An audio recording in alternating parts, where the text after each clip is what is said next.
Is that the South African emerging team have won the toss and elected to bowl first, KG. Yeah, very interesting, must say, Ken. But the pitch does look like it's one of those you can either bat or bowl first. It doesn't look like there'll be too much difference. If anything, it looks like maybe to start off might be a good pitch to be bowling on. Typically with a Tuks field type of a thing or Tuks pitch type of a thing, it tends to get flatter and flatter as the day goes by. So it might be better for the team chasing, although it looked like there's a few tinge of cracks here and there, but nothing too big. I don't think anything too alarming. So yeah, very excited to be here with you, Ken, here today, just to see obviously what the stock looks like for the South African team, because essentially that's what the CSA emerging team is here for, just to see what they have coming up into the system that we can probably use for the future for the senior teams and stuff. So very interesting, and looking forward to a very good game of cricket here. Yeah, umpire Valdo Lattergan has just signalled to the scorers that play is about to get underway. Kobani Mokoena is the young man with the ball in hand. I say young man because he is a young man of just 18 years old, as are many of this SA emerging team, and he'll be bowling to Peko Moletsane.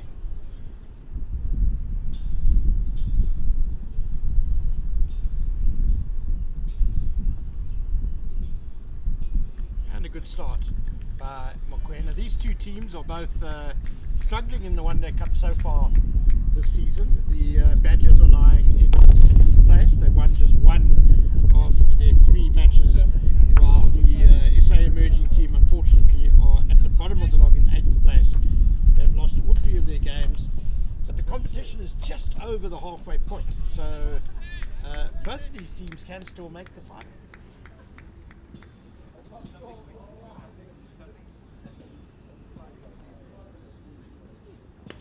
Nicely put away by Moletsane. That's a lovely shot.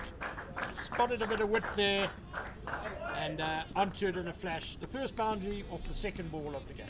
Yeah, very good shot there from the bat of Moletsane. A bit of a loosey there from Mokoena, throwing it very wide and very full, just allowing Moletsane to free his arms there.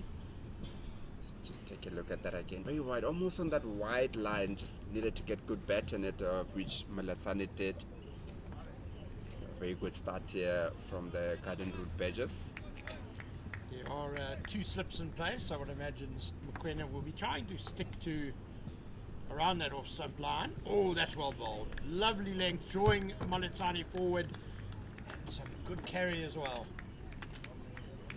Yeah, very good bowling here from Mokoena, correcting the previous ball where it was just a bit too wide this time. As you mentioned, there's 2 slips there, so you want to talk about that 4th, 5th stump area type of a thing, get the players to basically nick off. That's why you do have those players there, so that they can just nick off. I especially like the length there too, the batter forward, and there's a bit of dry grass there, so there might be a bit of movement early doors. And yeah, it was a good length, and certainly the pitch is fairly hard, so certainly some decent carry on that previous delivery.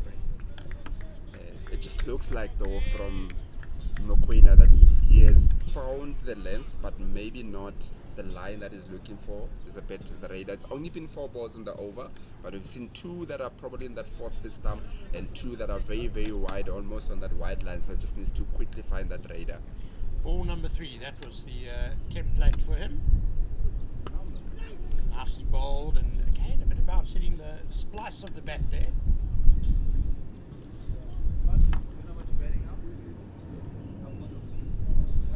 Mokoena hails from Durban, bowling to the man from Welkom, Peko Moletsane. Spent time playing for Free State after he represented the SA Under-19 team in 2019. Slower off the surface, that one. Well left. I wonder if that's a sign that maybe this pitch might be a bit too paced. It's the end of the first over. It's 4 without loss. Yeah, definitely. Looked like in that over we had a few that looked like they were going through nicely to the keeper, and then that last one was a bit slower. But as we did say that, Yes, there hasn't been too much rain this week, but then there was a lot of rain the entire last week that all the games actually in Pretoria were called off there. So there hasn't been too much cricket happening. There's been a lot of time that the pitch has spent under the covers for the last week and a half or so. So maybe that's where you get that variable bounce here where you're not really too sure where that's coming. And hence, probably it is a good call to bowl first so that you can see how the wicket is playing. It's also very true that batting second, you have a better idea of how to pace your innings. I guess hooked away off the top edge, but it's sailing into no man's land. Will be pulled up just before the boundary. It's quite an aggressive stroke, first ball by Jacobs, especially on a pitch where there may be a bit of variable bounce. Yeah, definitely. I think a bit of an interesting start from both the new bowler and the better on strike bowler. This time around going a bit shorter than what we saw in the previous over, where it looked like Mokoena was looking to go fuller, and a bit of an attacking stroke. First up here from Jacobs.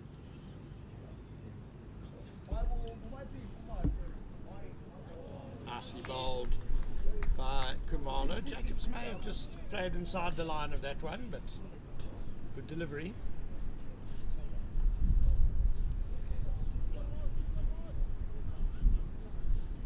"26 years old, Kyle Jacobs."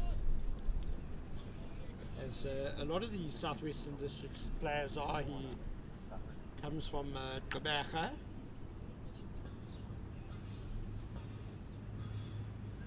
Two slips as well for Martin Kumalo, who comes in again now. Fuller and beaten. Jacobs at drive. More of a prod than a drive, to be honest.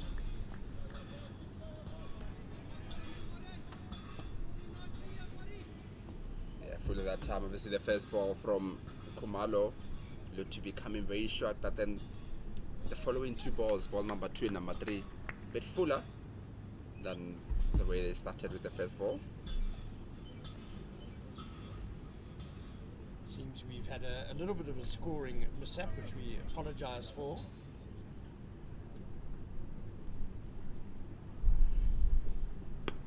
Cut away nicely by Molitsane. The first over was actually Kyle Jacobs on strike, so he has 4, courtesy of that lovely square drive for 4, and then Peko Molitsane on strike at the moment, so he has 2. The total is 6 without loss.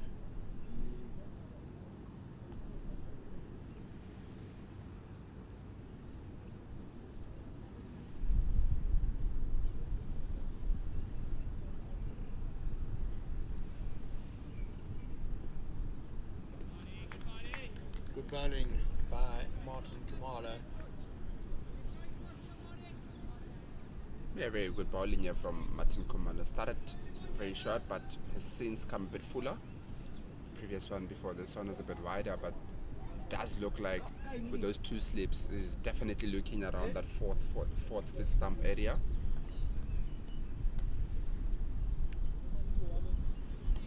Encourage them to, a bit earlier on here to find something to try to go fuller rather than shorter.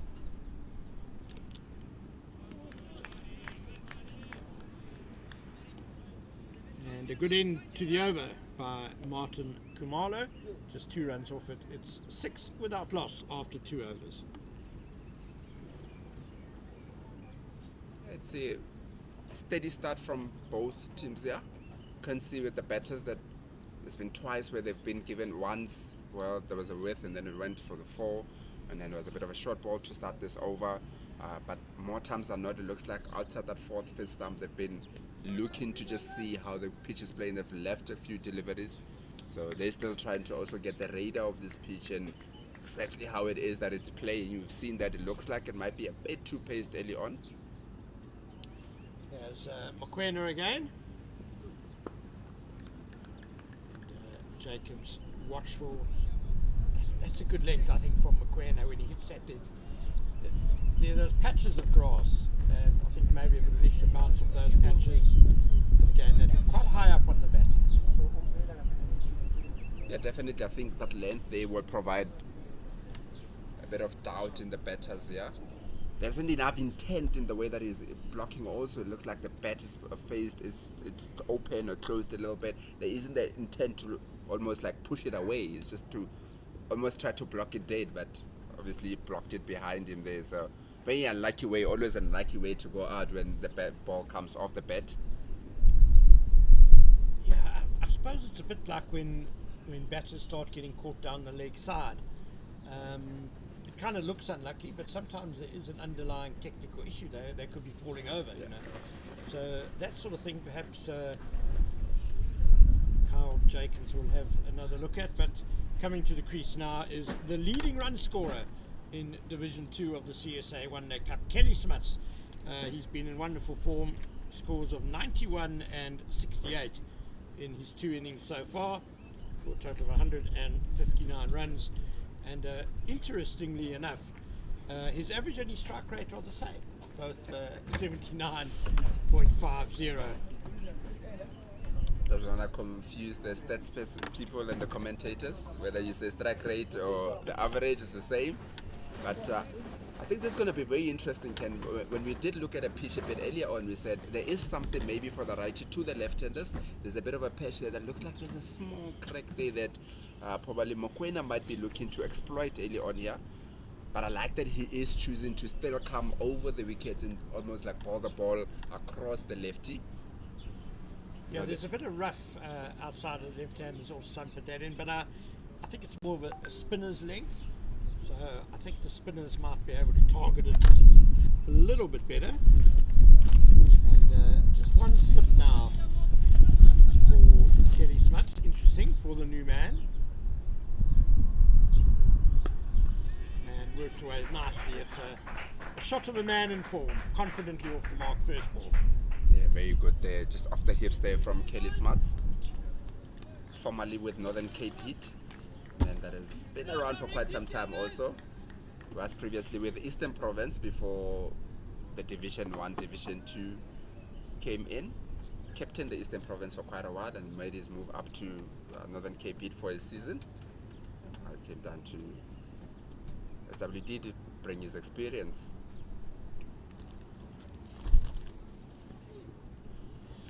Good leave by Molotane. I must say, Ken, it is very interesting, as you said, that there's only one slip in for Kelly Smuts with a new batter that came in, and with the angle that Mokoena is coming in, is pushing the ball across, so you'd say that he would probably need more people to be catching. But with the right-hander batsman who's been there not too long, also it's been 3 overs, there is two. Or maybe isn't it because maybe Mokoena looks to move the ball away from the right-hander and into the lefty.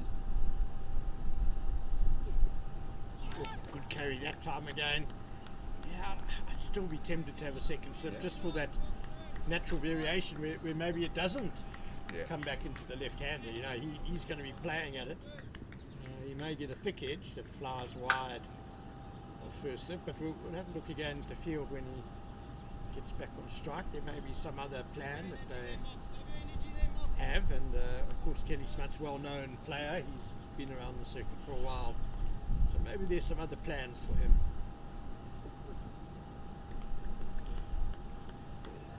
Just look at that, Ken, and it's very interesting to end that over. That the previous ball was in similar length, but the keeper took it shoulder high, and then the similar length in the next ball taking a bit lower, like more on the knee. So, as you rightfully said a bit earlier on, it looks like there might be a bit of a variable bounce which will create doubt into the batsman's mind here early on. Yeah, if we look at the previous scores here at the Tuks Oval in this competition, Tuks Oval is the home ground of the SA emerging team, and Eastern's only made 231 all out. SA emerging 125 for 7, lost in a weather affected game, and that in fact was the only game here so far in the competition. SA emerging then went to Kimberley and lost to Northern Cape, and lost a high-scoring game in Mpumalanga in White River in their last outing. It's Martin Kumalo again, and we do have two slips now, widely spaced. Cut away, oh, that's fantastic fielding. What a great stop.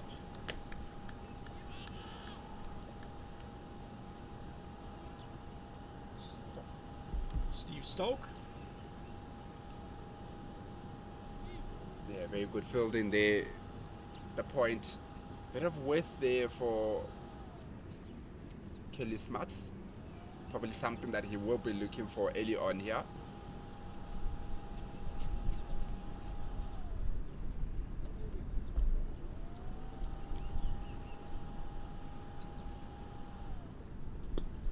Nicely worked again by Smuts. Behind square, Finding's got a lot of work to do and they'll come back for a very comfortable 2 runs. Kelly Smuts certainly seeming quite strong with the back of the length delivery at his hips and just getting well on top of the bounce and working it away for the 1s and 2s. He goes to 3 not out.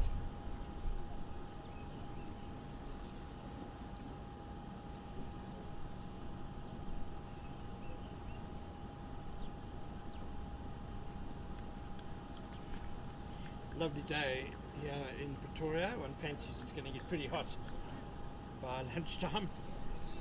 Over 30 probably. There are a few clouds building up to the north, but they don't look particularly threatening. KG, you're a local. Weather set fair for the day?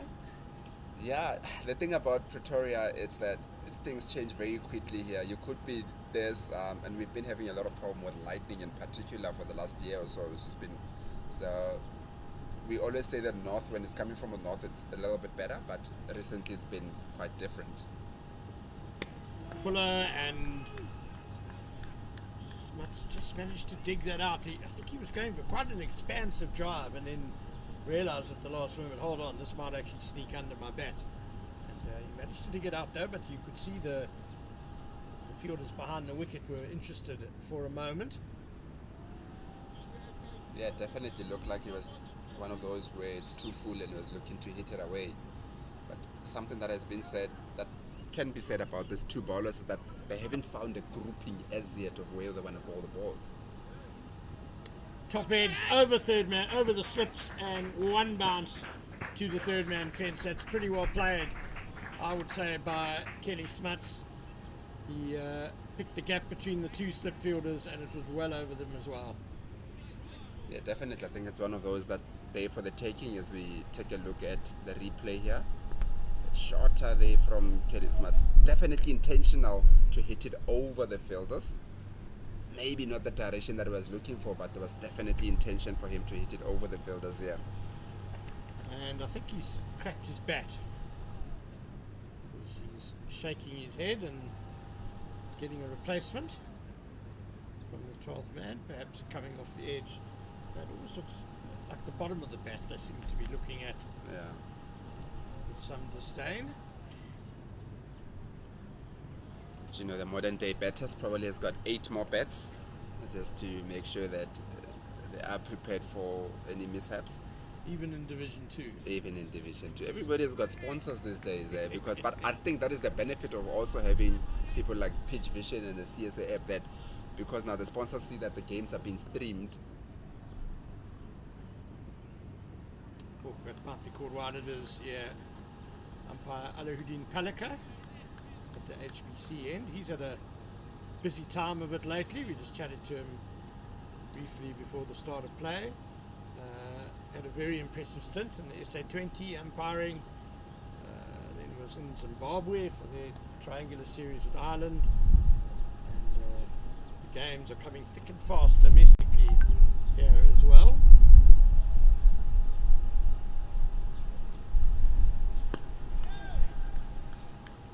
That nice seated Kelly Smuts, but unfortunately straight to mid-on, and that ends the 4th over, 14 for 1. Yeah, Alahuddin Palika, obviously the local man from Lodium in the Pretoria West. He's played for the Titans, a few games for the Titans, also a very experienced man. He's been around for a very long time. He's actually done commentary with us also, so a man that multi-talented, you would say. Yeah, one of the first guys who kind of made the exodus from the Western Cape up to Titans territory just to get more opportunity. There's been a lot more since he did it. Played a bit for Western Province as well. Mokoena starts well, his third over. The wicket taker, dismissing Kyle Jacobs, bowled for 4, induced him to play on. Yeah, definitely a good start from Mokoena. As I was saying a bit earlier, that I'd just like to see the CSA imagine have a bit more grouping of the same balls in the same area.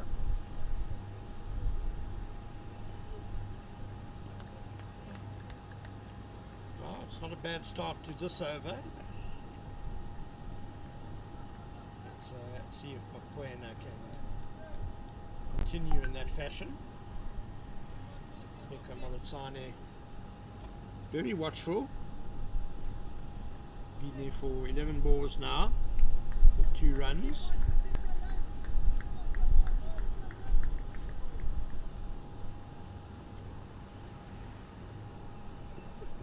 Oh, and then drawn into the punch and it just nips away.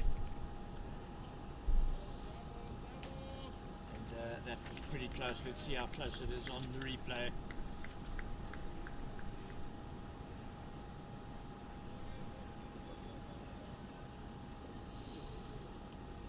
Nicely bowled by Mokoena, angling in and then just straightening on the batsman.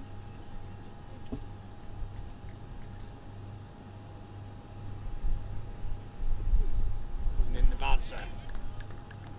It's turning into a very good over this by Mokoena. Yeah, very good bowling here from Mokoena here, asking the questions of the batters here, both on a fuller and on a shorter length here in this over. Take a look at that again. They're just way high up, and you see Malitsane was trying to go across to counter for the previous ball, but then Mokoena just pulled his length. Yeah, Peko Malitsane has a career strike rate in this day of just 64.89, but he's very much the sort of anchor at the top of this Badgers batting order. He's had a couple of starts this season. Yes, again, it's very exciting to see the fast bowlers coming through. If you just look at, you've got a Gwena Mapaka that's up there now. You've got Mokoena here, and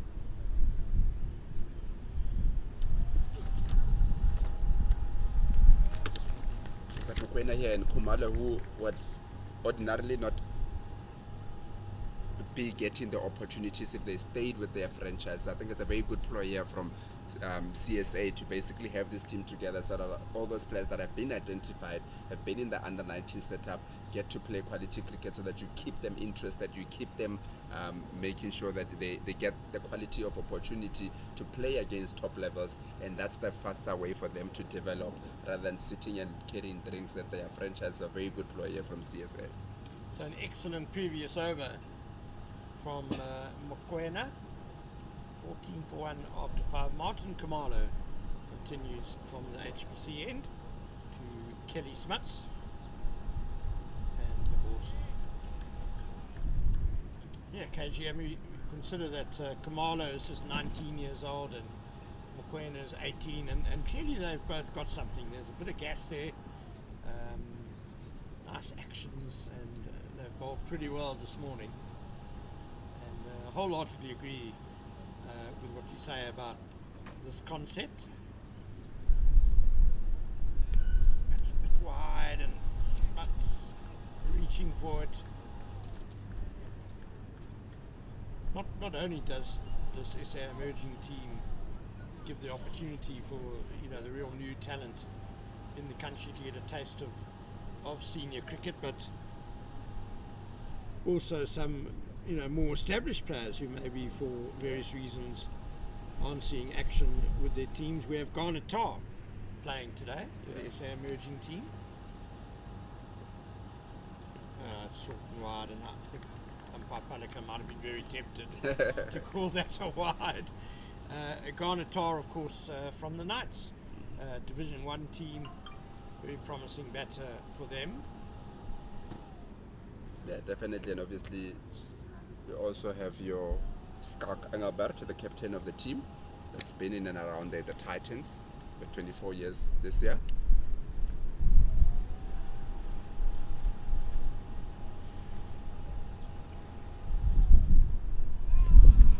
That's better.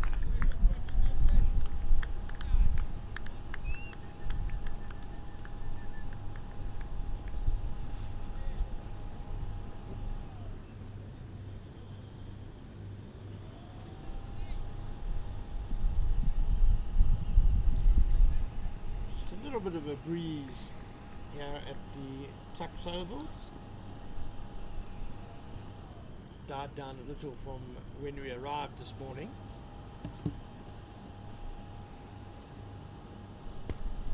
Driven on the up by Smuts beautifully through the covers. I don't think anyone's going to stop that. And Kelly Smuts gets a boundary to take him to 7 and the total to 18 for one. A very good shot there from the stroke of Kelly Smuts. There is a gap there open for him at that extra cover area and just leaned into it. Wouldn't be too discouraged though if I was Kumalo. That's what you want early on for the batters, to be feeling for that ball just outside that off stump. Yeah, it wasn't over pitched, just a very good shot by Smuts, who's gone to 11. Apologies, not 7.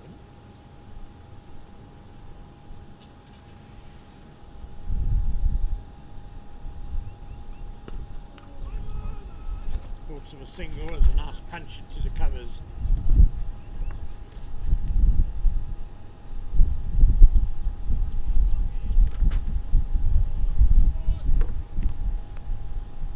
It's like the wind might be picking up a touch here.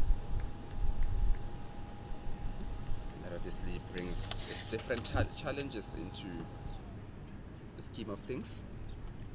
Arleman Manak was the player who fielded swiftly there, coming across in the covers.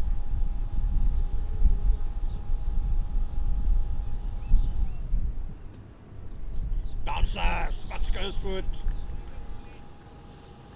Whizzes through to wicketkeeper Letabo Patla Maklaka.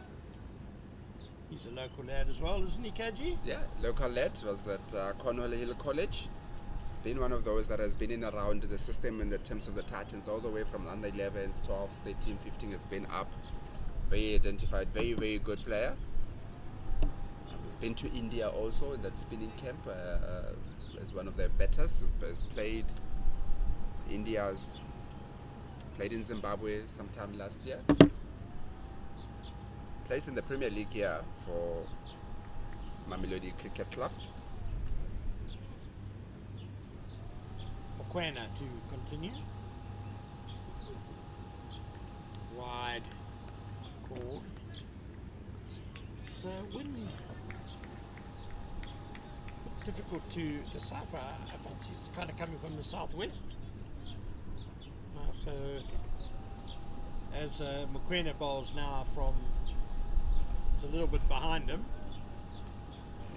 into the right-handed batter.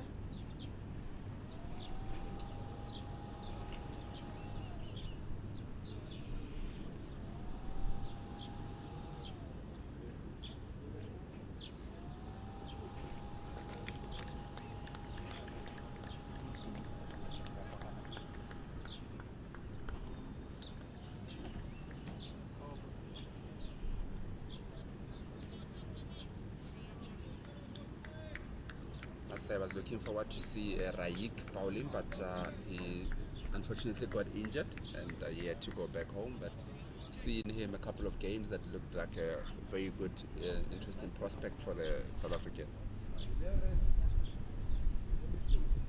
Ooh, that one spat up nastily from Mokoena. Fantastic delivery and very well played by Pekka Monatani to get that down straight away to earth. And not to go through to the waiting slips there. Well, now that you've seen some balls carry through quite nicely, but that one really took off. Yeah, it is what we spoke about a bit earlier, that looks like there's a bit of variable bounce, because there's a ball that pitched in a similar area in the last over that went way over. And then that one just comes through a bit slower, and the mistimed cut from Molotani off the bottom edge. Given what we've seen in the first 6.5 overs, KG, I think one can understand the cautious start by the Badgers batters. What do you think at this early stage is kind of a par total that they would be aiming at?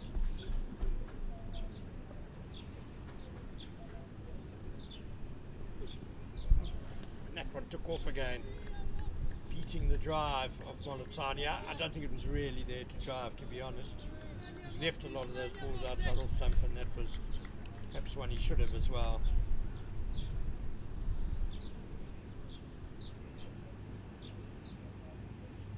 Yeah, definitely. I think that is what this variable bounce that we're speaking about, it's bringing a bit of doubt in the batters. And sometimes when you see one that looks like can be a bit of width, you think that you need to capitalize on it, as it hasn't been too easy early on here. And again,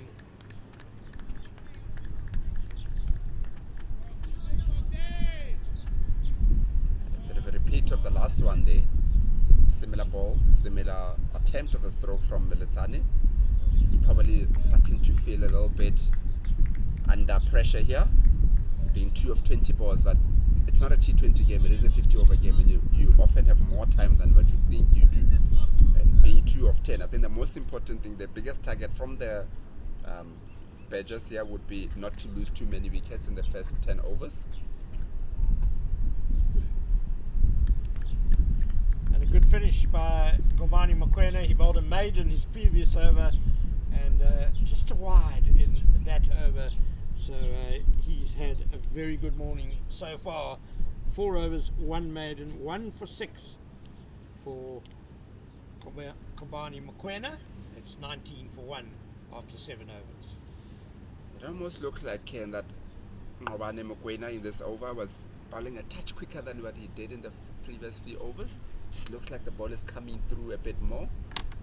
It's definitely a bit more spice, and it's very good to see a bowler in his 4th over still running and coming and charging in. You see bowlers often enough tire down when they get to the latter part of their spell, start to bowl a bit slower, but Mokoena definitely still has got some energy. Yes, Kamalo. Wide to start. You mentioned no Ruddy Daniels for the SA emerging side, which certainly is a pity because he's been very good with the ball for them. Took 4 for 38 against Easterns here at the Tuks Oval, helping to bowl them out for just 231. 3rd in the averages. 2nd leading wicket taker in the competition, 5. Edged and oh no, put down and slip. It came quite quickly for Garnetar, who's usually a wicket keeper. He got both hands to it, and I thought he might have a chance even at the rebound, but he kind of lost sight of it. Yeah, definitely a lot of width given there, but an opportunity created early on here, and as we said, Kelly Smart is somebody that's averaging 79. He's not going to give you too many opportunities, so every time when he gives you an opportunity, you got to feel that you have to take it. Yeah, and there's confusion over the running. Thoughts of a leg by, and Smuts was coming, but then minds were changed. Yeah, I think given that Tar got both hands to it, it wasn't that far above his head. It was definitely a chance that probably should have been taken. Yeah, we always say at this level, playing almost in the professional era, those kind of ones, especially wicket keeper at first slip, that's where you like to actually put your wicket keepers at the first slip. It's easier for them to see that. Yeah, and they should have the best hands in the team. Although this time they're using their hands alone. When they're keeping, they've got extra pair of hands, you could say. Bigger mitts. Very impressed with the start from Khumalo and Mokoena here. They've really kept things very tidy here. Really put a lot of pressure on the Garden Route Badgers, making it easy for them to score the runs. That's where you're going to induce a lot of mistakes the longer you bowl well. Oh, that's a beauty. That's a beauty. That had Molatani at 6s and 7s. Yeah, and got to know how good the ball is if it's been there for 8 overs, but you still find yourself that position. As you see that again, just looked like it was just too far away from the ball, just leaving his bat out there. I think also the length created a lot of uncertainty. He wasn't sure whether to be forward or back. Oh, that's a good ball as well by Martin Khumalo. Both these bowlers really seem to be bowling better and better in their spells. We did say that there was a bit of fairly dry grass on the pitch, and fancy that first 10 overs or so with the new ball might not be the worst time for a quick bowler to be bowling. Khumalo created the second opportunity. How dearly would he like that to be taken next time round? It's the second time he's aborted recently. How often do we speak about the partnerships and not just batting partnerships, it's also bowling partnerships, and it looks like these two, Khumalo and Mokoena, are complementing one another very well. There's sometimes where you get pressure created on one side and the other side pressure let off, but then there's been pressure on both sides of the bowling.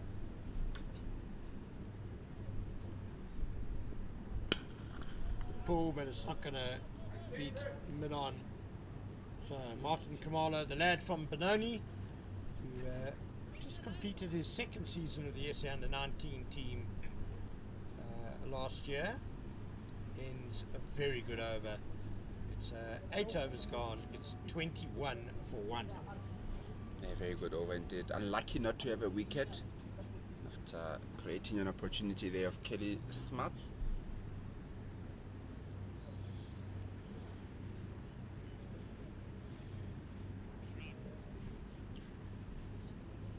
Just looking at the other bowlers who Captain Skalk Engelbrecht has to play with in the lineup today. There's Tandoi and Corsi Sony, and Tobile Shatuka as well. Engelbrecht, of course, probably the lead spinner in the team.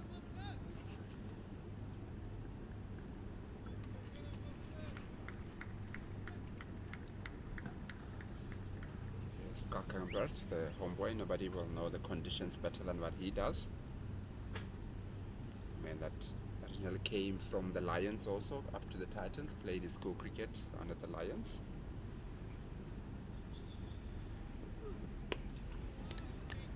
Yeah, before the game we had a look at the pitch and we were speculating with the noticeable cracks and that rough patch at the HBC end outside the left-handers off stump, whether maybe a team would think about batting first and in case the pitch deteriorated, but the fact that Skalk Engelbrecht, who plays his cricket here, decided to bat second, I think says it all.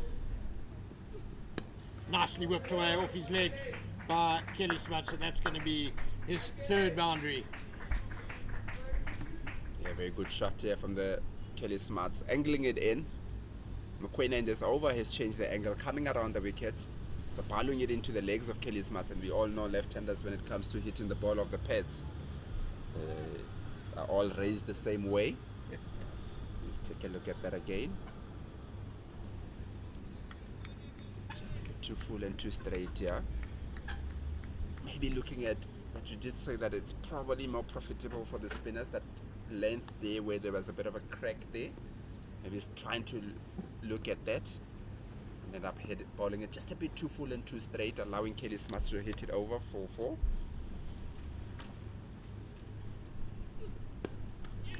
Quick single taken and a very good one too by Kelly Smuts.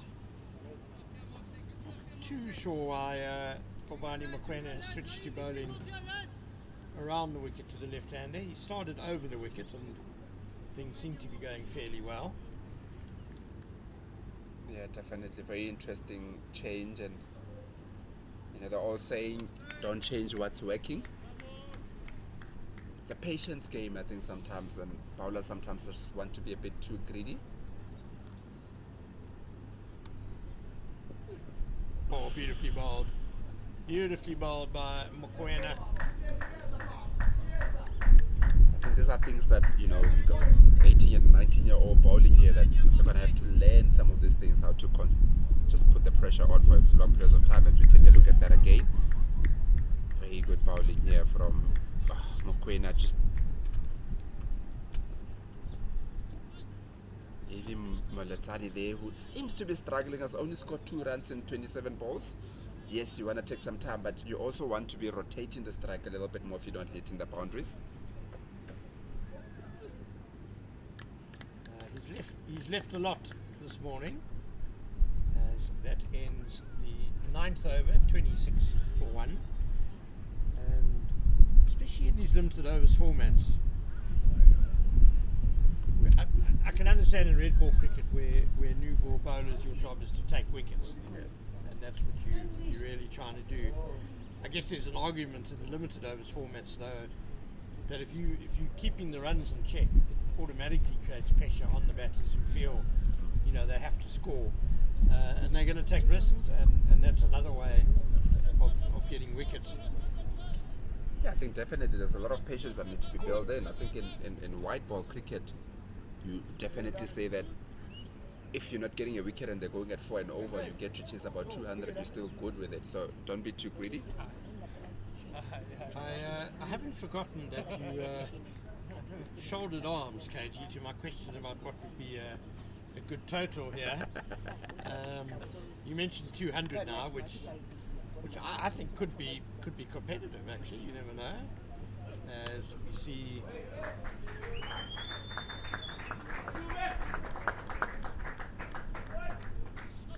we have an unknown bowler bowling. Number 21 is not on our sheet.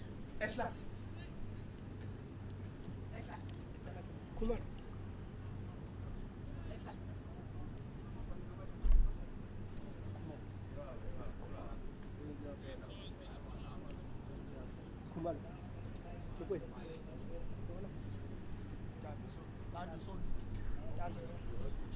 Tando Sony. Ooh, I see an inside edge. I think there was Kelly Smuts. Tando Nkosi Sony was meant to be wearing shirt number 12, but the numbers have been swapped by someone just to make life harder for the commentators. We won't name and shame them. Yeah, it's only just bowled in the last ball of the power play here. Last over, sorry. Trying out the bounce there, and he got a little bit tennis bally though. Big tall lad, Tando Nkosi Sony.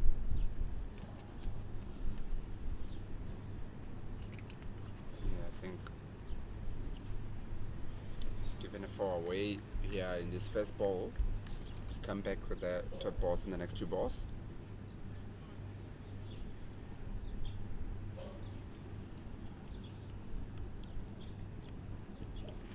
Fuller driven just past the bowler's outstretched hand. On another day, that might have been a return catch for the bowler. Yeah, one of those bit of a quarter chance there. But it just so happens so that when a batter is in good touch, more times than not, those kind will just fall a bit safe. And we spoke about Smuts, definitely in very good touch. Yeah, he timed it nicely. If there is a place to bowl to Kelly Smuts, it's probably round about there. He's looked a little bit loose outside that off stump, slashing at balls, playing at them. Tandosoni, just 18 years old, playing his third match for the SA emerging team.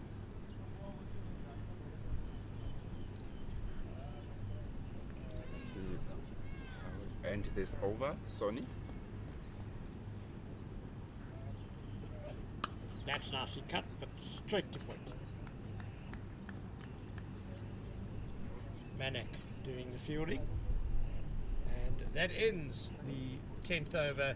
It's 30 for 1. The power play is done, and I'm done as well. And it's a very big welcome to Omar Karim, who will be joining KG Masibulele. Okay. Omar, welcome to commentary, Omar Karim. Thank you, KG. Power play done now, spinning to the attack. Moletane will probably look to get on with his strike rate. 2 off 28, struggled. I think he left well against the new ball to see out Mokoena and Komalo, but now I'm sure in the back of his mind he'll want to get a move on and get along with Captain Smuts. Yeah, definitely. I think as we see Skak Engelbert, the captain of the SA emerging team, bring himself into the attack here immediately after the power play. Oh, a good start there from Engelbert. I think Engelbrecht will be hoping to get the left-hander on strike for that patch outside the off stump, turning away. And that's a big heave there from the bat of Moletsani, as we rightfully said, coming down the wicket, hitting it over the long on for 6. Very good shot, a much needed shot there from Peko Moletsani. Was on 2 from 29 before that shot, now an 8 from 30. So it's a very good shot as we just take a look at that again. Just coming down the wicket, meeting it and hitting it over that long on. Very good shot from Moletsani. That seemed like a shot of frustration from what Kumalo and Mokoena caused, and he let loose and a really good shot.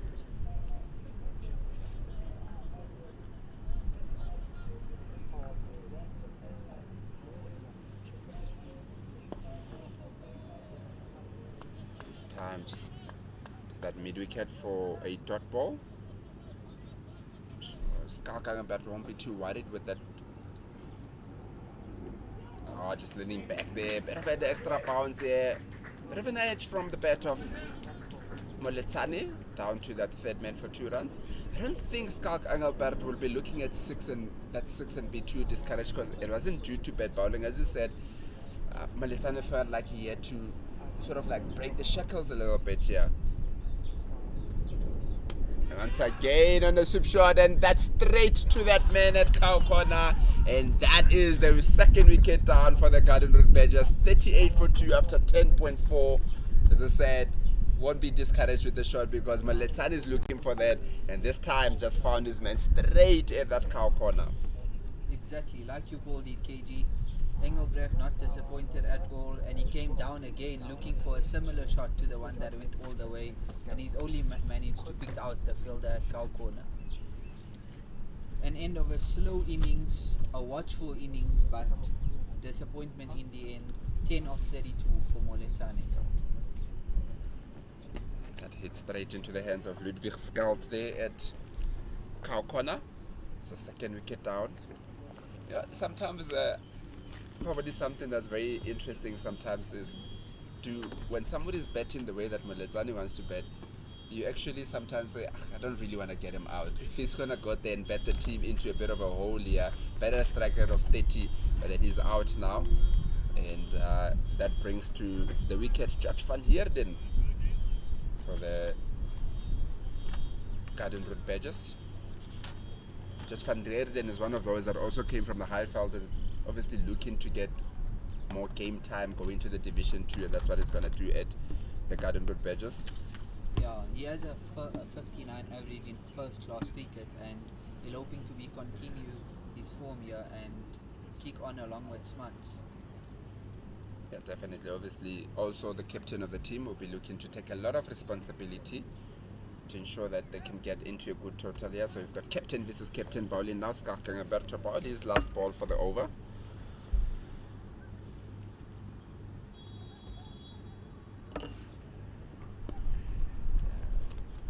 Just blocking it out to end that over. Very good, successful over here for the CSA Imagine team. Ending the 11th over, the Garden Road Badgers are 38 for 2. KG, we did see a little bit of turn from Engelbrecht there. I'm sure they'll be hoping to have a go at the left-hander, turning away from him, because Smut has looked a bit, like Ken said earlier, like not the best outside off stump, more at his pads. He's flicked it away easily, but outside off he's looked a bit out of touch there. So if Engelbrecht can get a few to turn away from him in the patches outside off stump, it will maybe bring a slip into play. Yeah, definitely. I think obviously we did speak about that patch that we had, particularly on that side, that will be something, bit of a goal that we'll be looking at. But we'll have Sonny to continue from the high performance center end.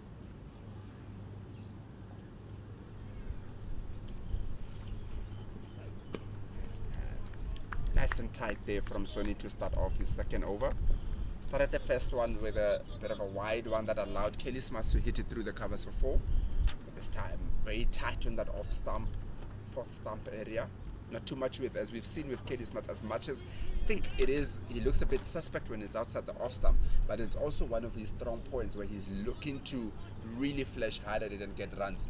And they do say that often the strong points is exactly where you're going to get the batter to go out. And I think outside maybe like a 6-7 stump, he throws his hands at it and he enjoys that, but around just a fourth stump outside off is where he's looked a bit watchful.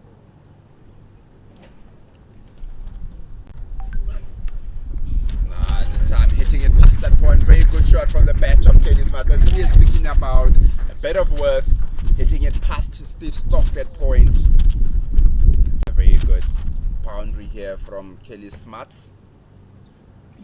He's a man on the boundary on the offside, but he is a bit more on the cover area, so he hit it in between the man and third man and the cover and the man at the boundary at point. And how good's this outfield look today? That raced away off the bat, giving third man no chance at all. Once again, this time around, hitting it over that mid wicket. Bit short of a length here from Sonny, allowing Kelly Smuts to just rock back there and hit that over that mid wicket for a 4. That is 2 boundaries in a row. I'd like to see Sony maybe change back to over the wicket, as we saw Kumalo did. It troubled Kelly a bit, and now with the angle coming into him, into his body, it gives him a chance to use the pace. Yeah, definitely. Look like it's that length that has been it's that line rather that's been traveling Kelly Smuts, but because it's coming over around the wickets, it's angling it in, it's easier for him to just hit it over. And as you say, that Sony does come over the wickets now, which is what has troubled Kelly Smuts a bit, and with that also sees the slip going out. So a touch a little bit more defensive after conceding 2 boundaries in a row.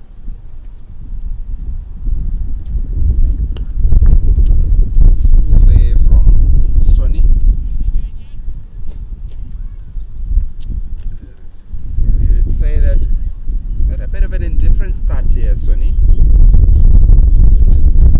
Just 2 overs, 12 in this 10 balls in his bowls. Skarkarenberg is 1 for 8 on the other side, so a little bit of pressure later away, although there's been the wicket of Meletsani, but the run rate seems to have picked up a bit. That's well left outside off stump. It's that angle coming over the wicket where it's going across him that he doesn't want to play at it. But when he's coming around the wicket, it's easy for him to free his hands compared to when Sony is coming over the wickets. Yeah, definitely. There's different challenges that are brought in by bowling over or around the wickets.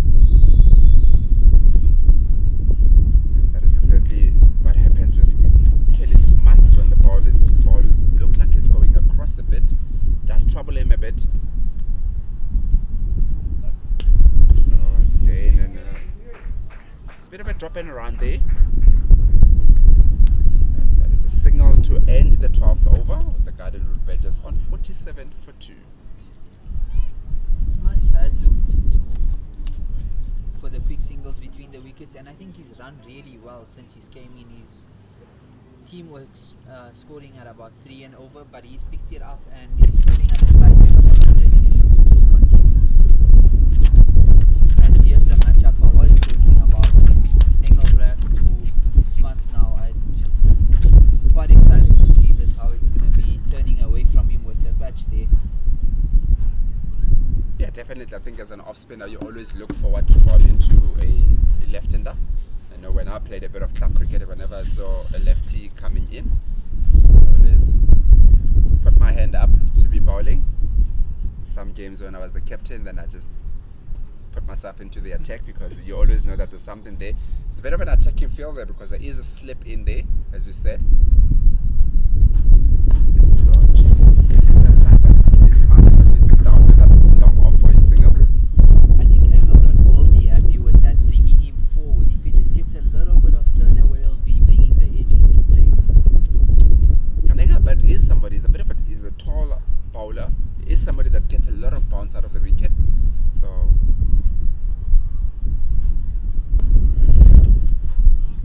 definitely won't be discouraged to see a batter coming in with the full force of the bat trying to hit the ball down, because if he gets a bit of a 10 with the bounce that we say, he naturally has a bounce. If he gets a 10, then it makes him more dangerous. And it's good to see he's going wicket to wicket quick between his over. That's exactly what an off spinner wants.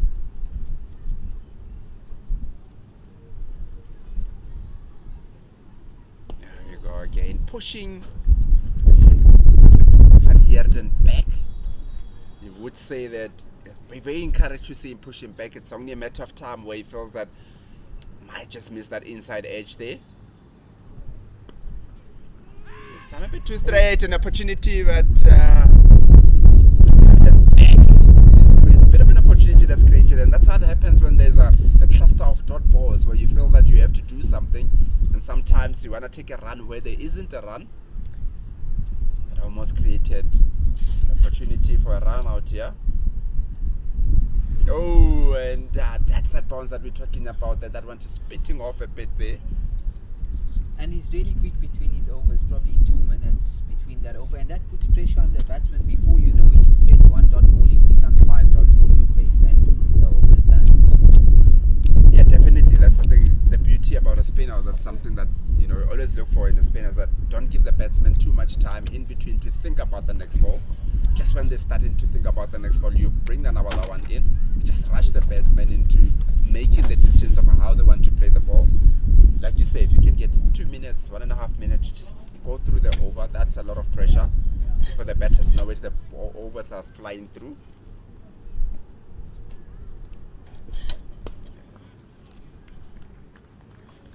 That is what we're speaking about with Sonny. He has looked a lot better since coming over the wickets. Just pitching it, it's a similar line that he was following on the other side, but because now it's angling across a little bit, provides a bit of doubt to Kelly Smuts, where when the ball was coming into him, it made it a bit easier for him to play. So I think that's definitely a very good ploy here from Sony to be coming over the wickets, looking to ball the ball across.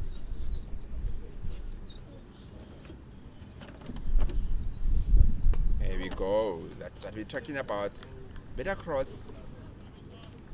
I think what the Badgers batsmen need to do better around Smuts is rotate strike more with him. Moletane struggled with that, and now Van Heerden can help out with that and bat around Smuts, because you can see the pressure is getting a bit to Smuts, and he's looking for that release shot every over, because the batters around him are dotting up and not able to rotate strike. So if they can just keep the scoreboard ticking and bat around Smuts.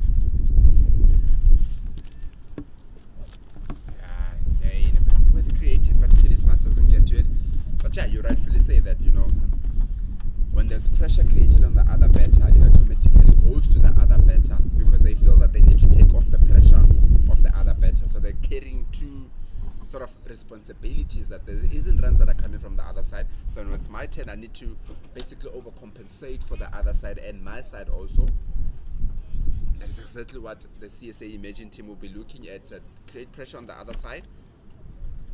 And that's how you sometimes get the wickets. On the other side is the person that you're creating the pressure on. It's not the person that you always get the wicket off. You might get the other side because they're trying to take the pressure off. It's wide there, but there is protection on the boundary there for a single. And that's exactly what CSA Emerging are looking to do. Over the fall shot, whether it be from Fanyard or Smart. But if they can keep this tight overs and get the run rate back to how it was in the power play, keep it down below 3 and over, it will cause pressure and the release shot will come, like we saw from Moletane, and create another opportunity for the emerging team. Yeah, definitely. Now you've got, as a single that you brought Jod van Heerden back on strike here, who hasn't gotten a run yet. And I like what I'm seeing here with a slip coming in. He is a newer batter who hasn't gotten any runs yet. So you want to see if you can get him almost fishing for a bet outside that off stump.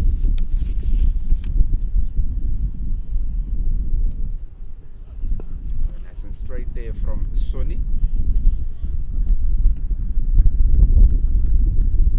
Fanyard has looked positive, but like I said, just struggling to rotate the strike as much as Smuts would like him to do. But if he can bat through and pick up the run rate a bit, once his eye is in and he knows how the pitch is going, I feel like he and Smuts can kick on nicely and build a good foundation for batters.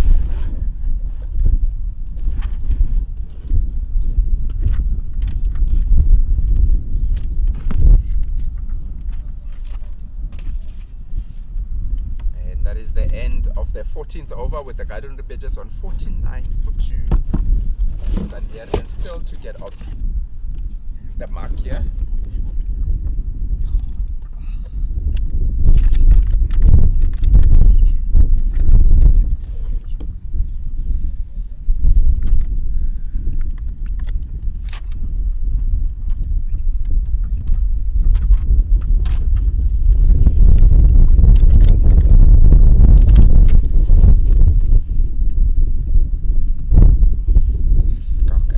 To continue.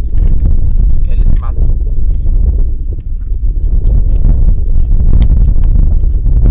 we go. That is very good line and length there from Engelbert. Bringing Kelly Smuts forward then, as we said, it does get a lot of bounce. To fool that time around and quick single. Bit of an untidy field in there.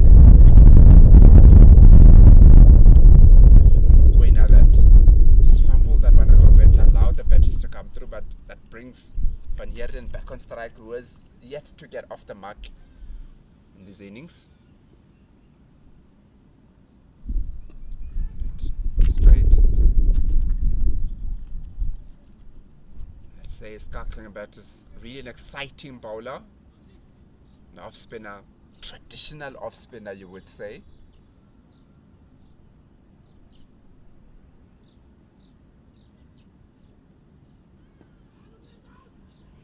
Good fielding there from Ludwig Skald. Very good fielding.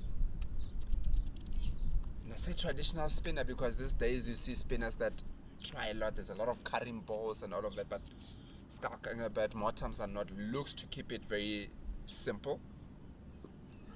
So again, a quick single allowed to come through as Skald went down to that deep square leg, so that brought about a little bit of a gap there. They've done well to restrict the singles from Fanyard, and he's looked for a lot of dropping it in the inner ring and getting a single, but even though Smuts has run well, they still done well to restrict them. Ooh, bit of a quicker one there from Engelbert into the pads of Smuts to set it out to end the 15th over. That sees Garden Rune Badgers 51 for 2. They've got to their 50 in this over. 15 overs, 51 for 2. Ken did ask me a little bit earlier what I think would be the score that I will be looking at. Can I pass that on to you, Omar Karim? Sure, the way I think it's looking. I think anything above 200 should be a good score considering the way they've started. But if they can build a foundation and leave wickets in hand for the back end for their number 6, 7 to have a go.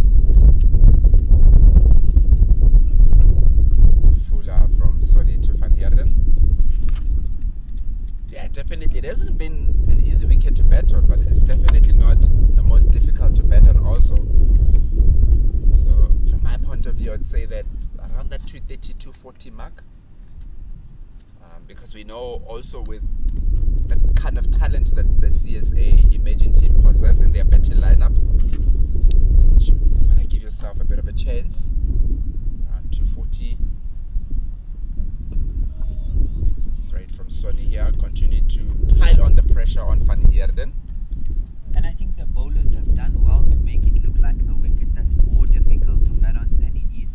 They stuck to good line and lengths and made it difficult. Like to Moletane in the start, everything outside off he was leaving. Consistent, didn't try too many things. And consistency is key, especially with the patience, like you mentioned earlier, KG. If you just stay patient with a good line and length, the wickets will come. That's hit in between that point and cover point there. Still a boundary, not hit too hard. Down to the boundary for 2 runs. Can you use some power yet?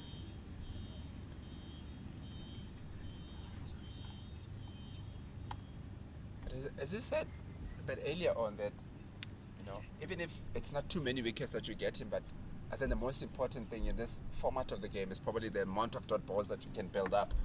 And if those dot balls are a lot, then you don't get too many wickets. For instance, if your Peko Melitsala was batting a bit earlier, the strike rate of about 20 or 25, I want to keep him there for 100 balls and not giving him a lot, knowing that he'll only score about 30 runs from the 100 balls. So dot balls are the key here. Oh, and a very good take down the wicket there from Patla Motlaka. So, and it's pitched too straight down the line there from Sonny.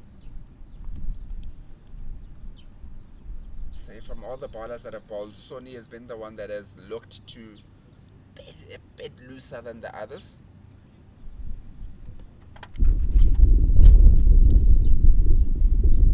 Going at about 5 to the over.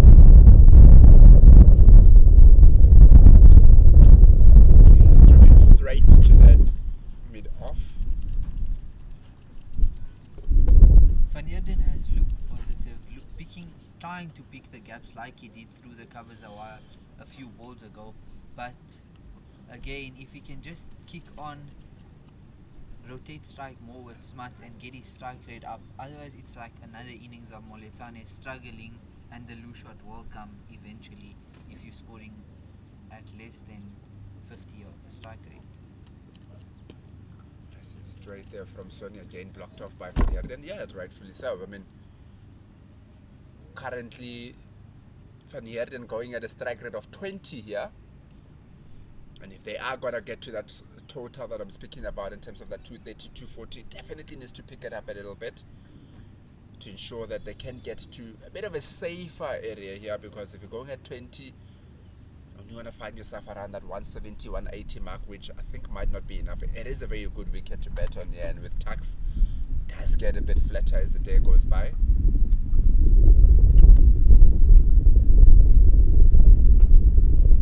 That's a straight here from Sonny to end off the over, and the Garden Road Badgers are 54 for 2 after 16, and that is the drinks break.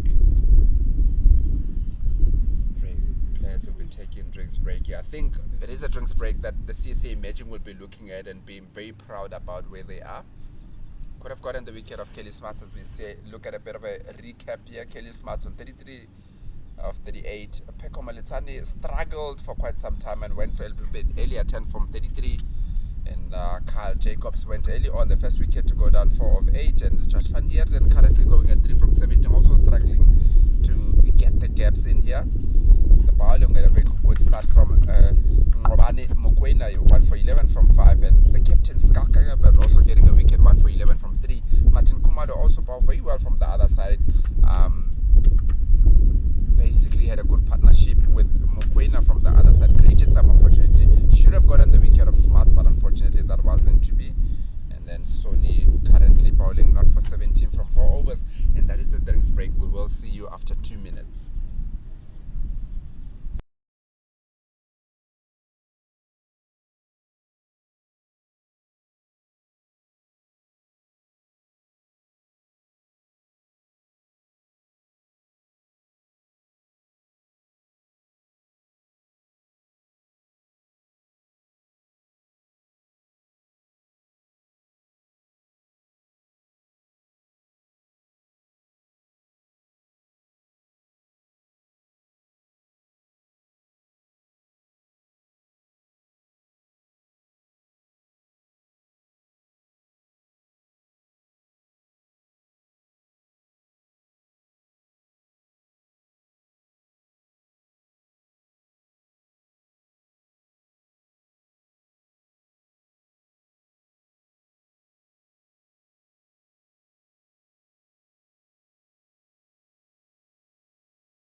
We're back after the drinks break here with Skalk Engelbert to continue to Kelly Smarts. As we said, probably it's in full day from Engelbert. Probably a good contest that we'll have here between these two. Turning the ball away, a bit of bounce, there's a slip in there.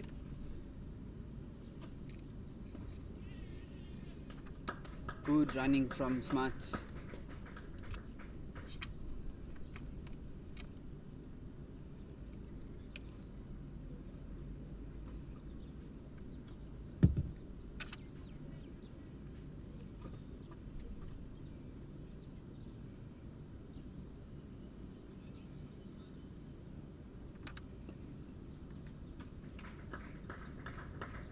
That's better from Van Heerden.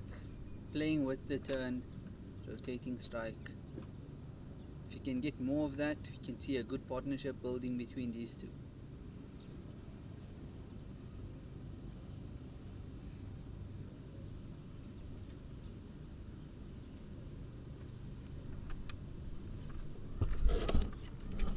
Short from Engelbrecht, and Smarts will be frustrated for not punishing that.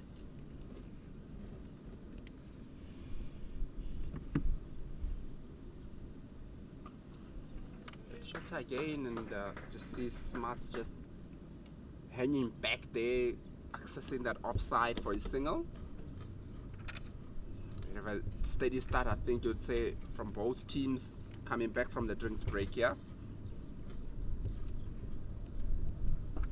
Fuller there from Skalkangelbert to end the 17th over with the Garden Route Badgers on 57 for 2.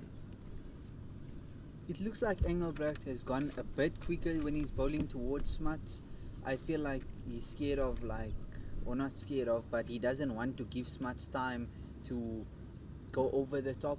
But if he just slows it down a little bit to Smuts, gives it with the bounce that he's getting, if he can just grip and bounce away, if he slows it a little bit down, maybe draw Smuts into a false shot. Yeah, definitely. I think you don't want to give that a batter when you're turning the ball into them too much time to hit the ball. And as you say that, we see a change in bowling from the HPC end. We see Tobile Tlatuka coming into the attack, replacing Sony.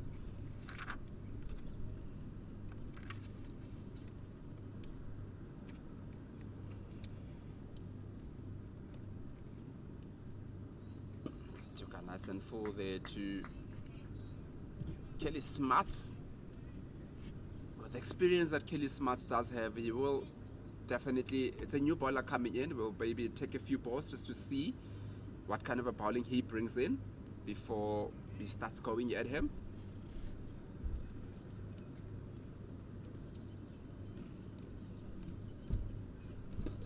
Full another pass once again from Tlatuka, and Kelly Smuts has hit it past that mid-wicket. That ball is racing to the boundary, and that is a boundary from the bat. Another one from Kelly Smuts. He just leaned into that so nicely and picked the gap. Bad ball, actually drifting down leg onto the pads, and well put away by Smuts. Yeah, definitely very good shot there from the bat of Kelly Smuts. Somebody, he's been there for a very long time, so you've got to know that the minute that you lose, he will definitely attack you. 39 now of 44 balls, has been there for a while.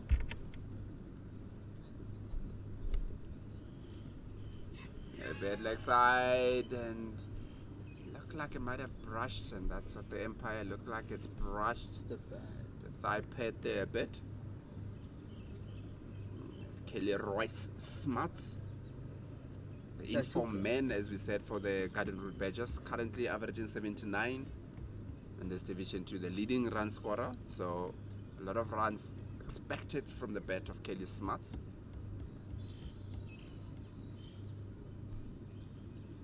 A bit wider and a bit of width and a bit of an opportunity, but no, it just drops short. They come back for the 2 there. As we've spoken about a bit earlier, Kelly Smuts just like the width. Hit it not as hard as we would have liked to, but maybe not a bad thing, because might have hit it too hard and get straight into the deep cover's hands, but just bounced short, allowed them to come back for 2.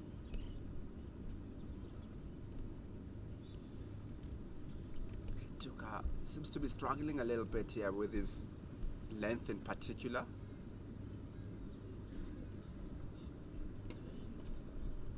A little better that time around, bringing Kelly Smuts forward, but not too full. That's what he needs to look forward to. Needs to look to that line and length that provides a little bit of a doubt in the batter whether to go forward or back, to go full stroke or to just fend it off. And that last ball is exactly where he would be looking to bowl. Bit shorter once again, but Smuts does not get the bat that he wanted, and that ends the over. That has went for 6 runs, and after 18 overs, the Garden Route Badgers are 63 for 2. Smuts did look a bit frustrated not being able to pick the gap and put that away. It was short and held up in the surface, but a good comeback towards the end of the over after the boundary early on in the over.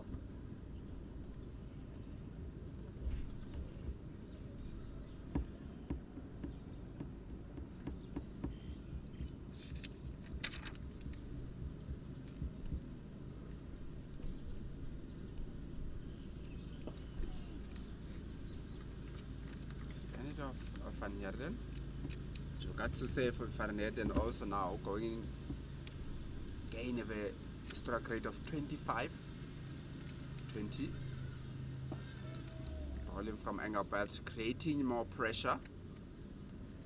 And I like that he's just slowed it down a touch. Put something else in Van Heerden's mind also, not just darting it in.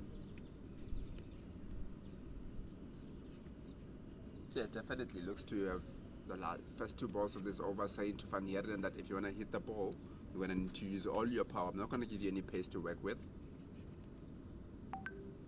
Again, nice and slow from Engelbert.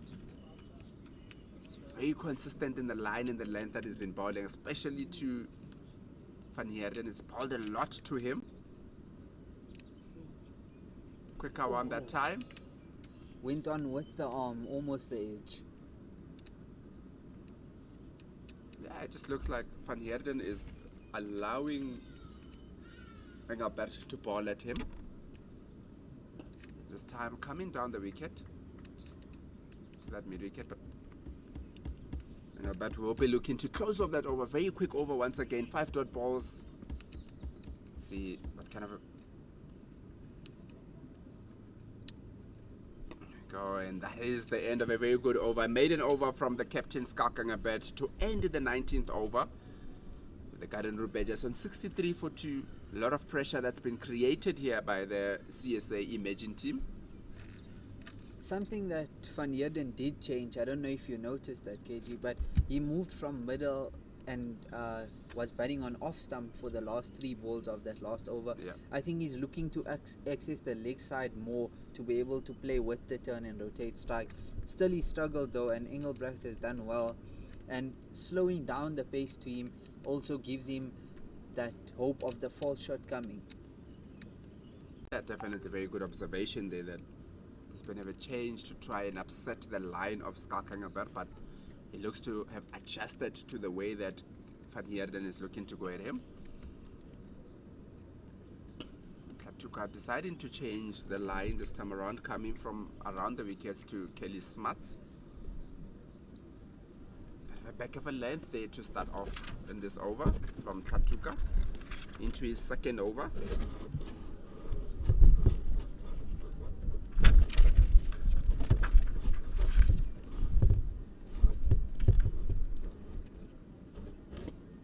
And just bend it off the hips there from Smuts. Getting a single out of it. Then again, this is what we're speaking about, that with Smuts going off strike early on in the over, works for the CSA Imagine, because George Van Heerden has really been struggling to rotate the strike. He's on 4 from 25 balls. So if you can get Kelly Smuts off in the first ball or 2, then you can get to bowl a lot more to the guy that is struggling a bit more to get the runs.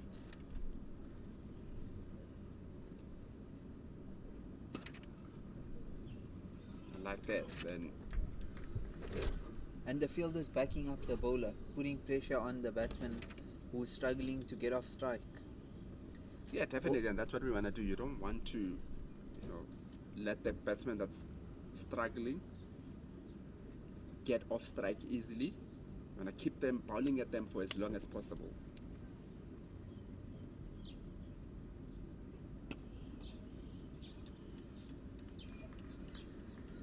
Straight at that time from Tuks. Once again, Van Heerden that hit it straight to that mid wicket. What I think should be in the back of Smart's mind is maybe to tell Van Heerden to stay in with him, because we've seen that batters have taken their time, like 20 odd balls, to get into this wicket. So if he loses his wicket, a new batsman comes in, that's another 20 odd balls, scoring at a strike rate of 20. And this time straight to the man at the deep square leg. It was a short one, but there is protection for that kind of a shot. And Arman Manak just tidying up there on the deep square leg boundary.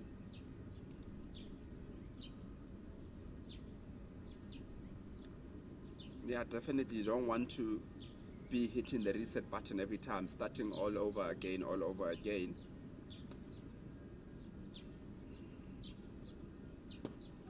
And that's a bit uppish, but straight in the gap Very good shot from the bat of Kelly Smith. Didn't look to hit it too hard.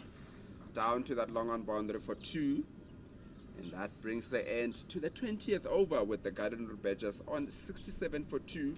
And with that, we'll also have a change in commentary with Ken Bolland to come and replace me back into commentary.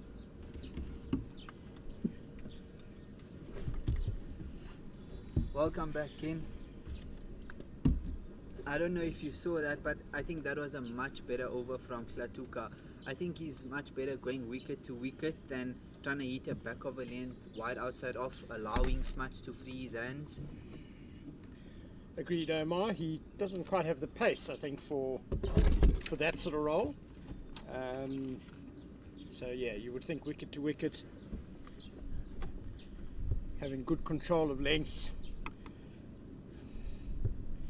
As Skalk Engelbrecht continues, but flatter, worked away by Van Heerden for 1, and that's what George Van Heerden needs to do more of in this innings. He's on 6 of 29 balls. It's not the easiest pitch, I think, to get in on, given the two-pace nature, but you just got to make sure you don't get stuck around the wicket now. And whipped away through mid-wicket, nicely played by Kelly Smuts, just a single though. And like I said, the previous over, Van Heerden looking to access the leg side to get off strike, batting, as you can see, on off stump now.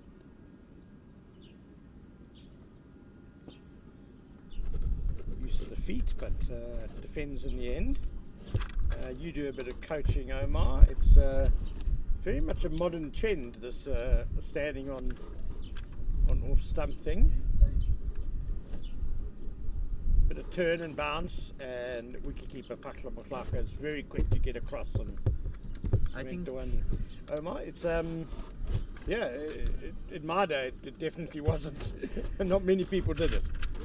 I think it's down to like the modern day batters like Heinrich Klaasen, Tristan Stubbs, batting on off stump deep in the crease, looking to free your arms, and a lot of these new modern day batters have picked up on it and looking to get on with it, and it seems like something that works, especially now with Van Heerden looking to get off strike.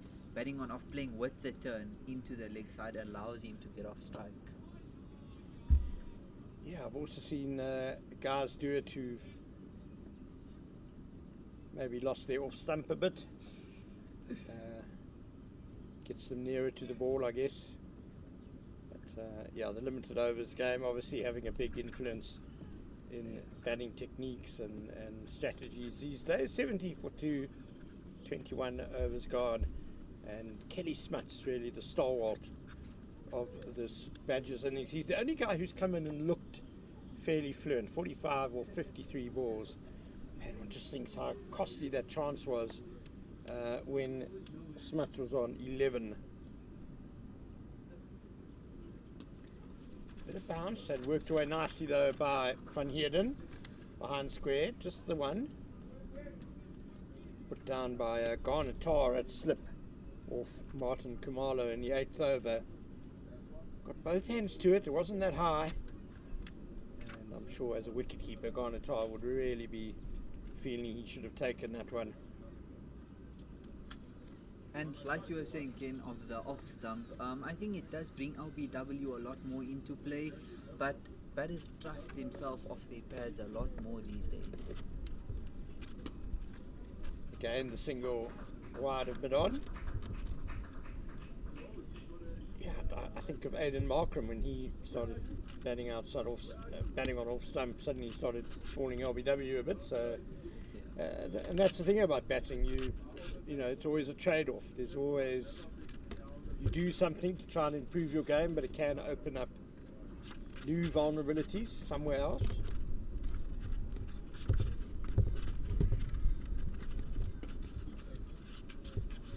I'm not sure if batters are as bad as golfers when it comes to constantly tinkering with their swings, but batters are always seem to be working on something. With the modern day game, scoops, reverse sweeps, reverse sweeping the quickest bowlers you're facing, always tinkering around with the modern day limited overs games.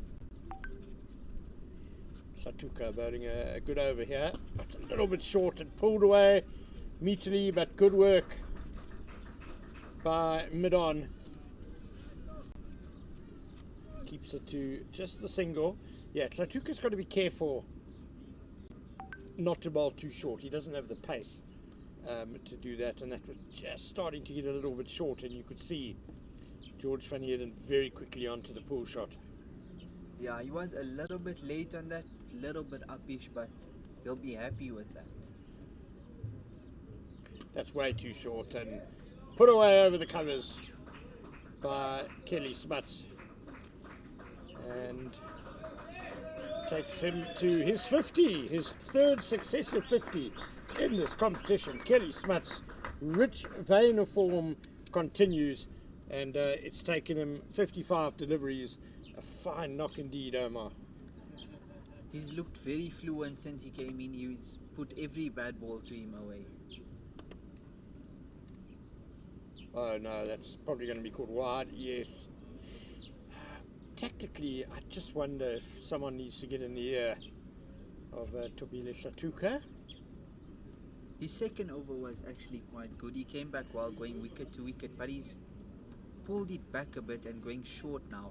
And like that earlier one that I said Van Heerden would be happy with the length. Obviously he was a bit late in the shot, not happy with that, but he'll be happy that it's a bit short and allowing him to pull.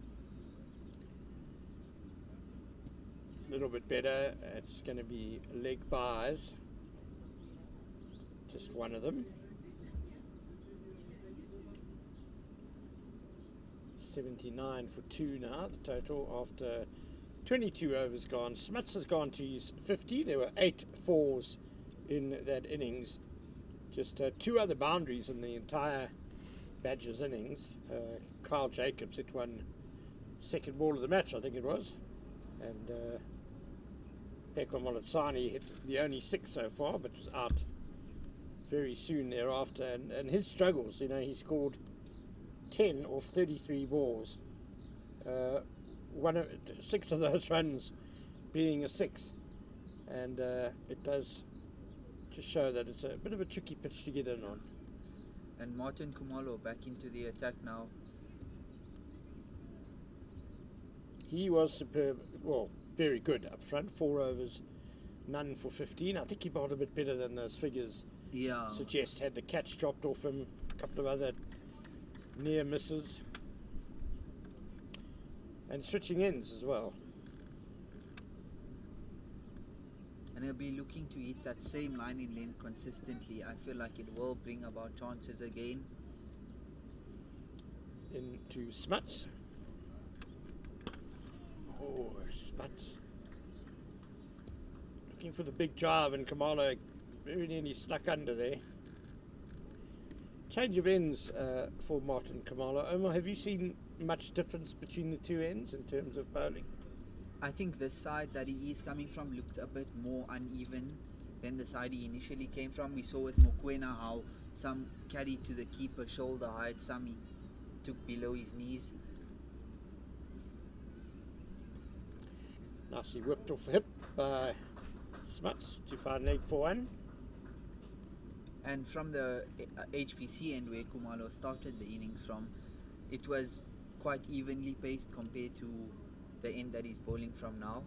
So Engelbrecht maybe bring him back, looking for a wicket now to break this potential partnership that's approaching 50 now, of 42 so far.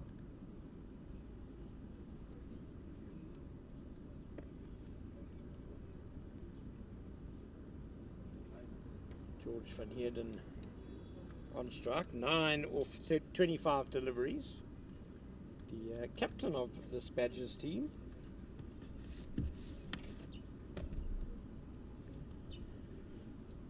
Oh no, he's fencing at that one.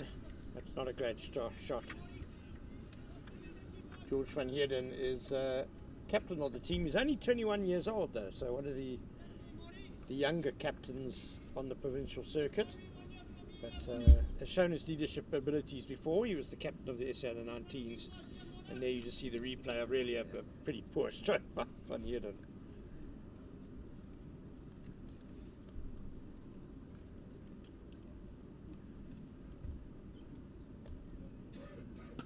pulled through mid wicket. Engelbrecht chases We'll get there. and successfully. Couple more for Van Heerden, goes to 11. Van Heerden's looking like he's getting the feel of the pitch a bit better now, and I feel it's like very important for him to stay there with Smart, because like I mentioned to KG, a new batter coming will just bring the run rate back down to 3 and over, whereas now they're picking it up, getting just close to 4 and over.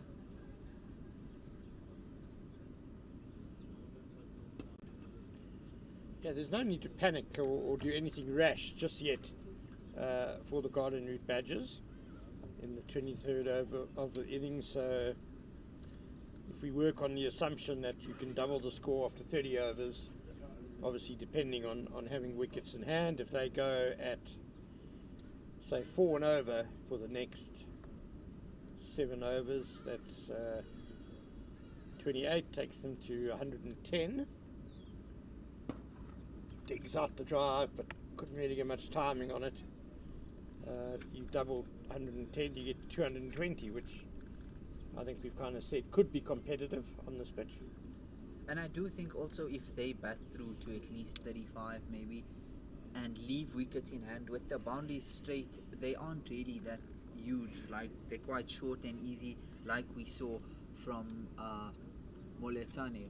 That 6 was quite big because the boundaries aren't that big. So if you leave wickets in hand for the rest of the batters to come in and have license to go, if they could do well in the back end in the death overs, get them to a respectable total, that will be tough for emerging to chase.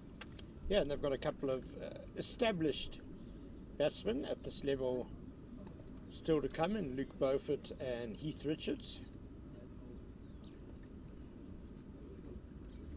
Tuks to yeah. continue from around the wicket.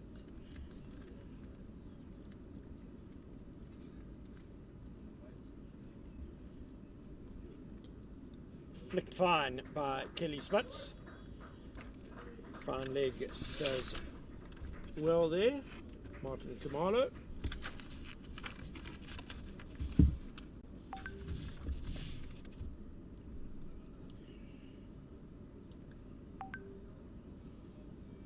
Drifting down leg a bit there. I think the angle coming from around the wicket takes it down there. I would, like I mentioned earlier, like to see him come from over the wicket to the left-hander and just bring that off-stump edge into play. That's just lambasted through extra cover. Great fielding by the captain, Skalk Engelbrecht, stopping a definite boundary. He did very well there. Did Engelbrecht, leading from the front. Generally expect the SA emerging side to be a good fielding outfit. Lots of young athletic players in the team.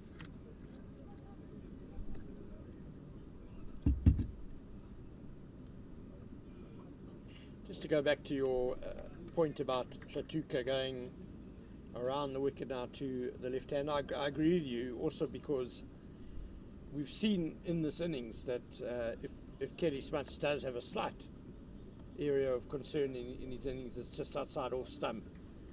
He tends to flash a bit at it, and if you can work on that angle going across him, there are, basically a wide slip and a gully in place.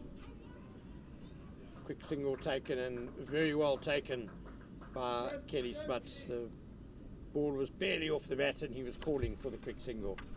Smuts has done really well between the wickets. I'm sure almost 10 quick singles, and that puts a bit of pressure on the bowler, rotating strike like that. Yeah, no bowler likes to leak singles, not get to bowl at one batter for a while.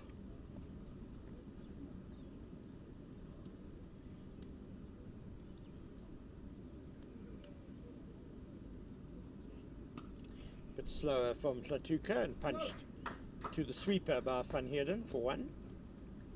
And just on your point, Ken, of coming over the wicket to the left-hander, I do think Smuts on like a 5th or 6th stump, he's flashed really well. Like, he's got it away to the boundary quite a couple of times, but on that off stump and like maybe a 4th stump, it seemed like he's quite watchful there, and he has been beaten there quite a few times, especially by Mokoena and Kumalo in the opening overs.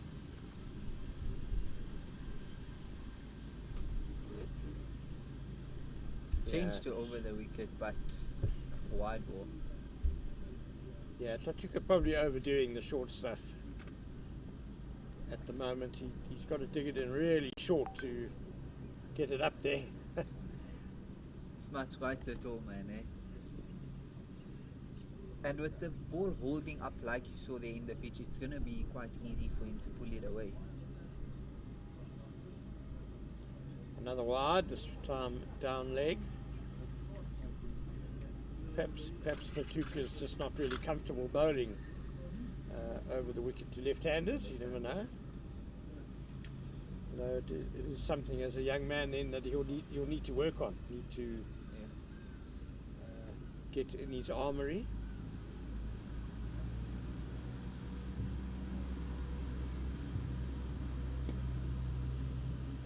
Clipped crisply, just the one.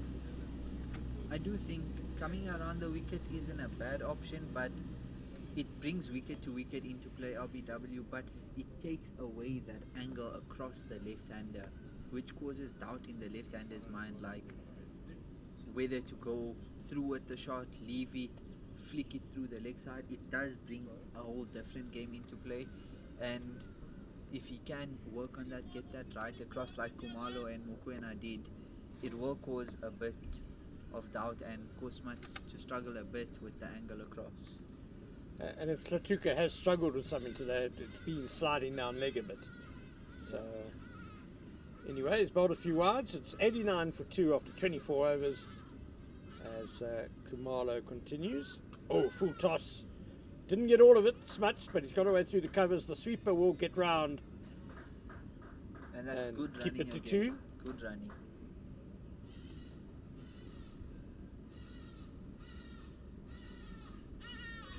And I don't know if you've picked up, Ken, but Van Heerden looks to be timing the ball a bit more now, getting used to the pace of the wicket. And regardless of his slow run rate, if he can continue, the runs will come, as he's finding it a bit easier now to rotate strike, get off strike more, put the bad ball away. And that's what's most important, to bat alongside Smuts. Little shimmy from Smuts, and very nicely guided pass backward point for one. Yeah, getting out now is exactly what George Van Heerden mustn't do, because he's taken up 41 balls to get to 13, but he's got himself set now. And as you say, no need to do anything rash, just play the foil to Kelly Smuts, who's going on very well, 57 or 64 balls.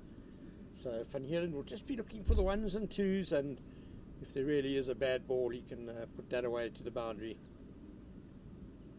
And emerging are starting to be a bit loose now, like we've seen from Pretoria the last over, a bit of wides, short balls. So the bad balls will come for the Badgers, as long as they're just patient enough to stay in. And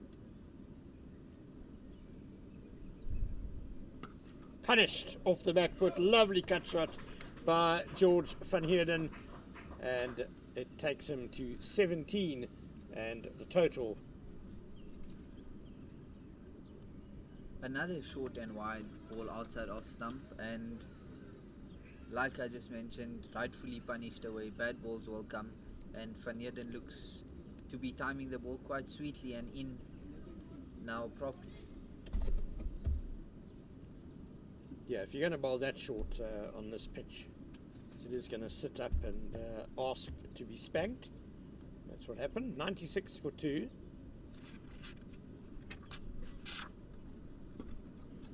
Looking for the one, and very well taken again by these two batters, who do seem to have a good understanding between the two of them.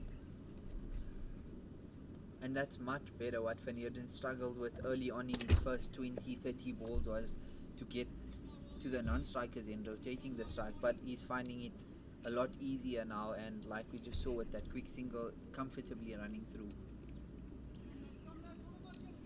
These two should have a good understanding. They put on 166 unbeaten. This was 166 for the third wicket, against Mpumalanga. Nicely driven down the ground. Beautiful stroke by Kelly Smuts. And that will run down towards us. It's a valiant effort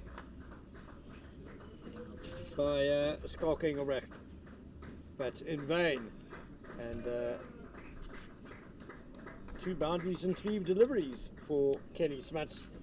As I said, he and George van Eden put on 166 for the 3rd wicket against Mpumalanga in Oudtshoorn a couple of games ago for the Badgers. Unfortunately, they still managed to lose that game. Nicely worked again by Smuts. Will there be 2? No, there won't. And just on that game, Van Heerden got 110, and I think he batted excellently. And if these two can continue and bat through again, we could see another big partnership from the two of them. So far 64, just about 102 short of their previous one, and they're starting to look in fine nick now. Yeah, the Badgers posted 261 for 7 on their home ground in that game, but Mpumalanga chased it down in the 45th over with just 4 wickets down. And South Western Districts batted first also against Northern Cape and were bowled out for 142, lost that game by 5 wickets. So they'll be looking to improve on the setting of a target up front in this match. Ooh, delicately guarded. I don't think Van Heerden Smuts wanted to play that quite as fine as he did there. Tuks 4 overs for 25 before this one, so fancy if he doesn't start getting things right soon, we might well see Kobani Mokoena come back for a burst from the HPC end.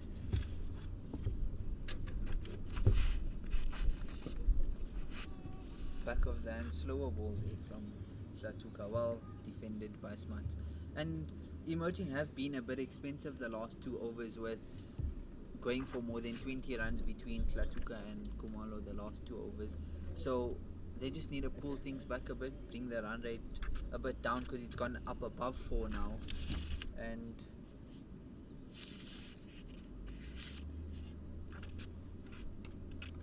it's a nice punch square of the wicket by Smuts. He's not on the boundary, so there's a bit of work to be done, but safely through for 2 runs as Arman Manak does the fielding. Just wondering if there's a 6th bowling option for the CSA emerging team.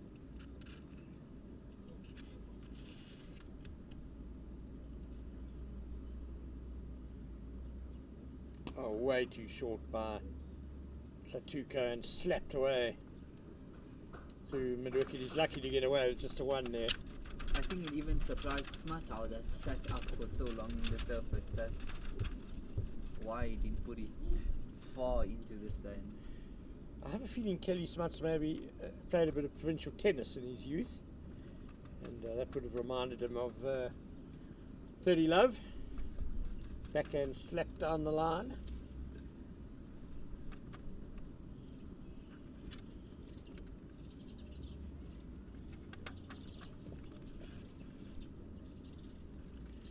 Just alteration in the field as 3rd man is going squarer and short 3rd man is coming into place. Short ball again, top edged, down to fine leg, just the 1. That was actually quite a good short ball, well directed at the helmet of Van Heerden, and he's lucky that didn't carry all the way down to deep fine leg. It just dropped in the inner ring.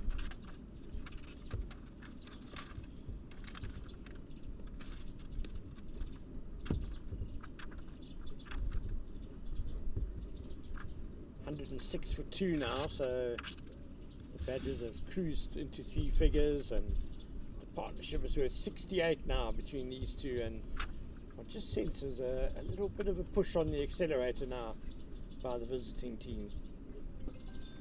Again, nicely worked off the hip. Tuks again, just sliding down the leg side. It's just one.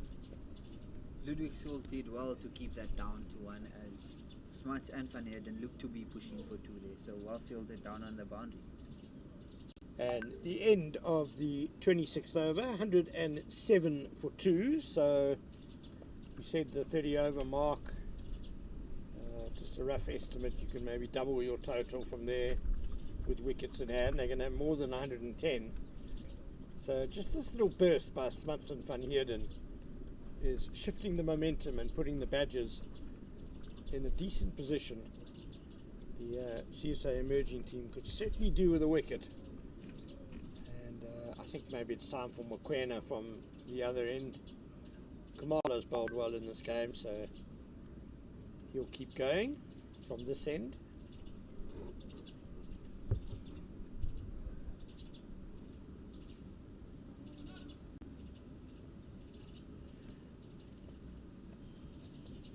I do feel like a sixth bowling option would come into place quite soon now, taking overs away from Tlatuka maybe and Sony.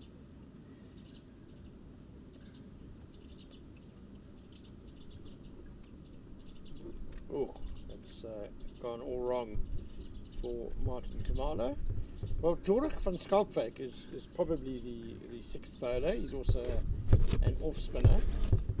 Although maybe a little bit gun shy from what happened in the previous match when his 9 overs went for 75 runs against Mpumalanga at White River. Those are the most expensive figures in the competition so far.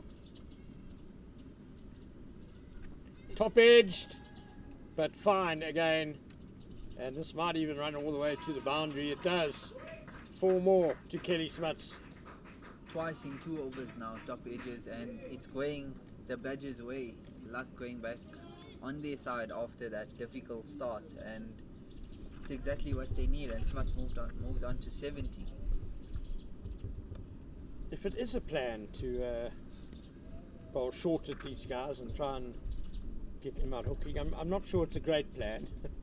have to admit it's a bit of a slowish pitch, 2 pace, sure. Flick to quite a straight mid-wicket.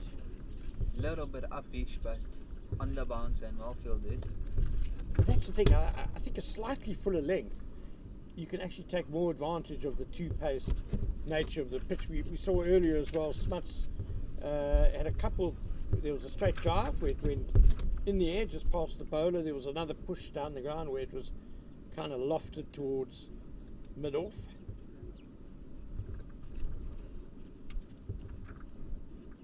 Ooh, and like you just said, that kept a bit low. Keeper taking it down by his toes.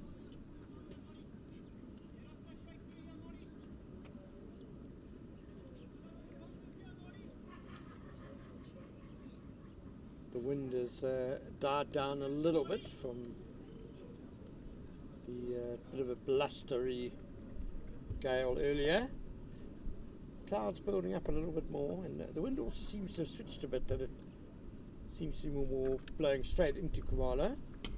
That's very nicely timed off the hip, but the deep square leg will get around, keep it to just 1. They've picked up the run rate, and this last few overs they've been getting comfortably more than 6 and over.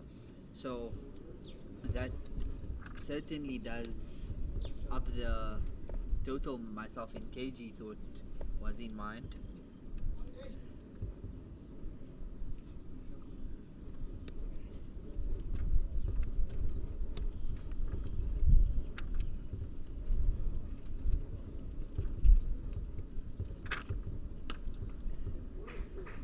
One more, nicely played by Van Heerden. So, suddenly they could get to 130 after 30 overs. You double that, 260. If things go well for the Badgers, that would be a good score. Would take some getting, I think, for an SA emerging team which hasn't really featured with the bat in the competition so far. Joris van Skalkwyk has been their most consistent player, scoring 47, 33 and 28 in the 3 matches. But they've only had 1/2 century in the competition so far, and that was by Letabo Pakamatlaka in the previous game against in Mpumalanga when he got a run of ball 57. But still it was not enough to set up victory. Khumalo did send his fine leg a bit squarer, so I don't know if he's setting up for the short ball but there was some movement down there.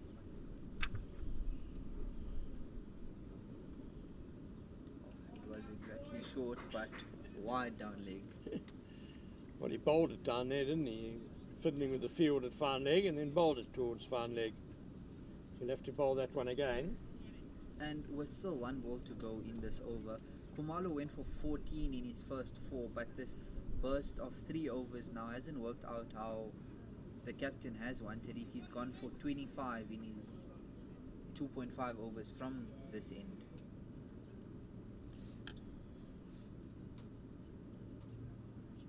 Hit over the top by Smuts. He hasn't got all of it. He's lofted it straight down the throat of Skalk Engelbrecht, backpedaling from mid-off.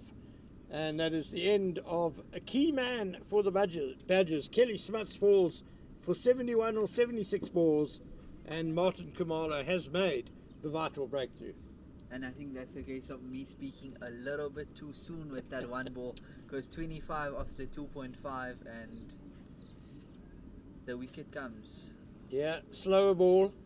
You could just see at the last second he adjusted his grip, and with the two-pace nature of the pitch as well, Kelly Smuts just totally mistimed that lofted drive, and you could see as soon as he hit it, the head dropped. He knew, but it's a very good innings by Kelly Smuts. It's given the Badgers a bit of momentum in this innings, and it's now going to be up to Luke Beaufort and the skipper, George van Heerden, to continue with that momentum and build on the platform that Smuts has given them. 115 for 3, 27 overs gone, and Martin Khumalo is on the board with a wicket, joins his fellow new ball bowler Kobani Mokoena and his skipper Skalk Engelbrecht. And I was just saying how the captain Engelbrecht wouldn't be happy with this 3 over spell from Khumalo, but I guess even though he went for 25 in those 3 overs, it changes everything with the big wicket of the in Kelly Smuts.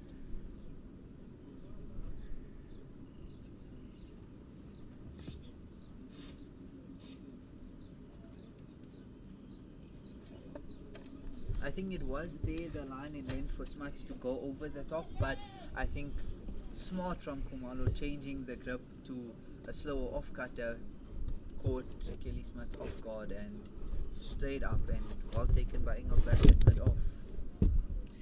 Tlatuka is going to carry on from the HPC end, 5 overs for 30. He's bowling to George van Heerden first, and just needs to make sure he doesn't give Beaufort an easy ride at the start of his innings. It's better length by Tlatuka, but nicely played by van Heerden out to the cover sweeper. Now, Omar new batter facing his first ball. Do you get a slip in? I haven't really seen any movement from Tlatuka, so I guess just keep going wicket to wicket and make it difficult for him to get off strike early on. Yeah, you just saw the replay of the wicket of Kelly Smuts, outfoxed by Martin Khumalo.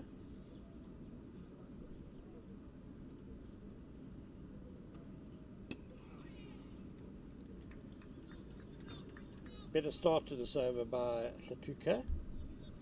Better length.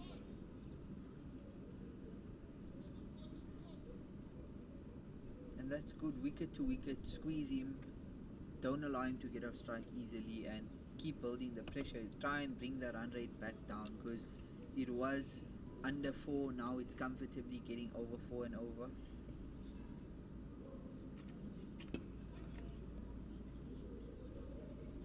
Good by Tlatuka, just bowling a couple of dots at the new batter. Last thing you want is to give him an easy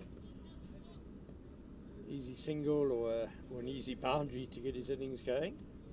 And I think Tlatuka will be the most happy with that wicket, with the end of the left-hander. He was struggling quite a bit bowling down leg to the left-hander.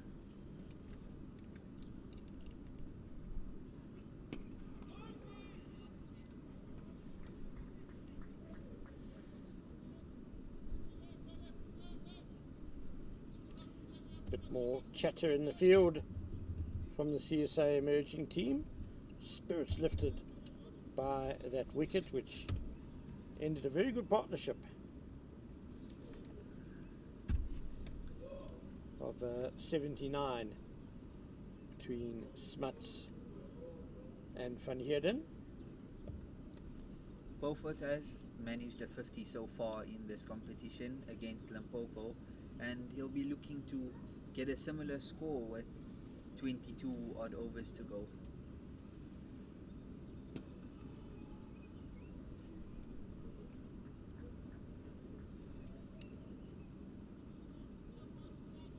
I like this length that Tlatuka's bowling this over. He's been pretty tight, and that first ball for the single was a bit wide outside off, but to the new batsman Beaufort, he's been wicket to wicket, and it's been difficult for him to even try and drop and run or through the covers. And a good bouncer to end the over. Excellent comeback by Tobile Tlatuka. Very good over that. Just a single off it. And it's 116 for 3 after 28 overs.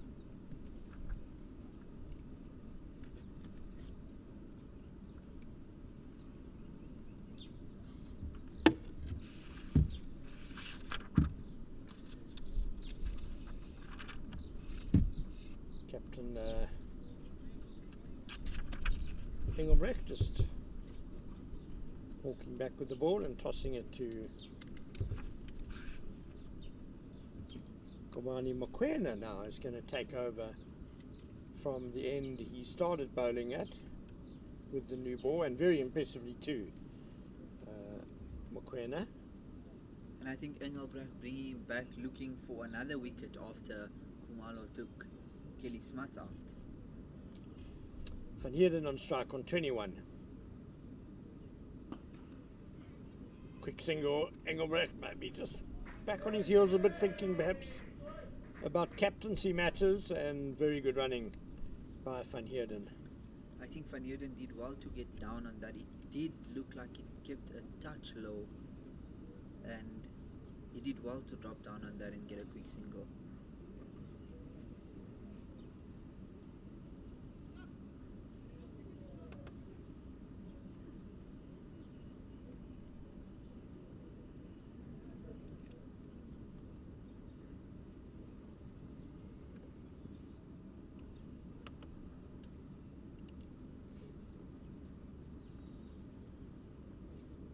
Ooh, inside edge, just past the stumps.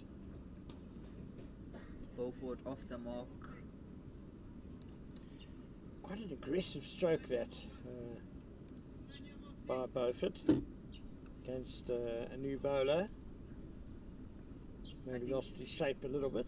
And Kumalo Mokoena drew him into the shot there, putting it on a 4th, 5th stump outside off, moving away. So Beaufort looked for the gap because sweeper did come in before that ball, so he looked for the gap through the covers.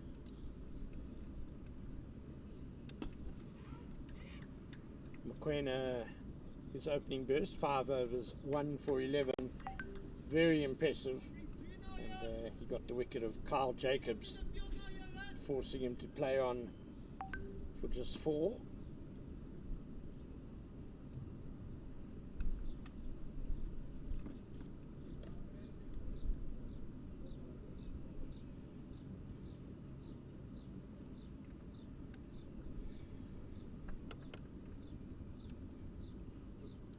Short ball really dug in, tennis ball bounce, and Van Heerden flapped at it.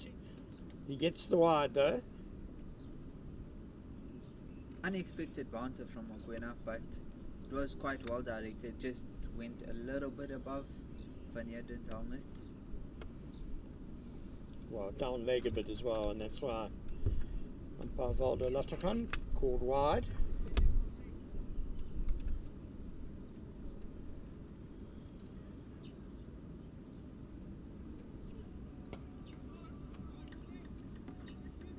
Umpire Lattergan played a lot of cricket for Southwestern Districts, as it was known then, and Free State.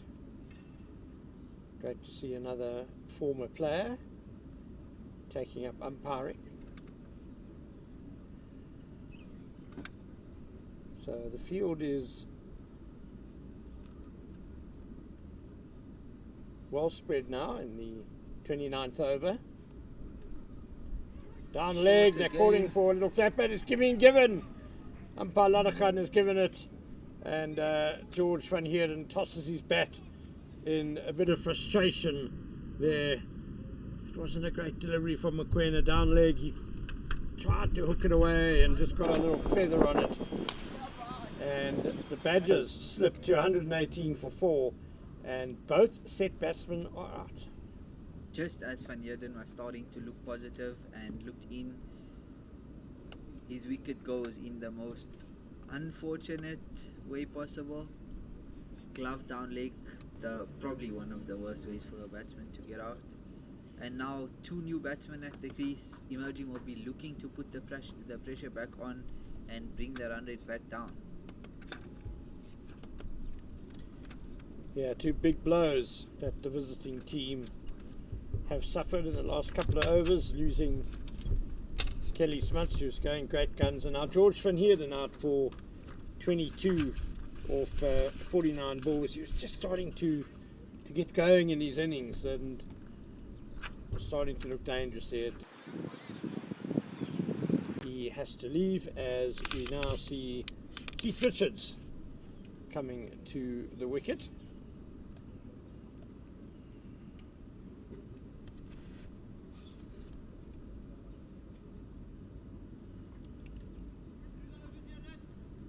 And the Badgers will be looking to build now again, restart all of the work Van Heerden put in as 2 new batsmen at the crease. And Van Heerden struggled really early on for his first 25-30 balls, and as he looked positive, getting a few boundaries and singles, his wicket fell.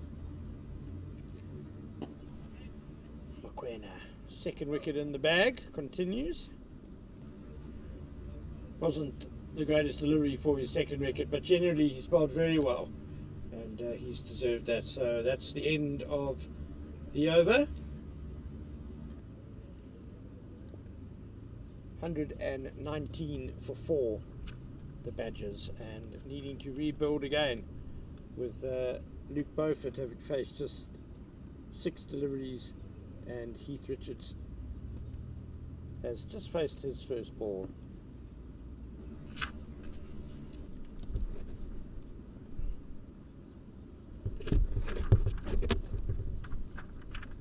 Looks like, I think it's Sony back into the attack from the HPC end,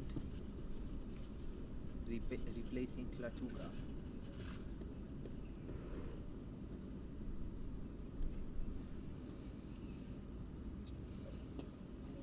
Reaching for the drive a little bit there, Beaufort.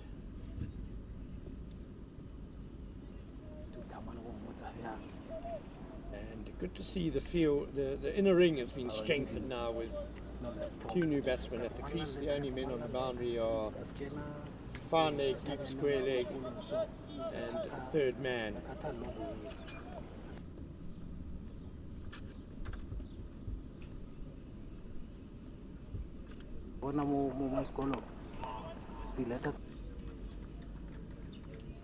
Good time for Sony to build up some dots.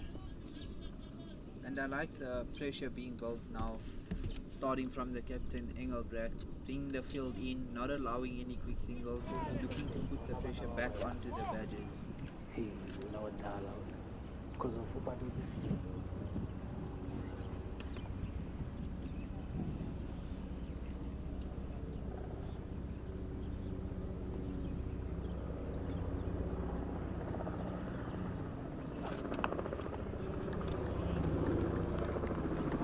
bounce up and well defended by Beaufort. It's been a good comeback over by Tandasoni.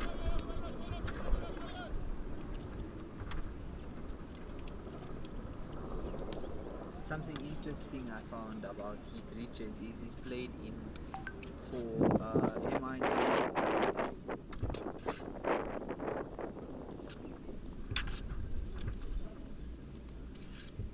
Yeah, powerfully built guy, and we mentioned that could be a dangerous hitter at the back end. Needs to get in first though, and at the moment Tandori and Corsi Sony is making it difficult for him to get off the mark. Good comeback over here by Sony. Previously 4 overs for 17 runs. He's bowled well, keeping it tight on the stumps and making it difficult for Beaufort to even nudge it away for a single.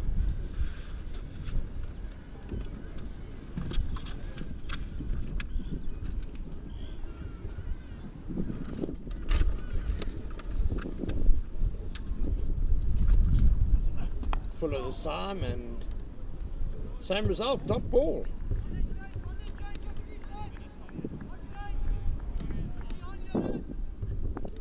These 2 wickets of Van Heerden and Smart have brought about more energy in the field from the emerging team, and they look up for the next 20 overs.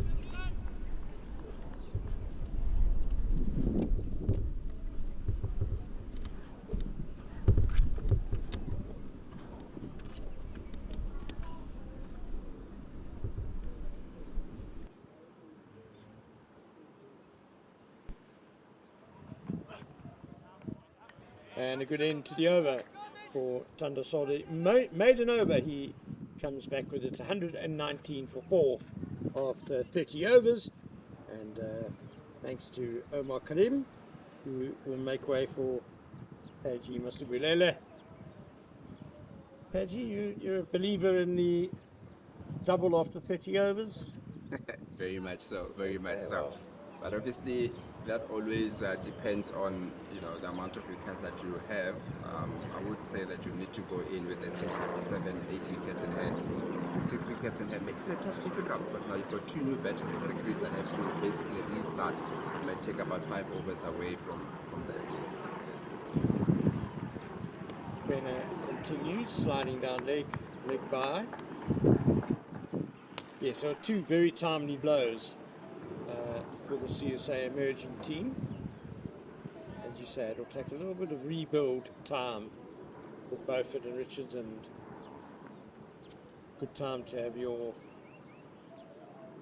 well, I guess sometimes captains actually bring on their 6th bowler at this time because they figure the 2 starting batters won't want to take too many risks. Sneak a few overs in.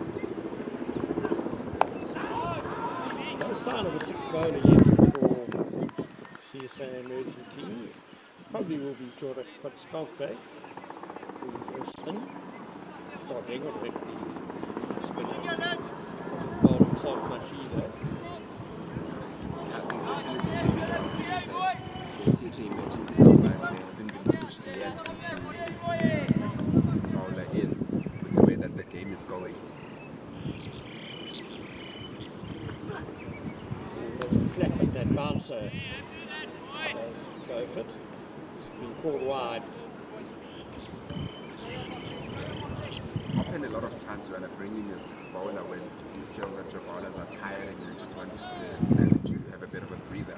But then if you've got your bowlers that you can be able to bring them for a 2nd and a 3rd good spell, while the other guys are also holding it up, then you feel the need not to. But then agree that it's time when you're dictating things. Well, that's surely also going to be a wide.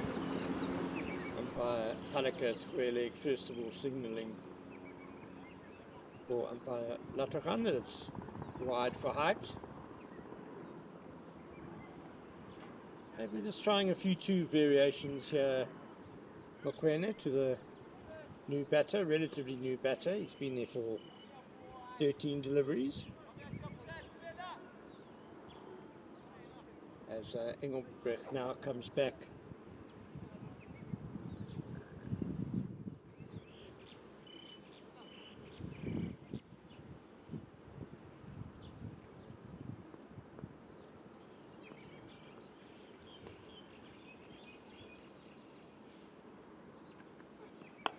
Straighter there from Mokoena. This time, not as short as he did as he did in the last two balls.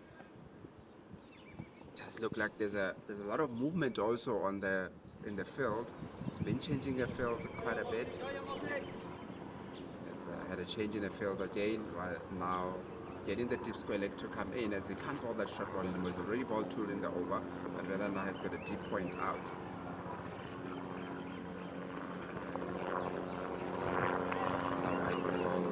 Tidy from the back.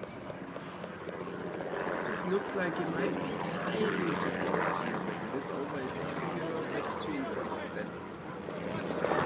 Well, I just think trying too many things. The slower balls and the other fielding changes. We've seen Stock Engelbrecht come down to log off, which interesting. It would be an easy one if Beaufort could push it through mid-off. There, down the leg, just allowing Rutherford to just get good bat on it down to that fine leg.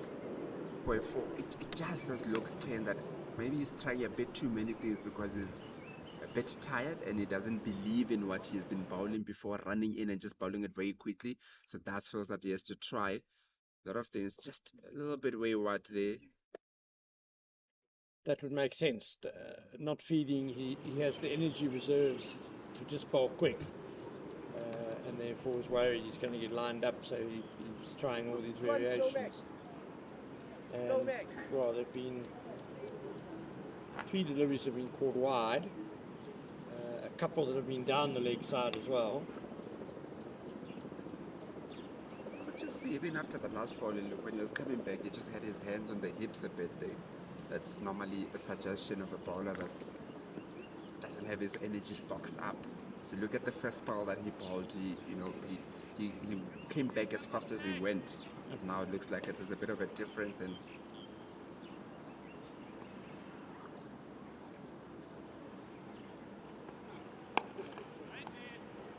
All the time. But I think that is one of the things that also comes with, we're talking about 18 and 19-year-olds here that are breaking into the professional system type of a thing. They've had to do a lot of traveling also. I mean, they played here, have to go to Northern Cape, have to go to Limpopo, come back here type of a thing. So these are players that are not used to as much traveling around and going and playing at different places, and that might take its toll on the players.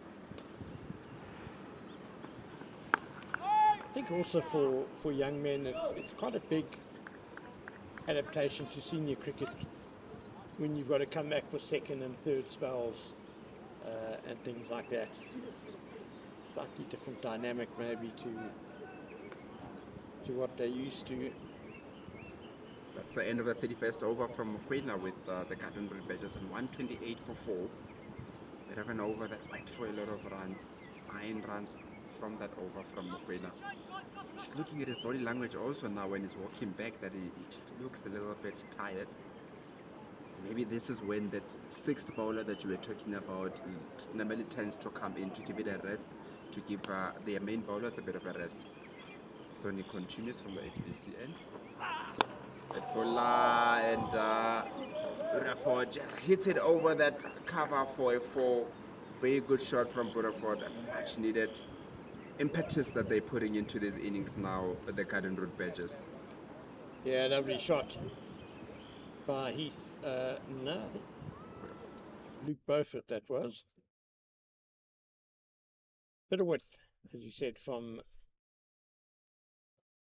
Sony, and the length was there as well. Nicely put away into one of the empty areas. Straight at that time from Sony, not allowing Beaufort to get the width that he was looking for. And that is the kind of over that you need, especially even the over of Mokoena that was a bit wayward. Then you start off with one that's worth that you can hit over. The CSA Imaging has built a little bit of pressure, got two quick wickets in Van Heerden and Smart a little bit earlier on. So now you get into a phase where you feel like the bowling team is dictating. So the previous over from Mokoena would have released a little bit of pressure on the Garden Route Badgers. And also the start of this over, nothing better than to start over with a 4. And then from there on, you can just look at plunging, getting the ones. And before you know it, you're going at 8 and over.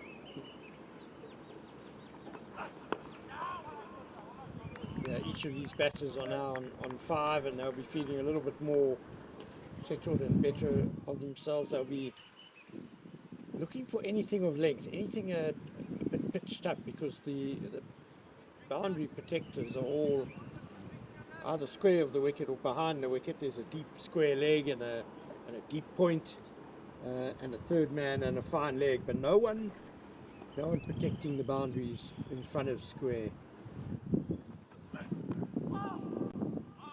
Full other time from Sony.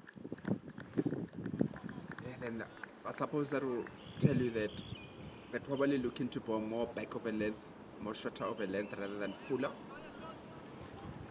They did make the mistake the first ball around where he hit it a bit, balled a bit fuller, and why they allowed the ball to be hit over to that cover. As we see that cover fielder now going a bit straighter.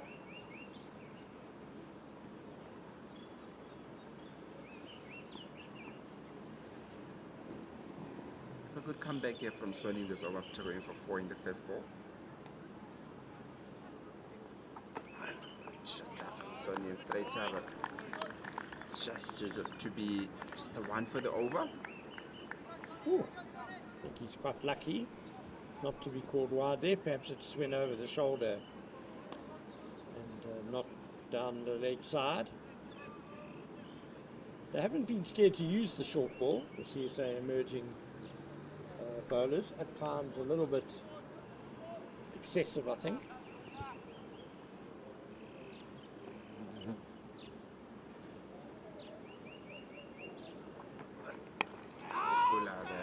From Sony, it's driven to that deep cover for 1.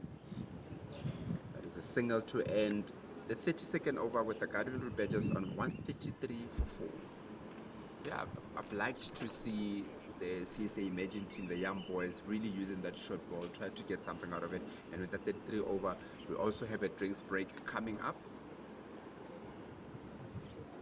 Does just look like, you know, the game is in the balance a little bit here. I think the CSA Imagine might feel that getting the 4 wickets a little bit ahead.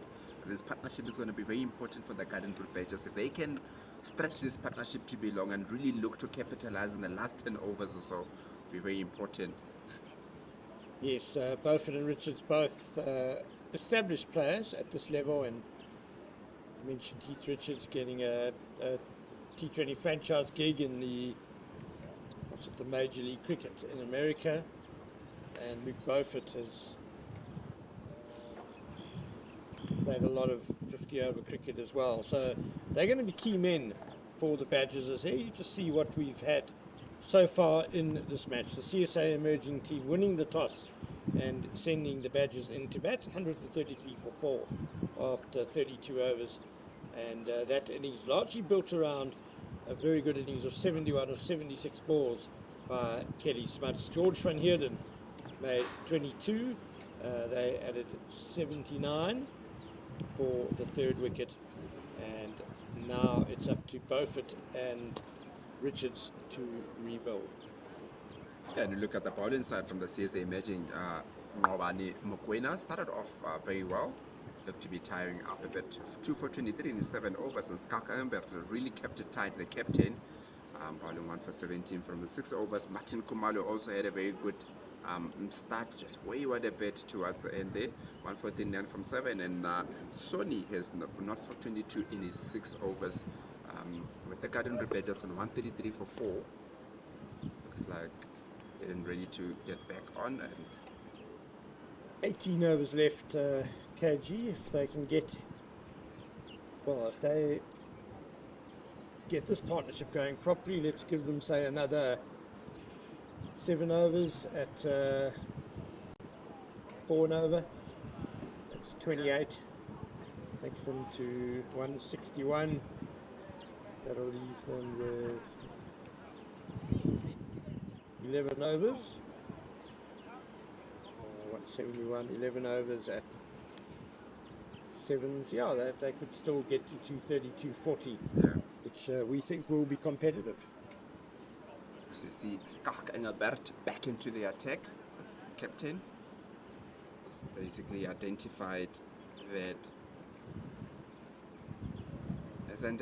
it looks like there's a bit of a partnership that's been building here between Richards and Burford. Still very early in there, but you don't want them to get along. And you look at the batting lineup of the Garden Route Badgers and you say that after this, it looks like there's a lot more bowlers that are coming in. So you want to break this as early as possible. Don't want to get them into the 40 overs. And about to Burford after the drinks for a single. Also, this is kind of the time when spinners often play a big role, and Skalk Engelbrecht bowled very tidily his first 6 overs, 1 for 17, so he's got 4 overs left.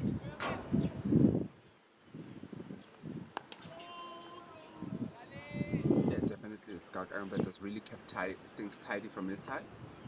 You would see that the way that he's bowling, that another spinner might do them good here.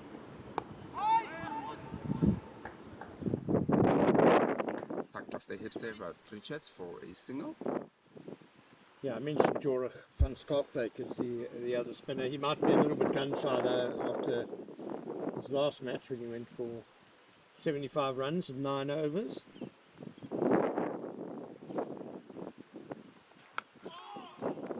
But it happens in this format of cricket. Yeah. Seen many times where bowler's the most expensive the one week and comes back and is the best bowler the next game.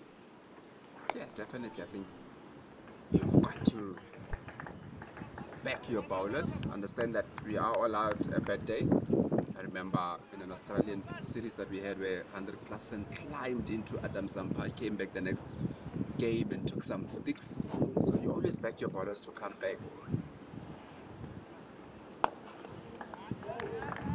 It's down to that long on for a single. That is 1 run to end the 53rd over. Skalk Engelbrecht gets through his overs very quickly. It's deliberate. I think you could see him almost rushing the batter, and if I was the batsman, I think I would definitely be just walking away a bit and getting him to slow down a bit. You don't want him to dictate pace of the game. Yeah, definitely. I think Skalk Engelbert, naturally, that's the kind of person that he is. You should see him also off the field. He does things very quickly. He speaks very quickly also. So that is somebody that, tends to want to get through things quite quickly. So need to continue from the HBC end. Shut up all to start off here. And for the over. Nicely rolled. That was a good one. Yeah. Not too short and well directed. Had a bit of heat behind it. Not many guys are going to be hooking that delivery. You just wonder, we've seen a lot of short balls, if maybe there is a message that came from the bowling coach Pittwater to say that let's try to see if we can use a lot more of our short balls. And hipped over, and an opportunity put down at that fine leg. That is Mokoena. Just had one straight to his hands, but looked like he wasn't too ready for it. See Sony, just look at the replay here. Sony straying down a little bit, but straight into the hands of Mokoena. It looked like he wasn't expecting it there. It came quite quickly, but really, both hands to it, really one he should have taken. So the CSA emerging dropped Kelly Smuts on 11. That was costly. How costly is this going to be? Heath Richards on 7. Yeah, and as we spoke, it's a very important wicket, this. Go forward, just hit it straight past the right of that mid off, down to the boundary for 4. And there's the power of the man. You could hear a wonderful noise off the bat as he hit that. And immediately Obani Mokoena will be feeling even worse about what just happened. Definitely, as we take a look at that again, flat batted straight down from Burford. He knows that there's a lot of impetus that needs to be put into these innings. They find themselves a little bit behind where they would like to be. And this time around to the leg side, over that cow corner for a 6. A very, very good shot. 6 following the 4. That is a superb stroke by Luke Beaufort. Standing still, and it was a bit back of a length, but with the slowness of the pitch he was able to pounce, and it was a wonderful shot off his hips. Yeah, very good here from Luke Beaufort. Really climbing into Sony here, transferring a lot of pressure to Sony. We did speak about after the 33rd over or the 30th over, you want to double the score that you were at that point in time. And no doubt that you look at the Garden Route batters will be looking that they are playing against a younger team under 19s, and they should be really getting a big score here. It's a bit of a break in play as they are looking for the ball. Burford has hit that past the clubhouse into the trees. There's a bit of a sprite down there, isn't there? It could be a bit wet and muddy down there. Yeah, definitely. That'll be a concern, but another concern is for the bowler Sony, is that now he has to rethink what length he's going to bowl, because we saw the flat bat down the ground, and then we saw the flick off the hips, both going to the boundary, and it might force a bit of a rethink for Sony. Yeah, definitely. I think different challenge that's been thrown to him now. Can't just bowl back of a length, but maybe the conversation that we had earlier about that 6th bowler might be something that you're looking to get in. Skak Engelbert is keeping things tight from the side that he's bowling at, but it just looks like the pace bowlers that are coming back into the attack just don't have the energy that they had earlier on.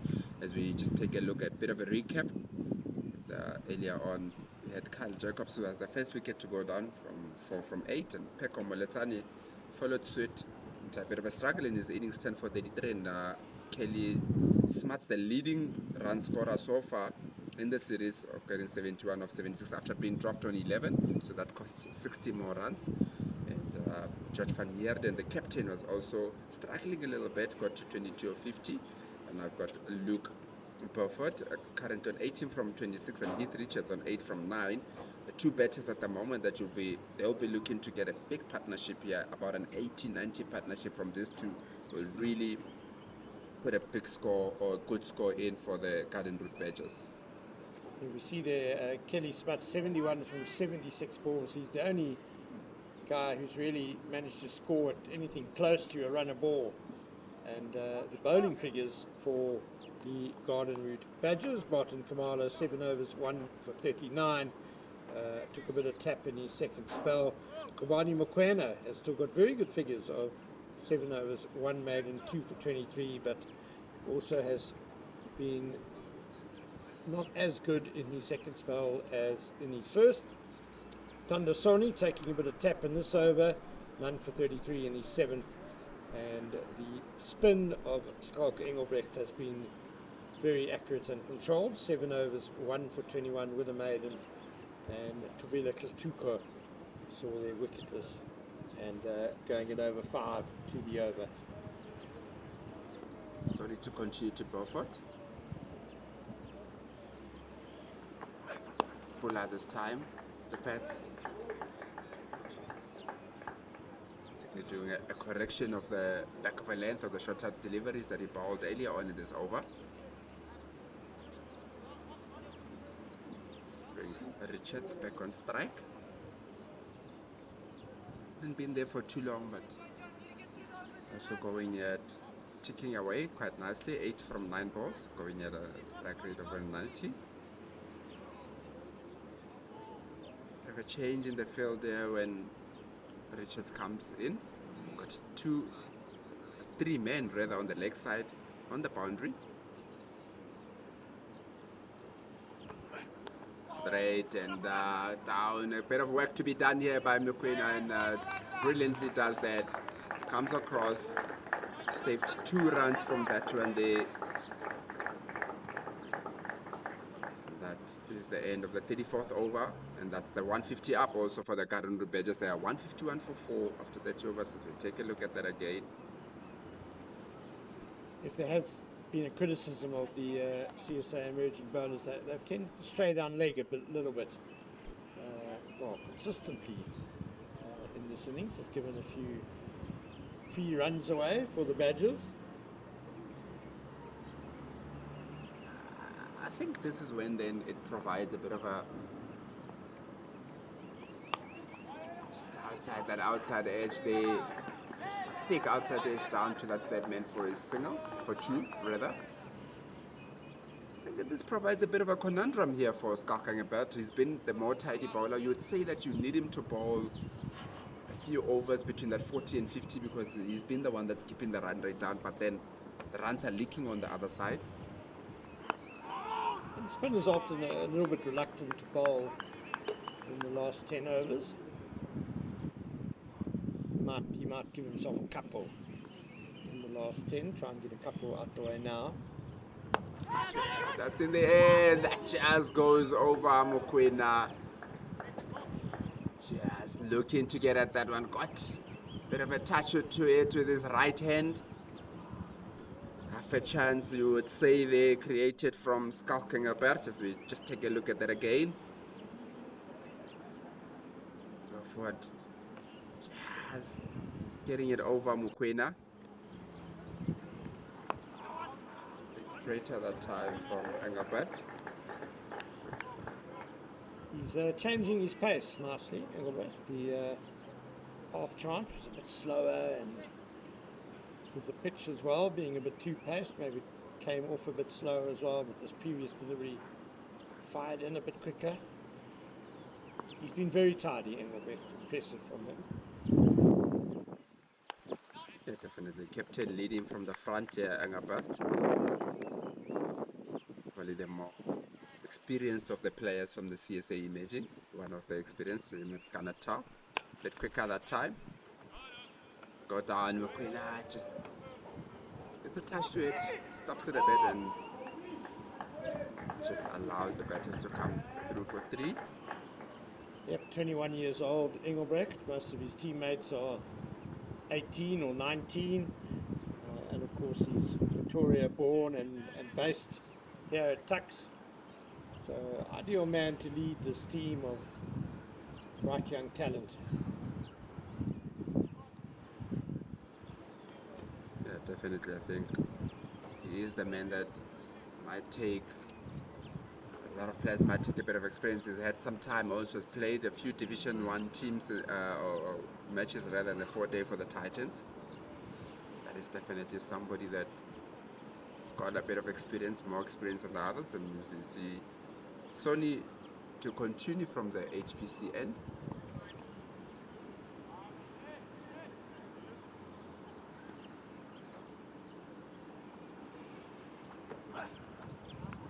This time, bit of protection now at the long off, but you could say that with the way the protection is, probably in this over he looks to bowl a bit fuller on that off stop because he's got the long off, long on, cow corner and a mid wicket, so can't allow to go too straight because there's no protection behind square on the leg side, can't allow to be also too short.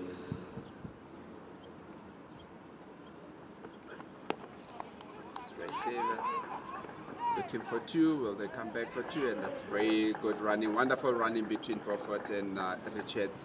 Just plug it into that gap there. There isn't anybody there to stop the single. Just hit it there, nice and soft hands, allow him to come back for 2. Well, that happens a couple of times, and Captain Engelbrecht will have to rethink his field setting quite quickly.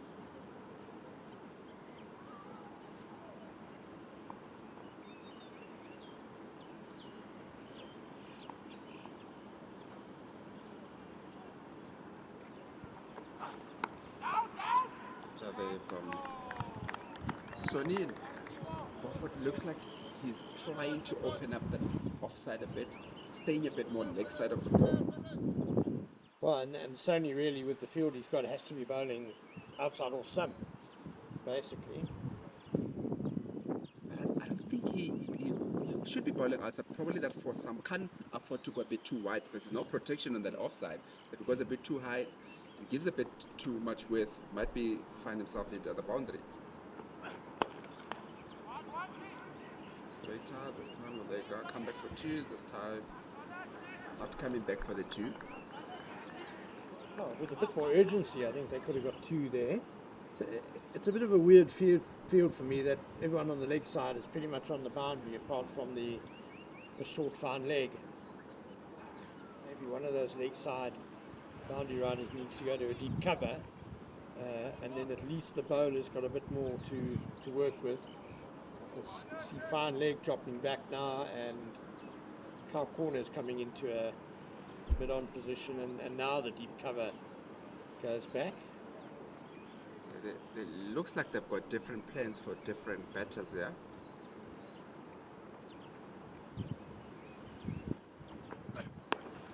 Again, straight from Sonny. Just something that happens a lot, I think, now in the modern day cricket game, where a lot of teams plan a lot for their batters. When every batter comes in, they know where their strengths are because they would watch a lot of videos and watch them bat a bit more. There's so much access now to people to watch the game, so they have a plan for Richards, they have a plan for Beaufort. Yeah, whenever he's on strike, this is the kind of field that we're looking to employ for the different batters.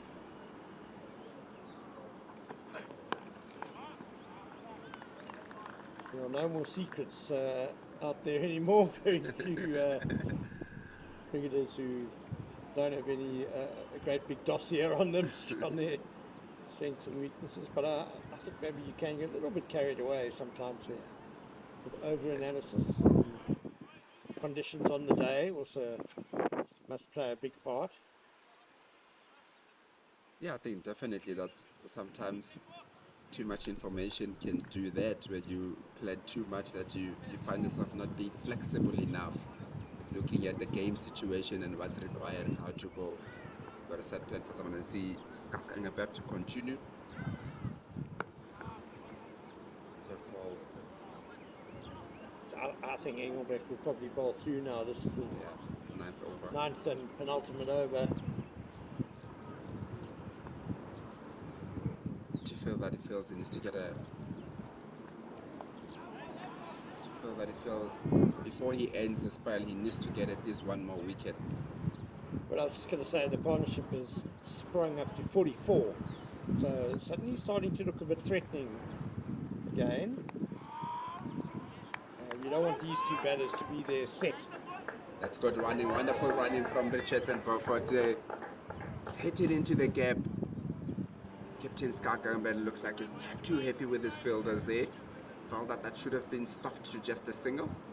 Well, there were three of them who converged from different areas, and I think there was a bit of confusion as to who was going to pick it up, and you see the wicketkeeper gave them a glare. Then tucked in there, but Patlamatlaka, the wicketkeeper this time around, just going quickly to it to ensure that there's no run taken. The Garden Rule badges have really played a single there, that same area that the ball has been hit to. Square leg, obviously got a deep square leg, so that means that there's an opportunity for a single.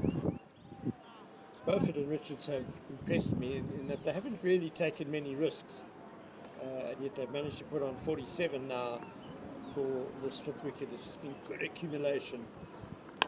And a bit of an upset to Skak, who came around the wicket and just allowed a bit of width there to be hit through that cover for 4. Very good end to the over here from Richards, hitting it past that cover. There is no protection on that cover boundary. And that's the 50 partnership up also for Beaufort and Richards. Going nicely here on 51. They have created the pressure. They have transferred the pressure back onto the CSA imaging. making them to think a little bit differently. So Skakangebet wasn't happy with just being tucked to that leg side for one. Decided to come around the wickets now to ball the ball across. But that opened up the offside with no protection in the boundary for four. Yeah, he bowled it a bit wide, didn't he? A bit wide, opening up the offside just when the protection had been taken away there from. So I think everybody was a bit disappointed with that last delivery.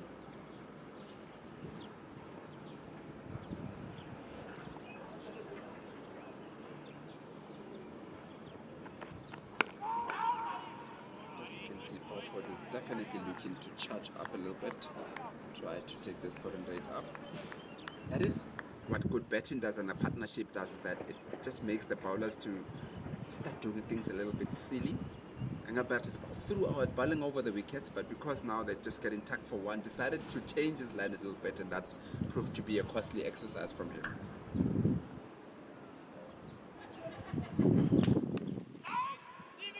Have a misfill there. Just allowing the ball to go down to that third man for a single. Yeah, we saw a couple of overs ago that Luke Beaufort started hitting Sony off the length he was bowling, just back of a length, slower balls, which would have created a bit of doubt as to what length Sony must bowl now, and now Beaufort's coming down the track at him as well. So when Sony's running up to bowl, there's got to be some uncertainty about what length he's going to bowl. Shorter that time, and very good take from Patla Matlaka. It certainly looked like it was going down for four. A bit lucky that that's not called wide. It looked like it was very leg side. Oh, there was a bit of a heat on that one, and I don't think it was too far from the bat or the gloves, which is probably why it hasn't been called wide. A good effort ball from Sony.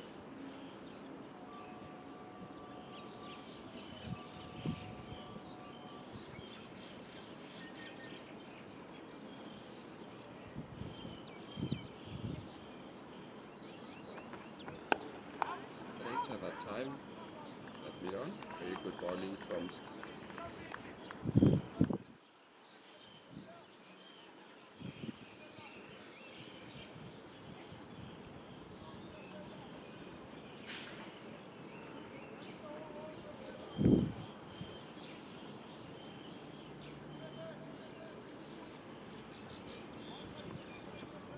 it's actually Martin Kumalo that's operating from the HPC end. But to leg side there, straight to Mokoena at that fine leg. Just keeping it to a single.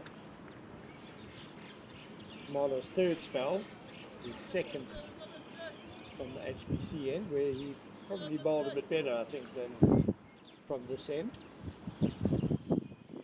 Yeah, definitely. I think that's where he operated early on with Mokoena, and he had a very good spell early on.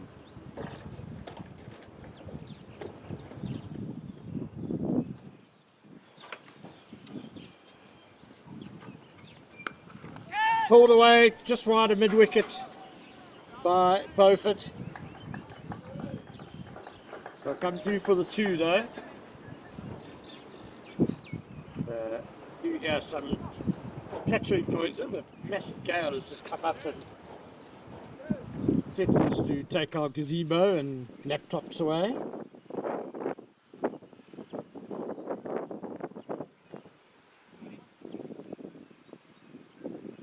.173 for four.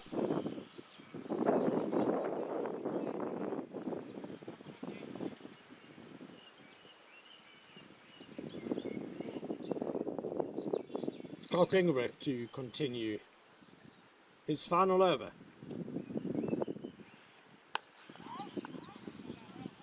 Okay, so he's definitely made the decision now that he's going to come around the wickets. He's starting a bat.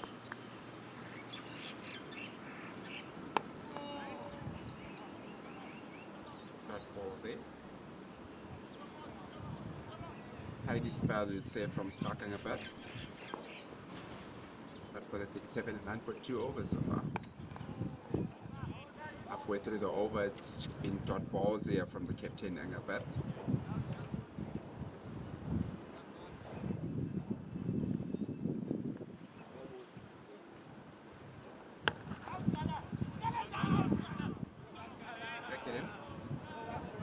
still managing to keep it down to a dot. 2 balls to go in his spell here. Angabat has really been balled well for the CSA Imagine team.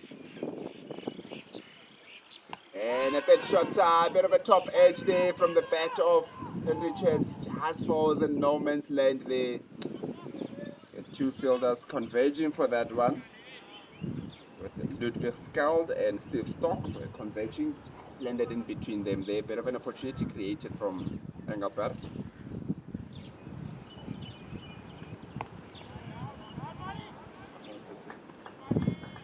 Square leg for a single, and that's the end of the over and the end of the spell from Skak Engelbert.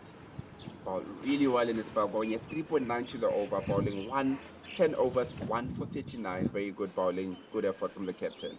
Yeah, excellent control by the off spinner. Not always that easy as an off spinner in the limited overs format, but his control was excellent. Barely bowled a bad delivery, and he could have well had a second wicket. Excellent last over he bowled there, just creating pressure through the dot balls, and what he was bowling for happened. A risk taken by the batsman up in the air, and just lucky for the batter that it fell in no man's land between a couple of fielders. Yeah, definitely. I think now the Garden Route Badgers will be looking at time to catch up a little bit with the game. Maybe that 250, 260 might also be in play here. Well, if they have a very good last 10, and these two bat for most of it, sure. Leg side is there. From Kumala and Mukwena just coming down. Just a single of that one. Leg by, just to be a leg by. Yeah, I think it's one of those that if they are to get to around that 250, 260 mark, at least one of these batters needs to bat right through the innings.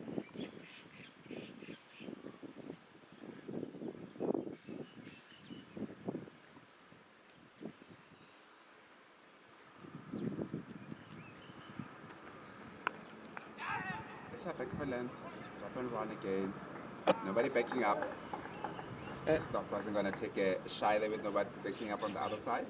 And I also think bowler Martin Kamala might have been in the way.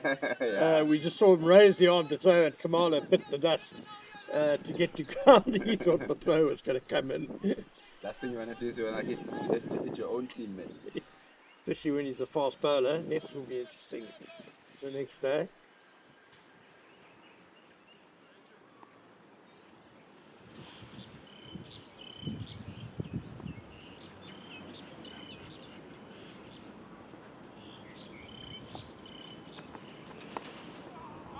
Bowling here from Kumalo.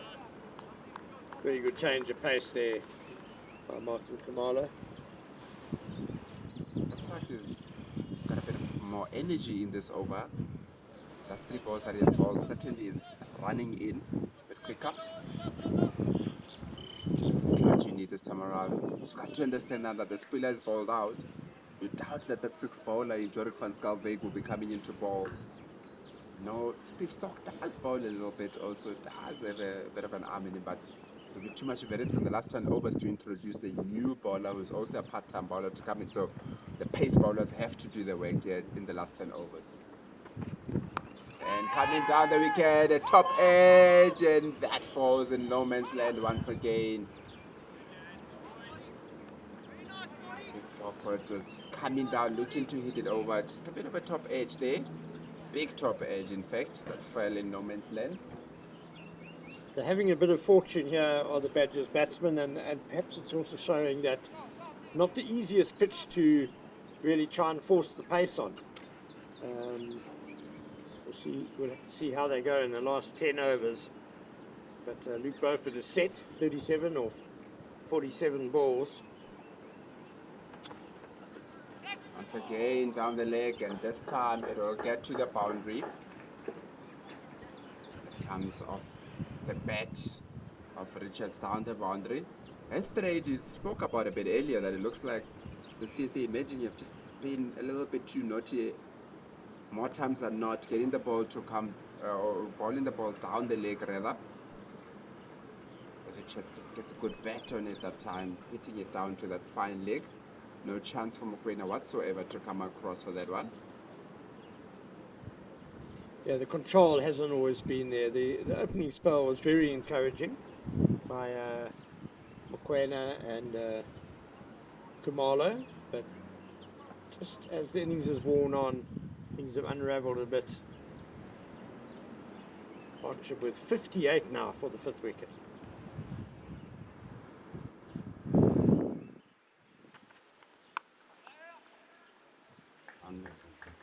We got cover for a single, very good end to the over, and that's all it takes, Ken. That over went for 8 runs and it's just one boundary, and it just go 1-1-1, and that does a lot. And as we say that, we've got a change in commentary with Omar Karim coming back into the commentary to replace Ken Boland. Last 10 overs, Omar. 10 overs to 10 overs to go. Badgers will be looking to get around that 250 mark, as you mentioned, KG. I do feel like 6 wickets in hand is a good amount for the last 10. These two have steadied the ship nicely since Van Heerden and Smuts went out, where they looked in a bit of trouble, but they've done really well with this partnership, which is now on 63. And emerging have been a bit loose, giving away extras, boundaries, which were but unnecessary. And as Ken mentioned earlier, when there was a partnership, this partnership was only on 10. He mentioned that they'd be looking to get a breakthrough, and it has cost them quite a bit of runs not being able to get any of the wickets of these two. Yeah, definitely. I think the Garden Badgers would probably be feeling a little better about themselves. Had a bit of a very slow start. Kelly Smarts for most part of the game or of the innings has held things together. But it's been a very good partnership that has built between Luke Beaufort and Heath Richards. Currently on 64. To get about they can get 100 partnership here. They can really get into that 250, 260 mark. As we see Sony back into the attack, replacing Stark and Albert.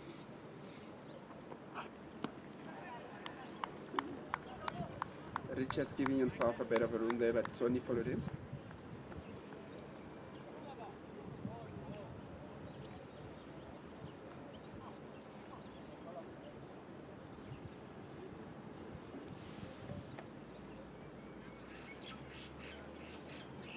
The last 10 overs here are going to be very important for both teams.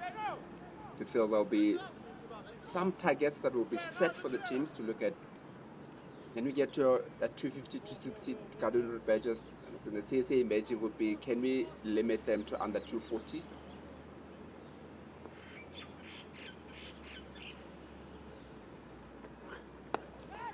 Pool driven on the up, and good fielding down at cover, deep cover, and 2 runs.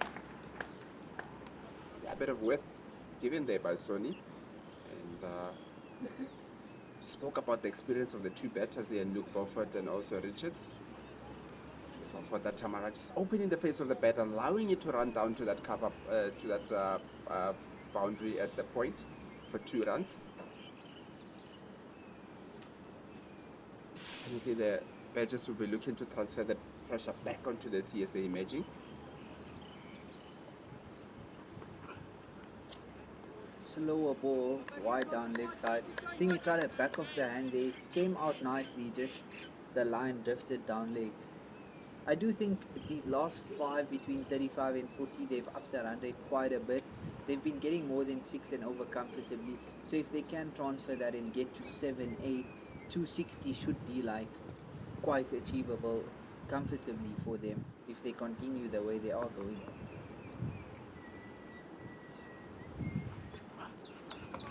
Short, put away, down to the fine leg boundary for 4. Beaufort moves on to 44.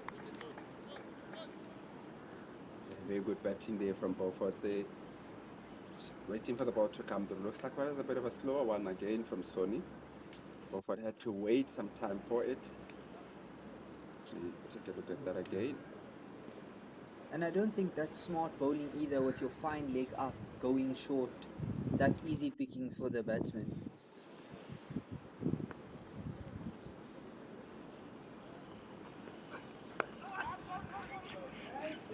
Drop and run, great running, and you can see the bowlers under pressure now. Trying to spread his field, 4-5 out now, only 4 in the circle for the power play. Yeah, definitely. I mean, you just look at the kind of field that has been set here that you want the bowler to bowl a little bit fuller, maybe on that off stump, fourth stump, because you do have a long and a long off out as a protection, and you've got a man almost in front of square there on the leg side, back, and then also a deep square leg. So you can allow to bowl it a bit fuller, a bit straighter. Then Yeah, force him to go over the fielders.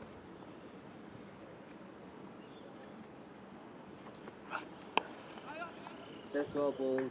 It is a bit.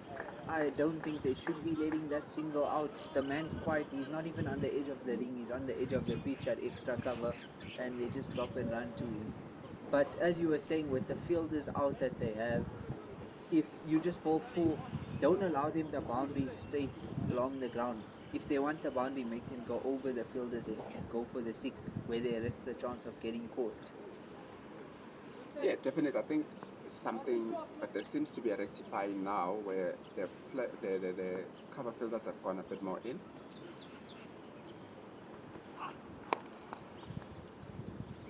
Nudged away to the onside for a single. And yeah, the cover field is there, even though you may think, okay, you're just letting a single and it's not a boundary.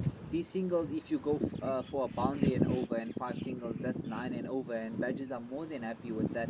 That will probably even get them around to 280 if they go at 9 and over. So another good over there. It was 7 off the over, and Badgers are happy prodding along with these two.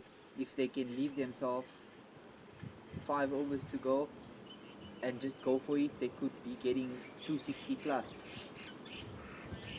Yeah, and when you speak about if you've got an in and out field, and I mean by that is you obviously have the guys that are protecting the boundary on the offside, and you also got the guys that are in the circle. The guys in the circle should be tight on one because Yeah. they're not saving your boundary. You've already got somebody that's saving your boundary. So you can't have somebody on the boundary and somebody on the edge of the circle because essentially what you're doing is that you're just giving them the easy one. So those Exactly. guys need to be tighter, stop because their job there is to try and stop the single. There's already somebody that's stopping the boundary there. Exactly. So that good ball that you want to be dotting up the batsman, you're giving them an easy single, releases the pressure, and now the pressure is back on the bowler. Martin Kumalo for his last over from the HPC end. Gives himself room and to the sweeper for a single.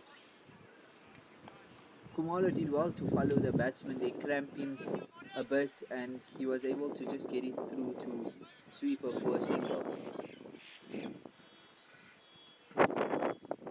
Yeah, definitely. I think the experience of the guy doing with badges there will be looking and say that if you just get that one boundary ball and over, and then we go for six for the rest of the over, they're winning the over. And they short pulled away and it's one bounce 4. The deep square did look in the game for a bit of it, but to the right of him and one bounce 4 can't get anywhere near it. I think the Badgers batsmen have picked up well on the short ball now and are starting to put it away. It's not troubling them as much as it was a while ago. Yeah, you would say that also the energy of the bowlers is not as good as it was a bit earlier. The energy stocks have definitely went down a little bit. So that short ball doesn't come with the impetus that it did a bit earlier. Yeah. Where earlier the ball was just flying through, but now it looks like it's just a loopy type of a short ball.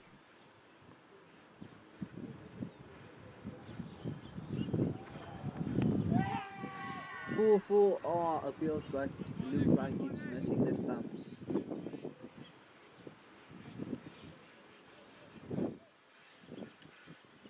I just have liked to see that again. He moved across, so I think it hit him outside the line. And here we see it again. He moved outside off stump and going down. Shot. Oh, catches it on the rebound. Oh my word. Bowler's heart in mouth moment. And I think the fielder himself can't believe he took that on the rebound. But he hit that really hard bow foot and visibly upset he wasn't able to go on and get a 50 and battle the end. Yeah, very good take there.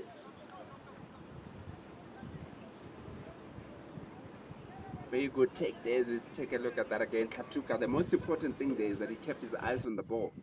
So even though he just hit it up the first time around, Yeah. but then because he had his hands on the ball, he was quickly able to react and catch the ball again. And that's a much needed wicket. You would say that against the run of play, with the way that the Garden Badgers have been batting, that sees us losing the wicket of Luke Beaufort here for 44 from 51 after a wonderful partnership with Heath Richards that went for 82 runs. And I think it also favored Latuka that he didn't go for the reverse cup, because if he did, he probably would have went down. But because he went normally, he hit his hand and bounced up and allowed him for the rebound. Carlson to the crease now will be looking to continue where Beaufort left off and get them to a good total above 250.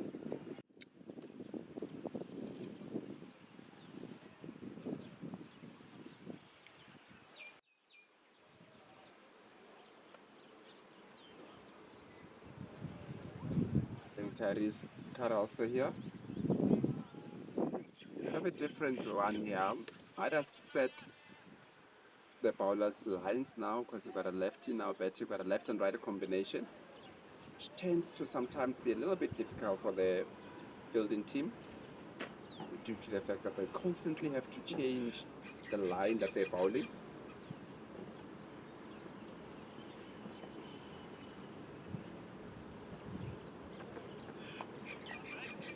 Short, put away down, and Mokoena does well to restrict it to a single.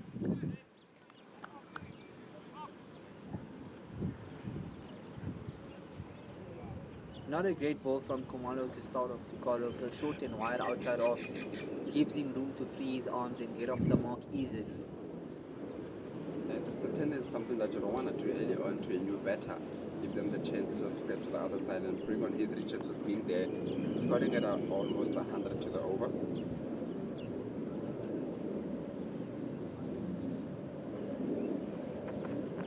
Short, wide, down leg, and the keeper does well to get a glove to it, and Mokoena tidies up at fine leg. There's of course a lot of cricket that's happening around here with the CSA One Day Cup Division 2. We have this match here, but there's also a game between the Mpumalanga Rhinos and the Eastern Storm. Currently the Eastern Storm are 170 for 6. And we've got the Tuskers that are also going against Eastern Cape Inyati. They're currently on 250 for 3 and 44.3 overs. Lots and lots of cricket happening. There's a delay in Limpopo where the Northern Cape Heat is playing against Limpopo. It looks like there's a bit of rain there. Edged away, that is a good ball by Kumalo, and Mokoena does well. They get 2 runs. KG, I think Kumalo, since his first spell, he bowled really, really well in his first spell. But since he's come back for the second and third spell, he's been a bit too short, too wide, down leg. Hasn't been really the greatest of bowling to follow up his opening spell. And that ends the over and ends Kumalo's spell as well. 2 for 60 in 10. 2 for 61 in 10.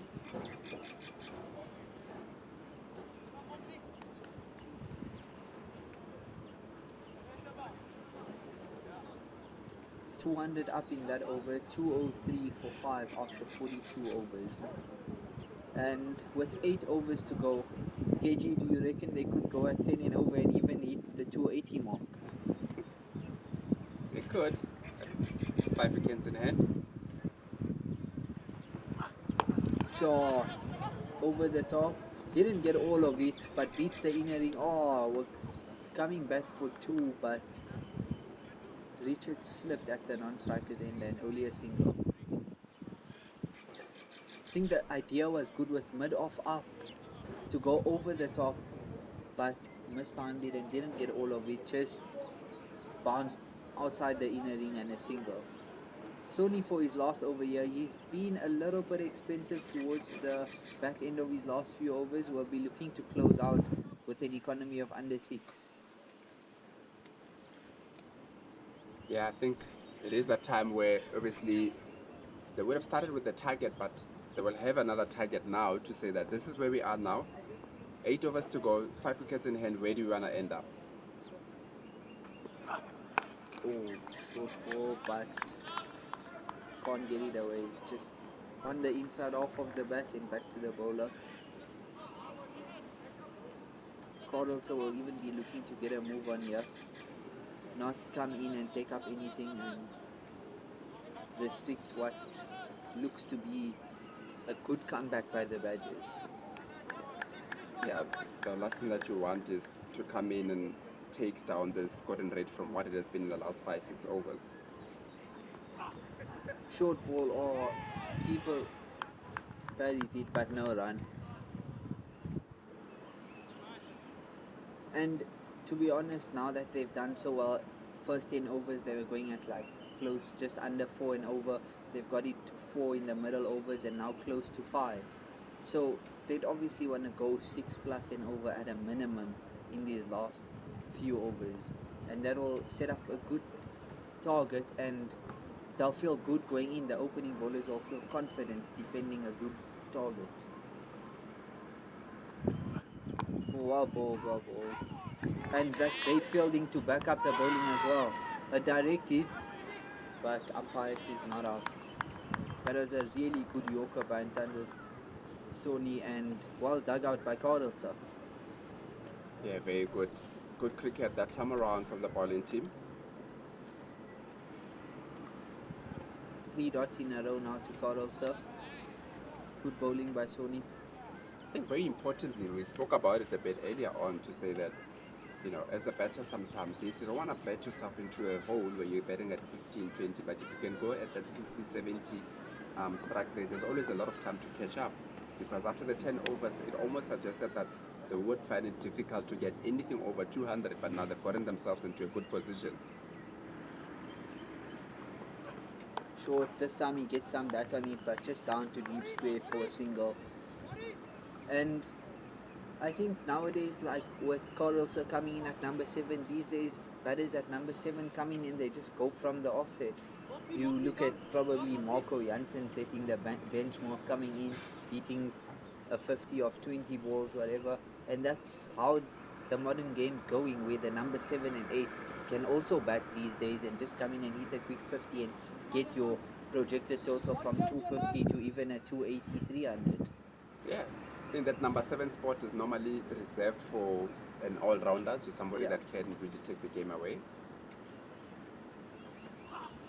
Slower ball, just a single to end a really good over. Only 5 off it, and Sony ends 0 for 54 off 10. Do you think he'll be happy with those figures, Katie? I think maybe a touch more expensive than what you would have liked to have been. So would have liked to picked up a wicket or two. Now, there's either one or two things that has been happening here. It's either or three things actually that could have been happening here. That the bowling from the CSA imagine might have just become a bit looser from what they started, or the pitch has started to play a little bit better than what it did earlier on, or the batters have just had a better time of the game. So it's one of those things that it certainly does look like it's a better place to be a batter at the moment. And maybe that's something that CSA Imaging will be taking into their innings, that it looked like as the game was going, it became nicer and easier to bat on this wicket. Yeah, and I think they'll be actually happy with that, as much as they will be looking to defend and restrict them to anything under 250. Klatuka back into the attack from the HPC end, 47. Whoa, toss wide outside off. Beats extra cover, but I don't think it's going to beat long off. And the captain Engelbrecht gets across 2 runs more to Heath Richards. Him being the set batsman will be looking to tee up now, get over a runner ball at the moment. Yeah, definitely. I think very importantly for him here is not to leave any overs out. Be looking to bat through here. Shot, just And this is good bowling also, bowling to your field, not bowling short, wide, bowling at the stumps. Even though Richards is heaving it away, it's just singles and twos down, and that will make the captain Engelbrecht quite happy as the bowler bowling to the field. Lots of work, you'd say, also been done by the captain Starker. That's about 10 overs, but so should show also that he's probably quite fit to be able to do that.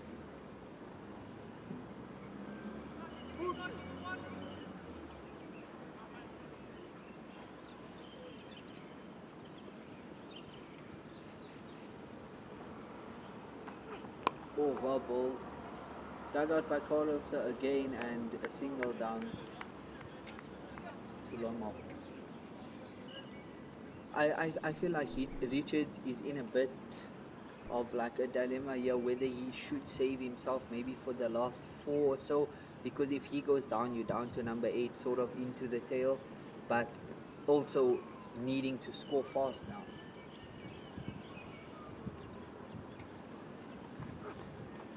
Nearly wide outside the off stump. So I don't know, like it's sort of a bit of a difficult situation for him, because you can go from now, but then you leave your number 7 and 8 with 6 overs to go, or you stay in and just go at 7 and over until 46, and then from there just go for it without shot. Is your That's answer? massive. There Is your is answer? yes. He's not saving himself for anything. That's massive. Ball in the slot, not a good ball at all by Hlatuka. In the slot and deposited straight down the ground for 6. Yeah, very good batting here from Richards. Coming across, making it to be a bit straighter than what it was intentionally. That's his in move to 41 of just the 38 balls. Again he goes. And Carl Corner just watches it sail over his head. I don't think this is great bowling from Hlatuka either. He's bowling in the slot for Richards is moving across outside off stump, and he's still bowling in the slot, not varying his pace or changing it up. As we see, Richards step outside the off stump and just to access the leg side. And as I mentioned to Ken earlier, if they can set up a base for their number 5, 6 to come in and just access the short boundaries, because these boundaries, especially straight, aren't really big, and we're seeing Richards clear it with ease.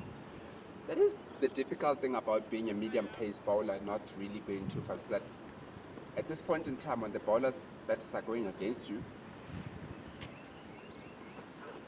Again, this time the biggest of the lot.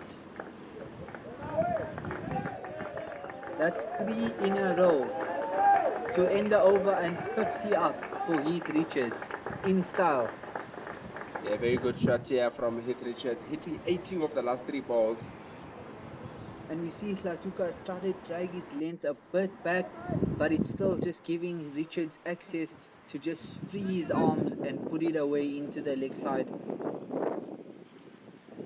That is the tough thing that comes with being a medium pace bowler, is that if you're not fast enough to bowl that short ball, you're going to be attacked. So you have to almost be perfect in the length that you want to bowl. So with a medium pace bowler operating at that pace, you'd say that he needs to bowl perfect yorkers in order to get something. Because if you miss just a touch, because of the pace, the batter can do absolutely anything they want with that.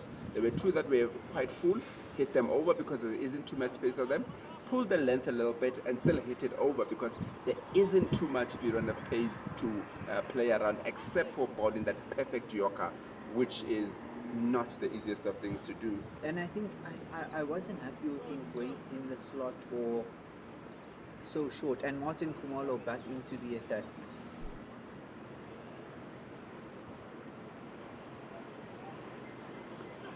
Slower ball to start. Mokoena into the attack, and slower ball to start, and a good result for the bowling team. Just a single, but Heath Richards back on strike. Yeah, and that is exactly what the Garden Badgers will be looking for as early as possible in the innings get his Richard on strike. Yeah. He is now going at very good strike rate. He's on 53 from just the 40 balls. Exactly what the Garden Badgers would have needed. And at this time now, they're looking at the way that is going. They might now be looking at that 280, 290. And as I mentioned about, as we see Cow Corner coming in for this ball, change of field.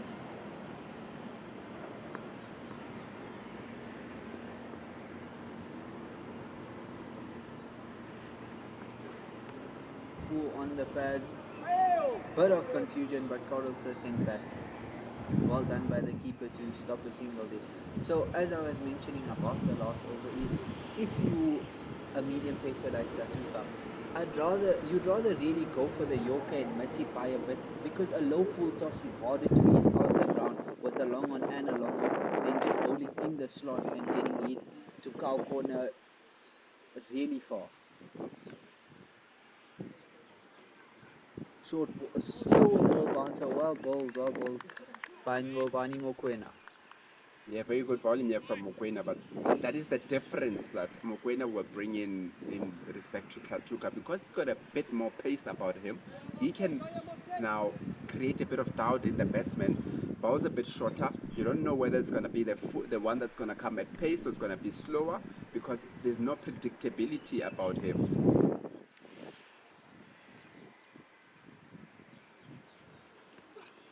Oh, and this time the quicker bouncer beat Richards for pace. 3 valuable dots here for the SA emerging. Yeah, definitely very good bowling here from Mokoena. Using the pace that he's got to create doubt into the batters. Finding it very easy here, the Garden Badgers, when Mokoena is operating. It's created doubt now. What's the follow-up ball? Full and oh, good fielding but good running also by Richards to get through for the single and leave Carlson with one more ball left in the over. I really like that from Mokoena. You can see that there's a lot of thinking that's going through his processes. As we take a look at that, a bit of a fuller one. He went short, get the batsman to be on the back foot. Now bowls a bit fuller. It finds him not too ready for the full ball. But that's exactly what happens when you've got the pace that you do, like Mokoena, using it to good effect here.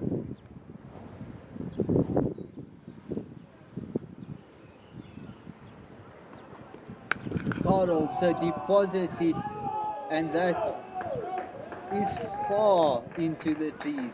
And that ends what would have been a really good over for Mokoena, but from 2 of the first 5, he's gone for 8 of the over. And Carlson joins in on the act with Richards. Yeah, very good shot there. As we just take a look at that again. Bit of a slower one there from Mokoena. I think Carlson sat back expecting that. He was waiting on the back foot, just waiting for something to free his arms, and Mokoena gave it right to him, and what looked to be a really, really good over for the CSA emerging turns out to be a good comeback by the Badgers in the over. It's a bit naughty there from Mokoena. You've got a long on and long off out. You've got a batter that hasn't shown his strength as yet, where you will look to want a ball rather too full to him, for him to hit you over straight for 6. Ball, slower ball into the wicket makes it a bit easier.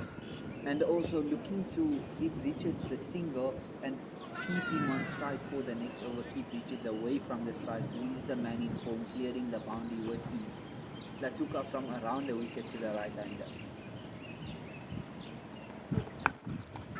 And there's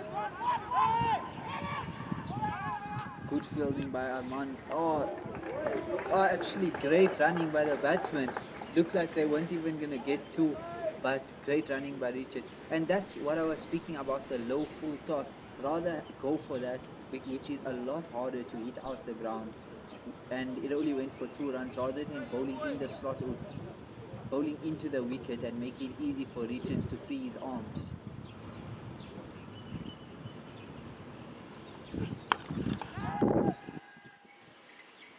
Put down at long on. And they're going for two as well. This is great running, but very, very poor from CSA emerging. Should have been taken there, put down by Martin Kumalo.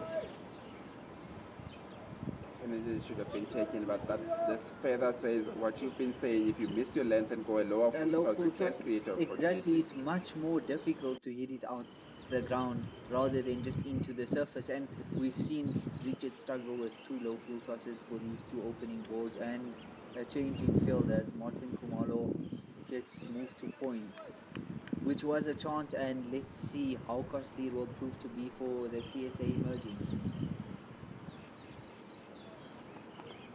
Into the surface and wide, way over the batsman's head. And that's set up so long in the surface as well.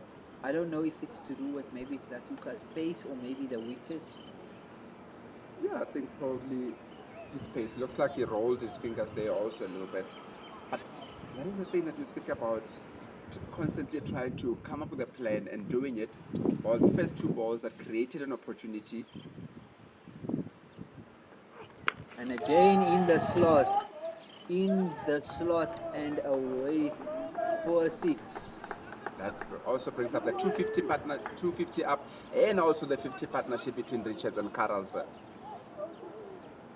It is where you see the experience becomes of paramount importance here, because the first two balls were lower full tosses looking for the full one, created an opportunity, wasn't easy to bowl, but now went back to what he did in the previous over, bowling the ball into the wicket. And with that, we've seen a white ball and also a six now deposited over that cow corner. And proving to be a really expensive over after that drop touch as well. 11 of the first three. And bowler under the pump. The tough thing here is that they don't really have a sixth bowler. We were mentioning Jorik van Skalbeek a bit earlier, but he's actually not in the playing 11 for the CSA Imaging. So they would rather maybe Steve Stocks can bowl a little bit. And he's coming over the wicket now. Oh, and he bowls him. Richards disappointed, his head was in the sky. And as I mentioned to Ken earlier, I felt like CSA Emerging needed to get a sixth bowler, even if it's only two, to take out of the bowlers like Latuka and Sony, maybe just one or two at the back end. And it is proving a bit costly. As we see the wicket again,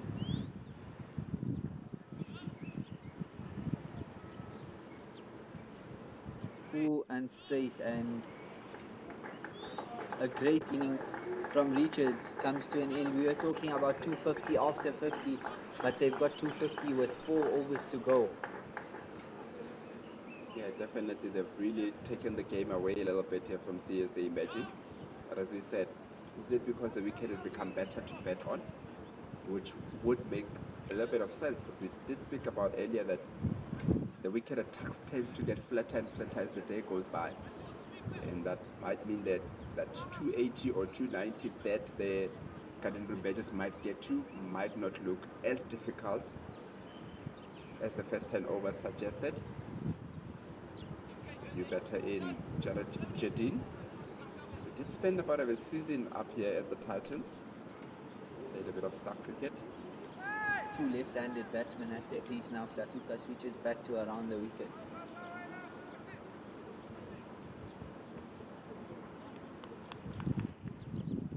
And the conundrum now from Skak Engelbert.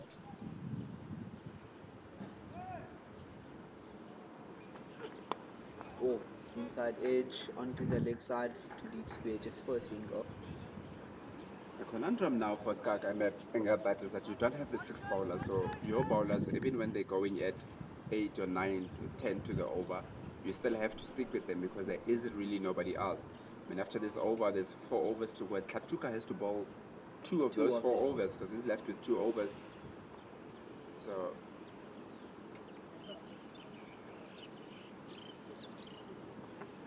Into the surface. Was there bat on that?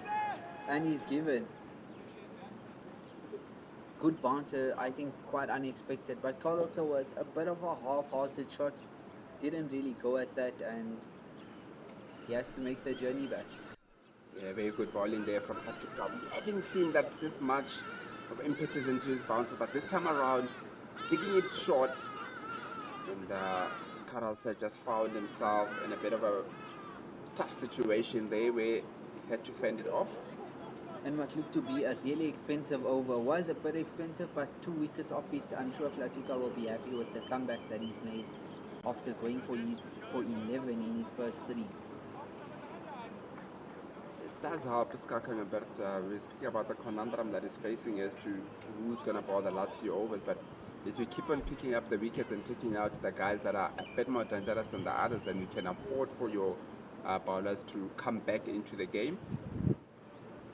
As we see Shompomo Dimikwani coming And in. Mokoena to end with 2 from this end, and Klatuka will end his last 2 from the edge piece. So it's important for them to be tight now. This extra 20 runs that they could leak now could be costly. As you always see, the extra 20 runs that the tail gets always proves to be game changing. So it's up to Mokoena and Klatuka now to clean up the tail. Yeah, I think the target will be not bowling 50 overs for the CSA Imagine, but rather bowling the Garden Badgers out.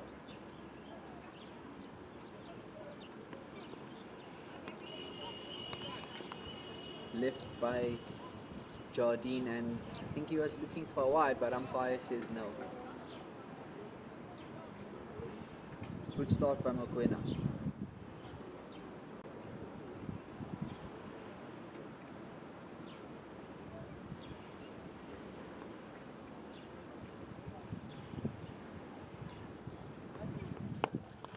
Down the ground, and just a single.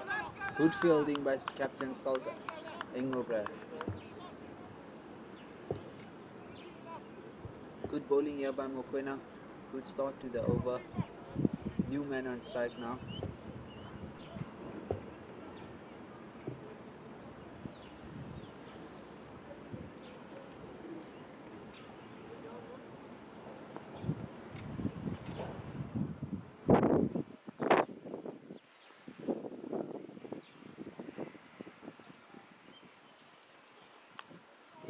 Full on the legs and flicked away down to the leg just for a single. Really good bowling here by Mokoena. And he'll look to close the over out now with the last 3 balls. Bit of wind coming here from the Tuks over.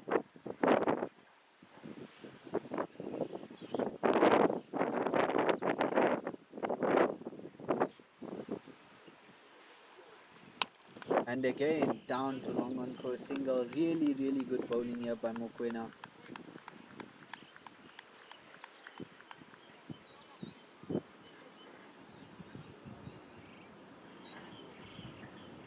Yeah, definitely putting a lead on the scoring now, ensuring that they're not going too quickly here. Short ball, hits the gloves and down to fine leg for a single. Good fielding here from the fine leg, ensuring that you keep that to a single. The fielders have been backing up the bowler for this over so far with Engelbrecht earlier on and now at fine leg. Good over so far, 4 or 5 balls, and you'll be looking to close this over out now.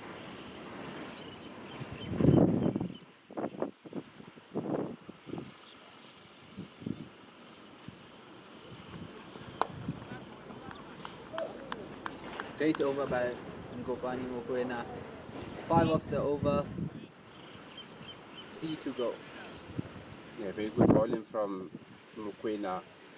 You would say that going at 5 in the last 4 overs is not a bad run rate or economy rate to be going at. So I'll be very happy with that. With 3 overs to go, Edinburgh Badgers will definitely looking to maximize the last 3 overs. Try to get, even if they get 13 runs, which probably they'll be looking at more that will get them to about that 270 mark. I do think they do need to capitalize on Richard's innings. He really did well to get them up above 250 now. If these two can get I would say 280 would be a really good score, considering, like you mentioned, the wicket getting flatter as the day goes on.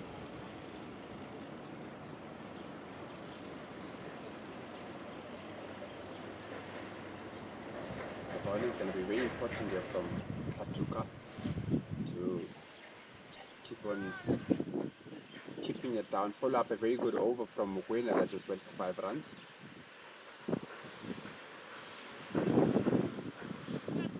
Short ball and another wicket for Klatuka.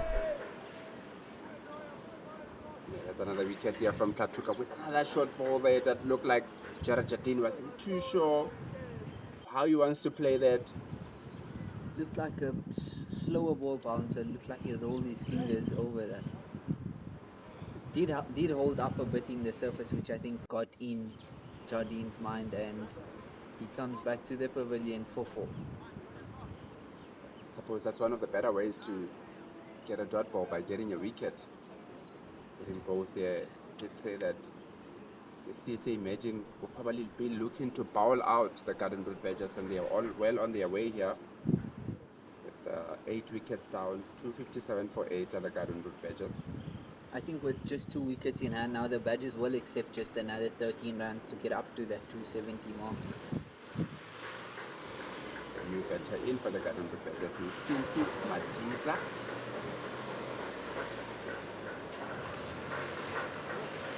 Looking at yourself as a bowler coming in, you want to say that you want to give yourself a lot more runs to defend also. So try to contribute, even if it's about 5 or 6 runs, make a very big difference in the game.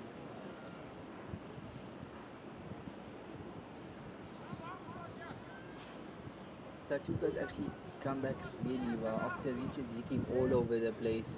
This has been a really good comeback, picking up 3 wickets, and he'll be looking to close out this 1 and 1.5 overs of his, or even quicker, by getting the next 2 wickets.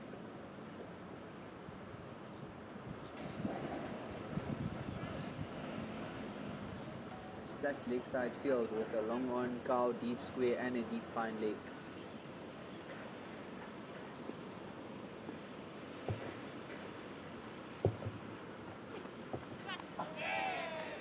And another one. Klatuka on a hat-trick now and needing one more for a fifer. This is a great comeback by him. Yeah, very good comeback from Klatuk after getting a bit of a tap in from Richards a little bit earlier on. Just looked like here from Majiza that believing you're playing it is just squared up there. Very good bowling from Klatuka. Ended this innings very well here for the CSA Imagine. This is what you need from the CSA Imagine, going into your batting innings after taking a bit of a tapping in this last 10 overs. Finish off the last 10 overs well, get the wickets, get the momentum going into your batting innings. I think that looked like it nipped a bit off the seam and Yeah. caught the batsman out. And on a hat-trick now, the CSA, the Badgers lower order doesn't seem like they're going to contribute anything here. And it looks like Richards will be the one who carried them above 250 and nothing after that. Because Yeah. like I mentioned, that lower order extra 20 runs does change a game and change the way teams go into the changing room at the halfway break. And it seems like there's not going to be any contribution from the lower order here. Yeah, definitely. That's how we spoke about the importance of the partnership between Luke Burford and Richards, to say that those two will really need to carry a lot of the batting going forward. That has shown that once they are gone,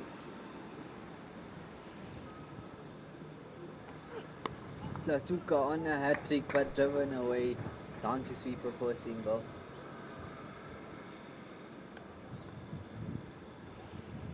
a very good comeback here from Klatuka. Looked to be struggling a bit some overs, a few overs earlier, but has really come back in this over in particular. Well, the 4 balls in this over has already picked up, or 3 balls rather, has already picked up 2 wickets.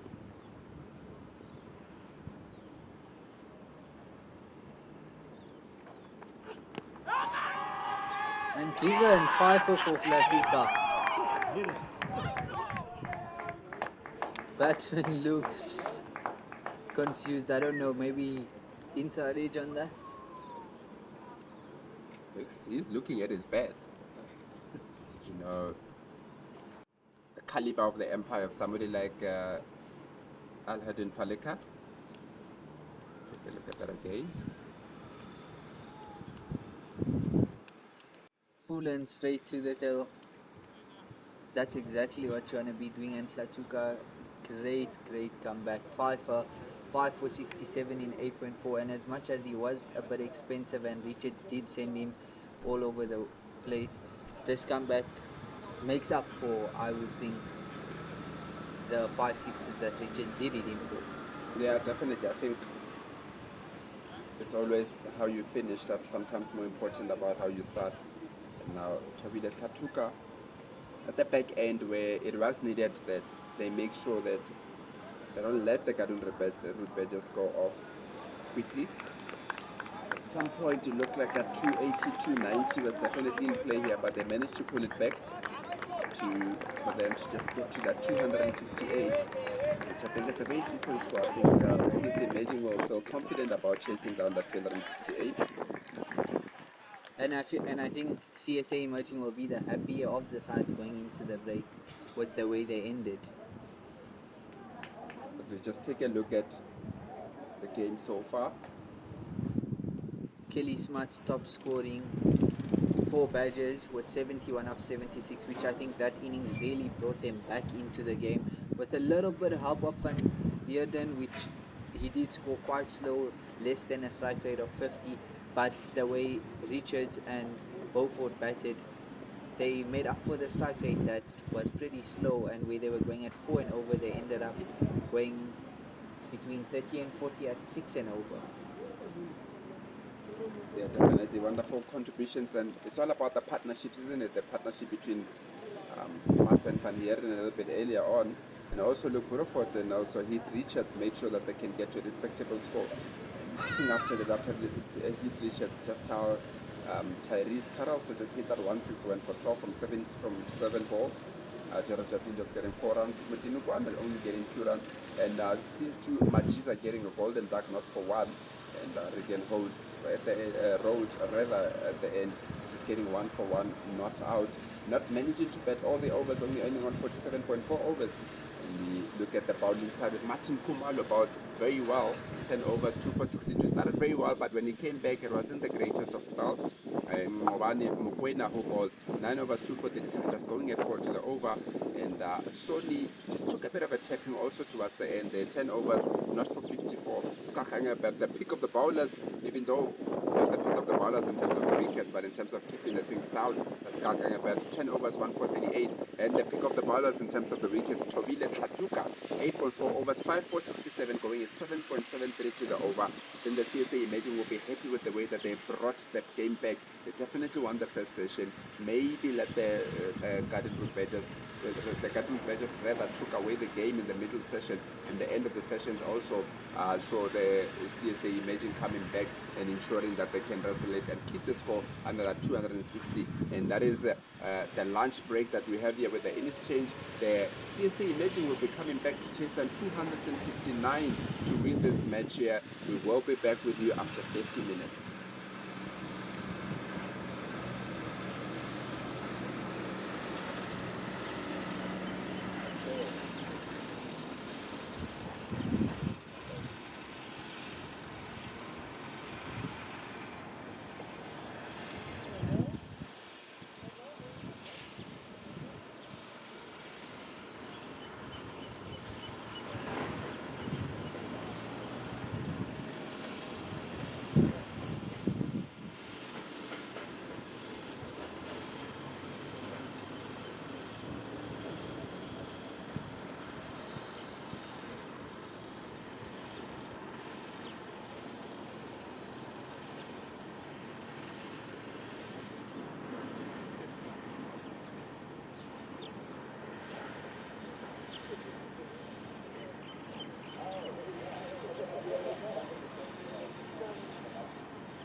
Oh, no.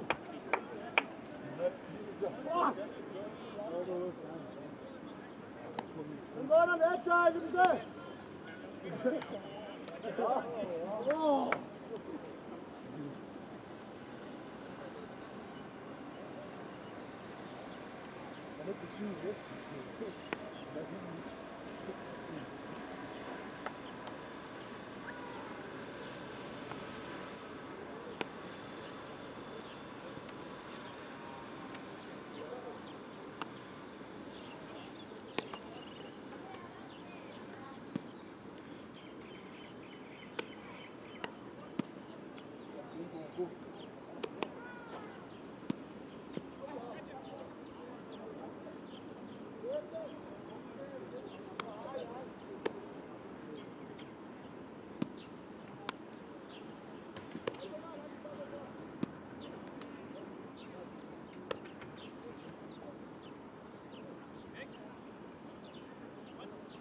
I want ice up. You want those?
That the first ball you missed, but that was just a single to Garnet Tar, the other opening batsman. I'm Ken Borland, and with me is Omar Karim. Omar, what do you make of this run chase? 259. I think we're in for quite an interesting run chase.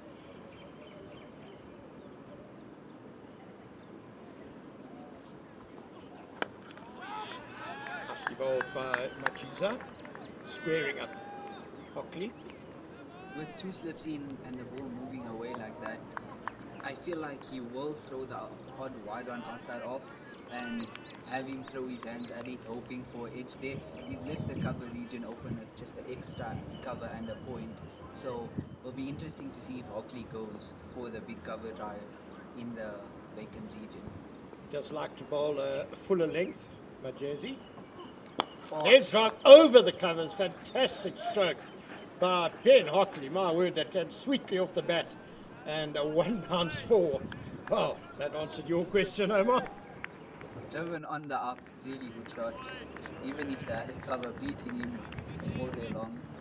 I think he just went a touch too full there, which allowed Hockley to get under it.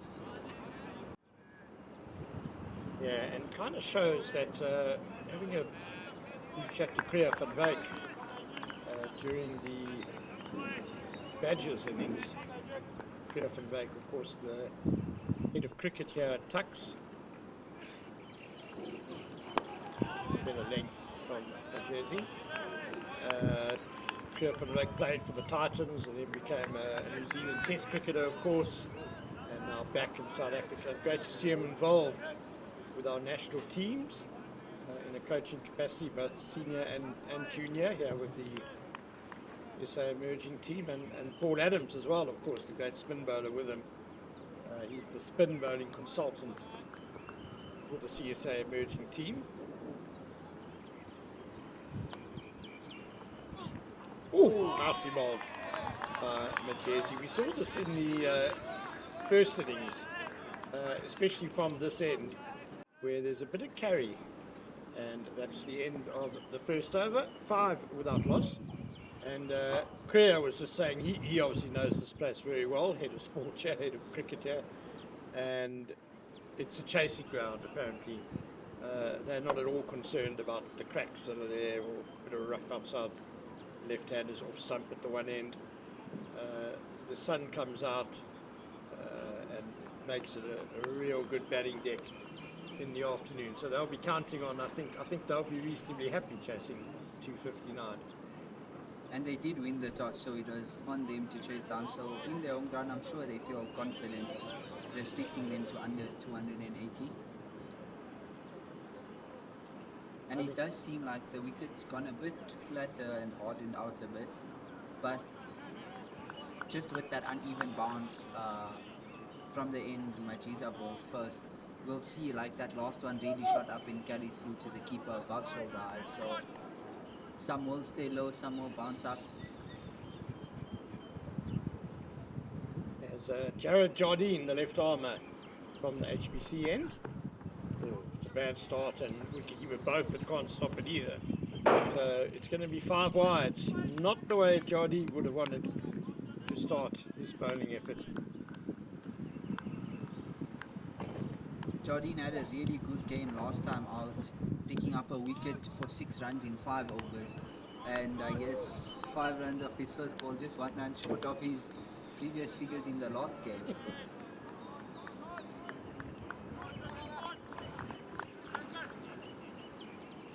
It would have been against Northern Cape, was it? Actually better line, still a bit leg side-ish. Yeah, it's drifting a bit down leg. If he can start it a bit outside off with the angle going away and the ball nipping in, he will cause some problems for Garnetar.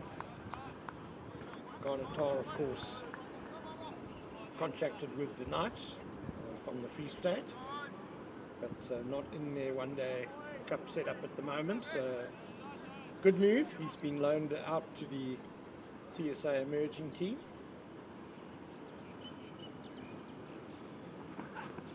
I see controlled hook by Tar down to fine leg for just a single. It's only been 1.5 overs, but CSA emerging look positive out here. They look like they're up for the run chase. And the bowlers will have to be disciplined, as Kumalo and Mokwena were for the first 9-10 overs, where Badgers were only on about 20-30 odd after 9 overs, and that really put them on the back foot. So Badgers have to come up and match what emerging opened up with. Exactly right, and I do think just from the 8 deliveries, 9 deliveries we've seen so far, the ball does seem to be coming on a little bit better this afternoon. You'd expect that. It's quite a hot day in Pretoria, so the pitch has had a lot of the moisture burned out of it probably. Yeah, and a little bit more bounce as well. We didn't really see much bounce from bowlers bowling from the HPC end, but now it's Jared Jardine bowling this end. It's climbing up a bit towards chest height. Oh, they're appealing for caught behind, and they can't believe it. But umpire Aludin Palika was already kind of signalling wide, and then just stopped for a moment, but then completed the signal. Did you hear anything on that, Ken? I didn't hear anything. No.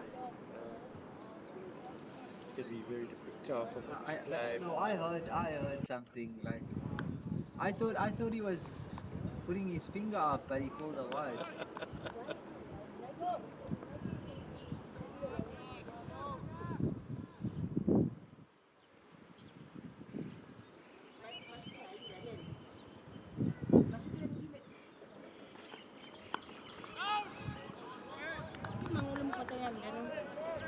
Badgers certainly thought they heard something. You could tell by their reactions, but they weren't sure.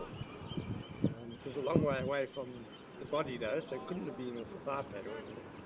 I don't know. It looks like a bit of deflection after it passes the batsman. Could have been late swing, yeah. Difficult, very difficult to tell from that replay without a sticker or something. We'll have to trust. I thought he was gone. I heard something, but umpire's call. Jardine just can't find the right line here.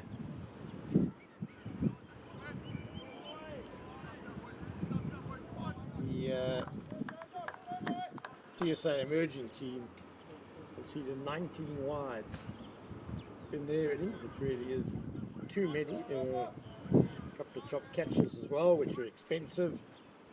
But Badgers won't want to go down the same route. That's already 7 runs and wides in the second over of the innings. Nicely driven, but sharply down at backward point was Tyrese Carlser.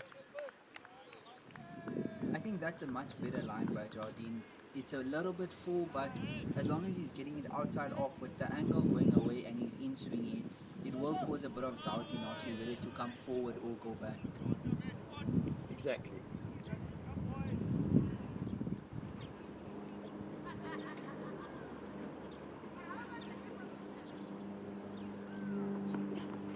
Ball to the side. A very handsome punch off the back foot by Ben Hockley. That's a gorgeous stroke. And it That's a shot of class. he really has two quality boundaries, hasn't he? One over the covers and off the front foot. And then that one just standing tall and punching it beautifully. It's worth another look.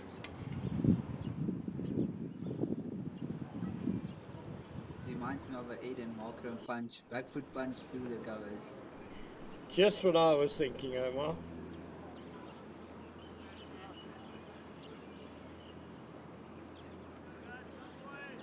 Majiza to continue. He's not express pace into Majazi, so he likes to bowl it at fuller, just wicket to wicket, nibbles the ball around.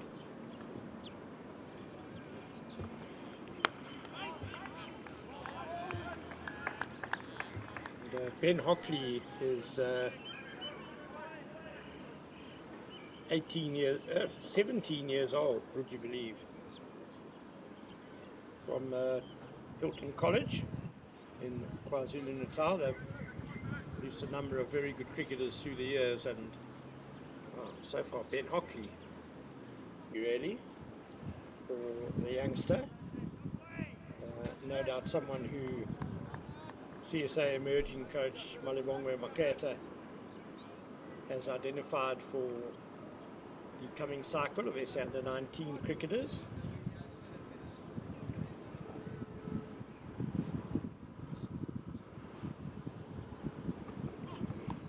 Nicely flicked away. Finding's got work to do. He was quite square. He's done well, and then he knocks it on, unfortunately, over the boundary for 4. Majiza just straying a bit down leg. 3 good deliveries to Tar, bringing him forward, looking for the movement away, and he stays down leg and well flicked off the pads by Garnet.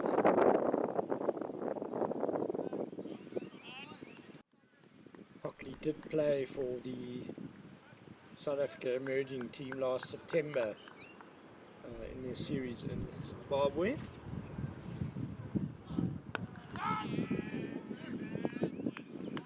So he's been in the picture for a little while, as that's the end of the 3rd over, 21 without loss.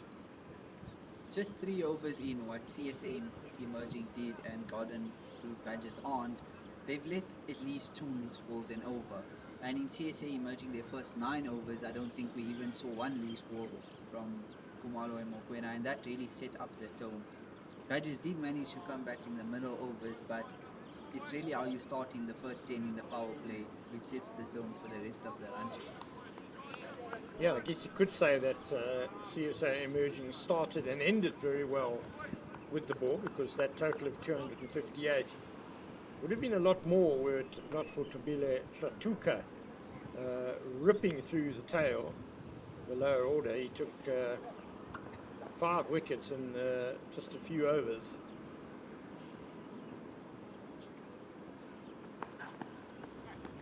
Jardine again, another wide down the leg side. So the Badgers were 251 for 5 in the 46th over. So they would have been looking certainly at 280, 290. And then in just a couple of overs later, they were 258 all out. So it was quite a spectacular collapse by the tail, which could well make a difference in this run chase. Yeah, even if it's only a odd 20 runs, it's really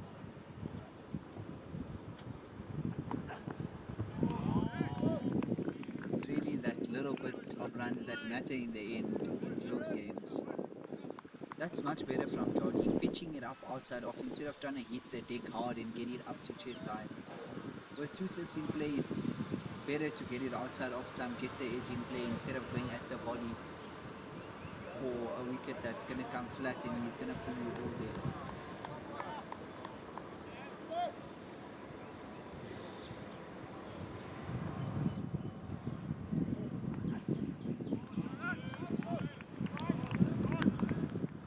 No problem with the batsman leaving it, and the bowler shouldn't be unhappy either. That's, as you've said, Omar, the right place to bowl. Can't leave you all day. Yeah, just gotta keep going there, be patient until he goes into one and hopefully gets the edge.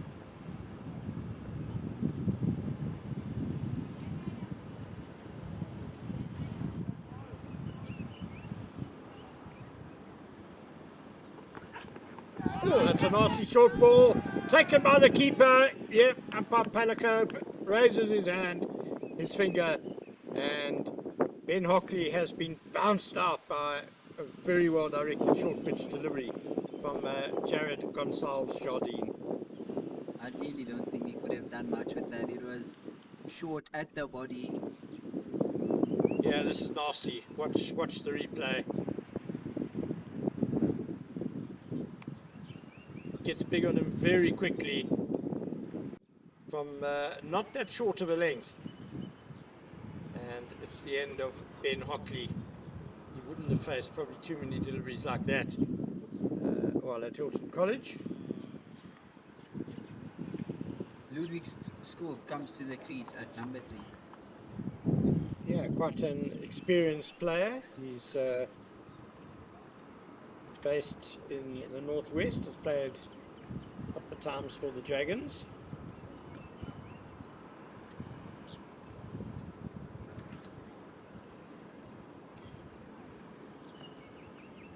The way Ben Hockley was looking, that's a really unfortunate way for him to get out.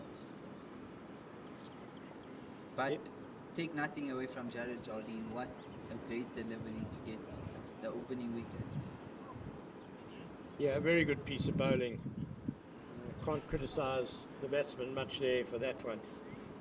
Bowler just too good, got one in the right place, used the bounce and the pitch very well.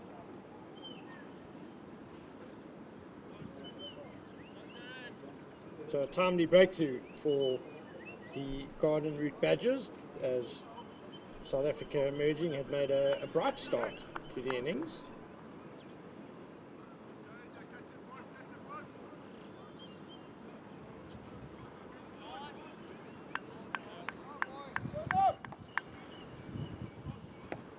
Gonsalves Jardine staying over the wicket to the left-hander.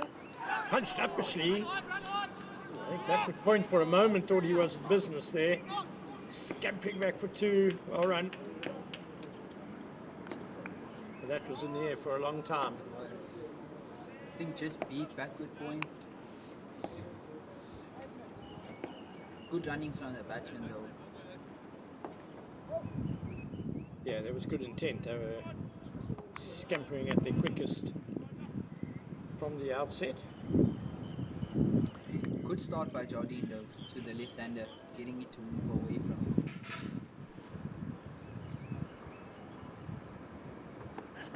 him. Ooh, again he gets that steep bounce and he's wrapped short on the hand. May need a bit of attention here. He's walked away and shaking it vigorously. Jardine has found something in this over.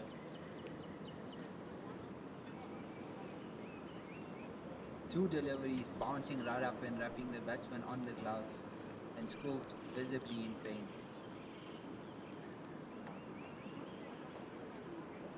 Scott has played 3 T20 games for the Dragons. Got a 60 in one of them. It's now his 4th match of list A cricket for the CSA emerging team.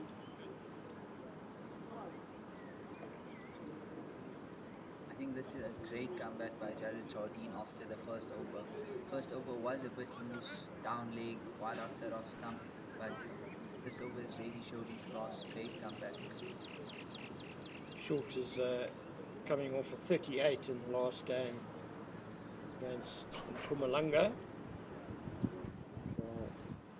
Speaking of comebacks, Omar, was just to recap what happened in the first innings. A good comeback with the ball. by the CSA emerging team after they sent the Garden Route Badgers into bat. The emerging side started very well with the new ball. They had the Badgers 36 for 2, and then we had a partnership of 79 between Kelly Smuts, who scored 71, and George van Heerden 22, and then another very good partnership of 82 in less than an hour between Luke Beaufort, who made 47, and Heath Richards, 64 of 46 balls. It was a fantastic innings by him, and as we said a few moments ago, they had taken the Badgers to 251 for 5 in the 46th over, so they were set for something a lot closer to 300 than what they ended up on, which was 258 all out, with Tobile Shatuka taking 5 for 67. It was expensive. It was in just 8 overs and 4 deliveries, but he did a really good job at the death there. And also impressive bowling by Kobani Mokoena, 9 overs, 1 maiden, 2 for 35. And the spinner, Skalk Engelbrecht, took 1 for 39. It is 10 overs. It looks like Short is going to be okay to continue facing the music from Jared Gonsalves Jardine. Looks like they've added in a gully and moved the third man a bit wider. Good idea with the couple of deliveries we've seen. Too short, and the one that brought Short to the crease to the right-handed Hockley.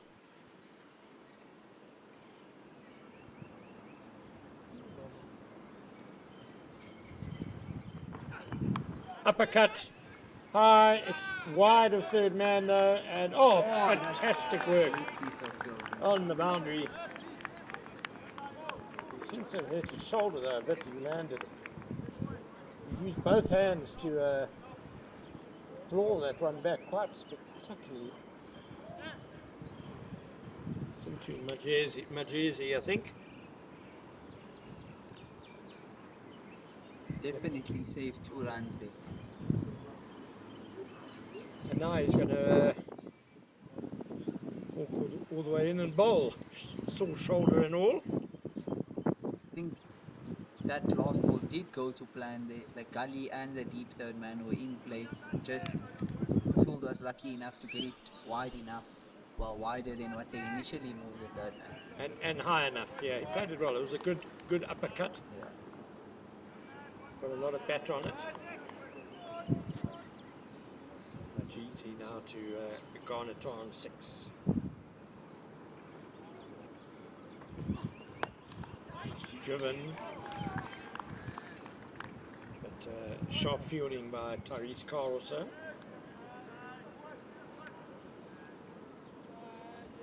He's getting him to come on the front foot, which should make him happy. But I like the intent from Garnet. He's getting on top of the ball and looking to drive it through the covers. Yeah, they're nice shots he's playing, just can't quite pierce the field at the moment. Oh, that's nicely bowled by Majezi. Majezi, a fantastic length.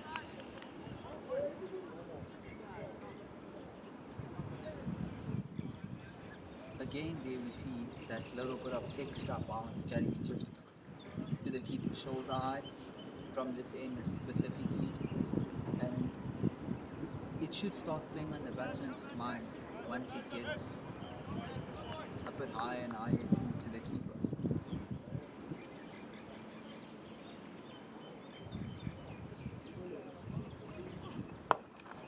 Not much timing on that drive. We might find that it's a bit of a new ball pitch where we saw Mokoena and Kamalo also trouble the batsman with the new ball with a bit of excess bounce at times. So maybe it's the new ball, that new hard ball that takes off a bit, might settle down a bit.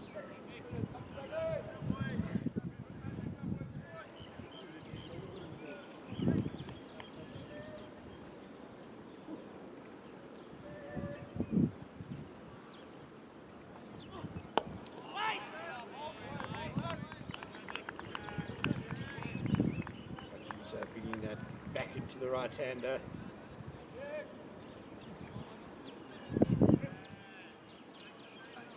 umpires just warning him about running down the pitch a bit after his follow through.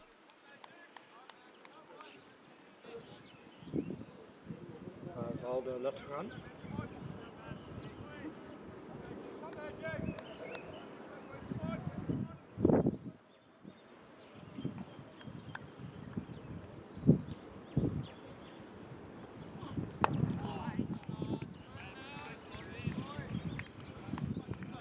Five balls so far by Majiza, bringing him forward, getting the away movement. Just they'll keep if he keeps the line in length, one nips off the surface, he'll get the back of his man. Just need to stay consistent. Like the last over had the same thing, 5 good balls on, drifts one down leg, takes the pressure off Garnet top. It's been a good follow-up to the Jardine over that really ruffled the feathers of the CSA emerging batsman. Oh, there's the leg side ball and nicely scooped away. It's gone all the way for 6. Well played, Garnet. But just what you were saying, Omar. That really takes the pressure off Garnet. Faced some really good 5 deliveries moving away, and Majiza needing to close the over out with a dot ball, sways down leg and flicked away for 6. So, disappointing end to the over. For the bowling side, it's 32 for 1 after 5 overs. And CSA emerging already going at better than a run a ball. They're only chasing a little bit more than 5 to the over, so just the sort of start they would have wanted, even though they have lost the 1 wicket. I don't think this game will go the distance for 50 overs. I really think CSA emerging will either get it before, or Badges will have to really have a go at them and bowl them out. Because the way they're batting right now clearly shows the intent. They're not just willing to hang about, see off the new ball and score in the middle overs. They're really already scoring at 6.4 to the over.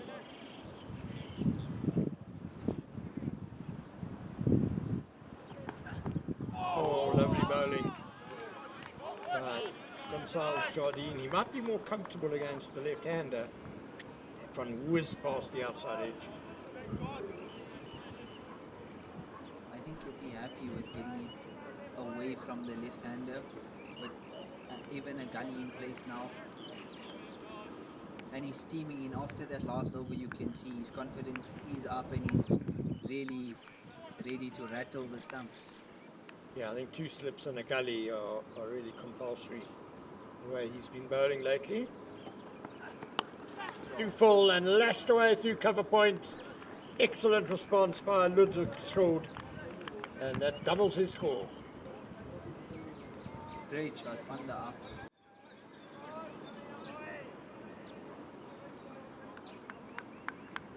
As we see, a little bit of work given and a little bit too full from Jardine, and he's punished through the covers for 4.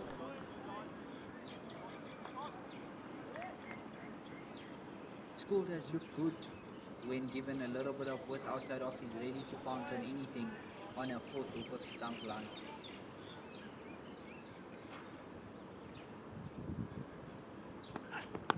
Pull again. Good diving work in the covers by Shompo Mudimokwane. One of the bowlers, see him just nursing his shoulder a bit. That will be a bit worrying for Captain George van Heerden.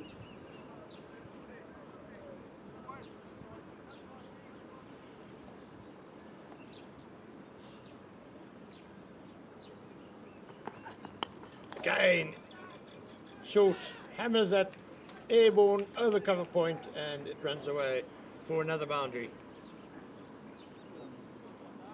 Jardine's just going on a 5th or 6th stump line outside off, and Schools, even with the 2 slips and a gully, is willing to throw his hands at it and get it over the top.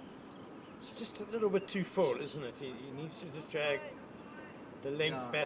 back a fraction. And maybe like more towards off or a fourth stump outside off, because he sneeds away to the left hander, starting it on a fifth stump, just let him throw his hands at it, and he's always willing to do it, as he's shown. Well, Gully's gone out now. Better length.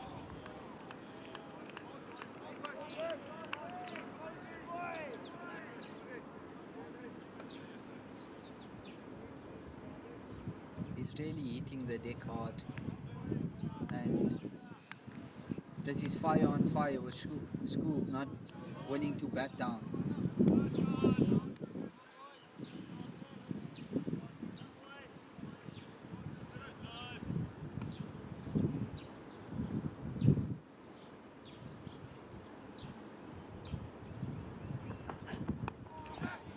Might be off the thigh pad to watch umpire Palaka. Single. No, a run it is to end the 6th over, 41 for 1.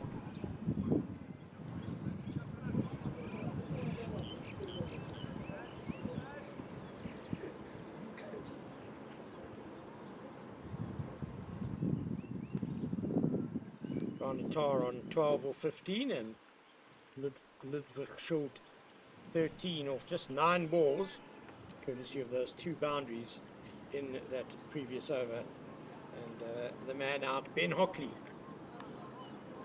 caught with a really nasty lifting delivery from Jared Gonsalves Jardine for 8.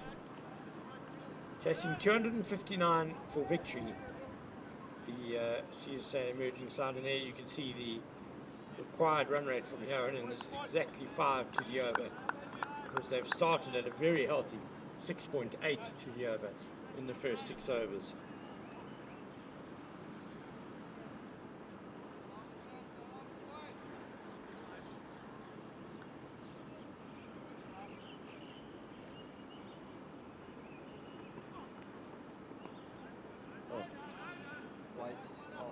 Yeah, Majiza has been starting his overs normally so well, but this time it's a bad start down the leg side.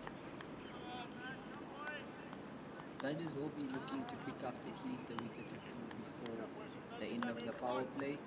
Already a good power play score by CSA emerging, and the intent has shown that they're going to continue going after the bowling. Over the top from Schuld, handsome strike, and I think it has gone all the way. Umpire Latakhan agrees, lifts his arms. That's a very good hit by Ludwig Schuld.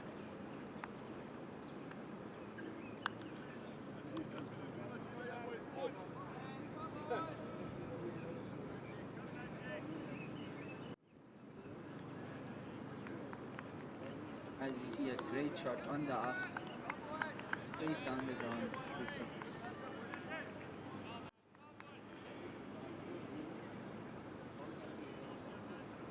Does not look to be too much margin for error on this pitch at the moment.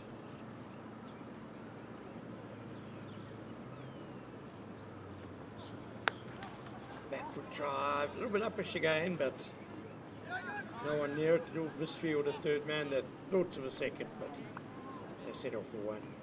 Brings Garnet Tar on strike, and Garnet Tar has scored 3 this day 100s.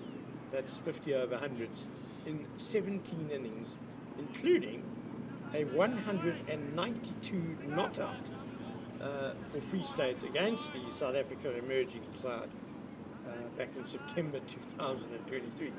So I'm sure Malibonge Maketa, the emerging coach, is happy to have him on his side this time. Tickled away down to fine leg. For 2, but it's a single to bring up the 50.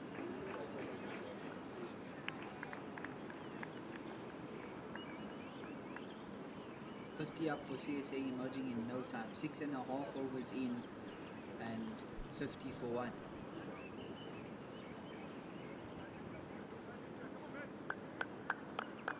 Yeah, it's a fantastic start, notwithstanding the loss of Ben Hockley for 8.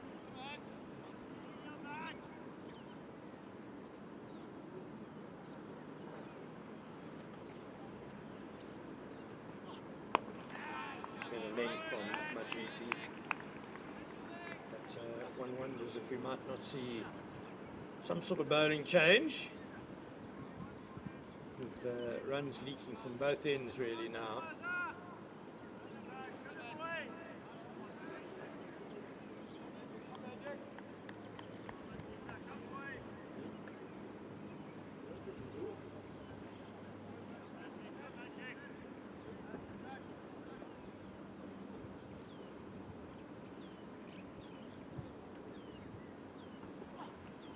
That's well bowled. That's the length that Majizi wants to be bowling, and you can see Short is not nearly as confident, just hanging the bat out there. He got that one to move away really nicely. Previously he was bringing it back into the left-hander, and this one he got it to go away, and it barely even carried to the keeper.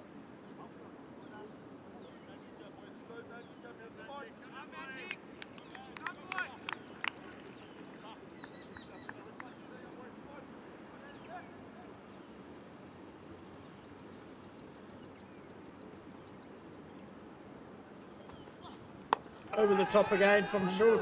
He's skewed it out over the covers, but it just eludes the desperate attempts. And Majizi, you can see the disappointment, gets some consolation from his teammates. It's been a tough all over for him, but he very nearly got the breakthrough.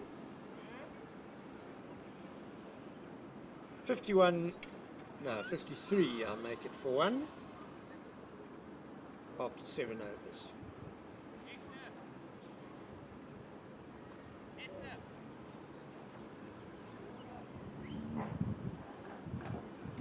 think they only ran one there, so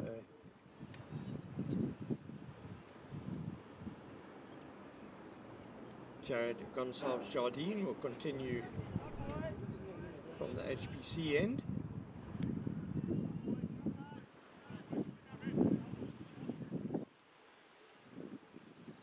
Badgers need a breakthrough now. Their opening bowlers have been expensive, and CSA emerging are scoring at more than 7 and over. It's a good punch by Shord.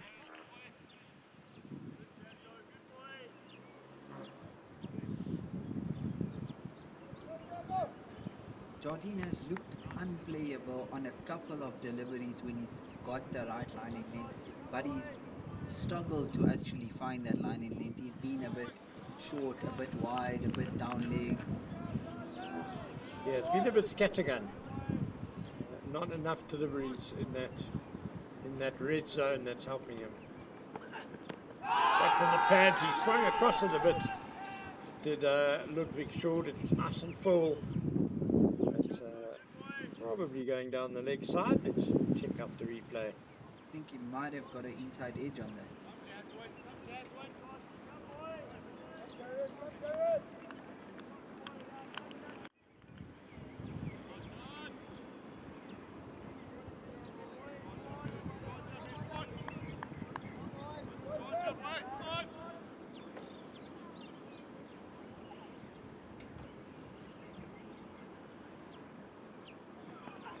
It's to take the uppercut. That's going to clear third man. Oh. Good effort though. Good effort by Sintu Majizi. Unhanded. He's frustrated. He fancied himself to take that run. I actually saw him in the warm-up take a great one-handed catch on the boundary. That would have been spectacular. Even if he had held it, he then had to worry about falling over the boundary. So, yeah, difficult to blame the fielder for not catching that one. 6 to Short. Takes him now to 27 of just 17 deliveries. He's really going at the bowler, striking at more than 150.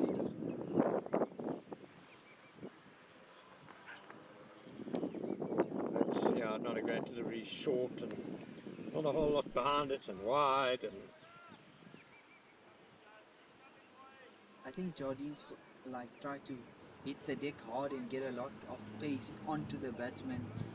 whether it's short or wide, whatever, instead of just first trying to get a good line in length going just outside off stump, because the ball's actually moving away nicely, but it's not really gonna do anything if he's going so short and wide. Oh, Ludwig Schuld, beautiful shot. Down on one knee, one bounce, over the square cover boundary. Great shot. Again, a lot of width given outside the off stump for Schul to free his arms, and so he does so. Yeah, that was flirting with the wide line there, the red line you see to the left of the stumps. That's how wide it was. As you say, just easy for Schuld to throw his arms at it. Wonderful contact though. Is that better length? That's just if where he needs to keep it the whole over and get him to be indecisive in that indecisive length of going forward or back, instead of just letting him sit and throw his hands at the ball wide outside the off stump.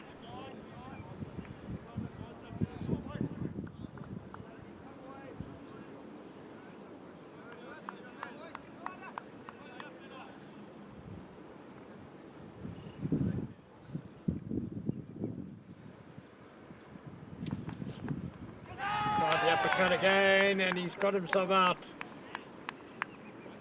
No need for umpire Palika to lift the finger there.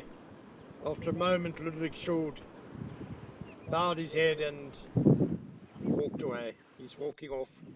Caught behind off Jared Gonçalves Jardine for 33 off 20 balls. It's been an excellent cameo. Here's how it ended. I think that just held a tiny bit in the surface. It didn't come through as much as the previous uppercut, but an into quite an entertaining knock, and one that for the moment put CSA emerging on the front foot. Bit of extra bounce from Jardine, and a timely breakthrough for the Badgers, because much more of Ludwig short, and they would have been bleeding badly. A second wicket then for Gonçalves Jardine as Arman Manak comes to the crease.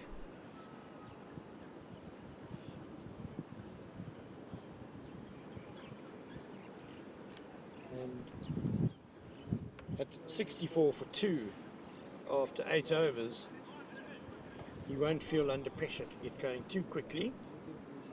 He can take a little bit of time. He can maybe just focus on doing most of the strike to Ghana Tar. See himself get set at the innings. Required rate is, the achieved rate is 8 already to the over, which is a tremendous start in anyone's language.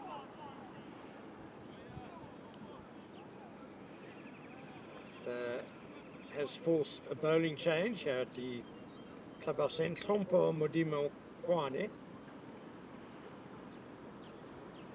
skiddy right armour,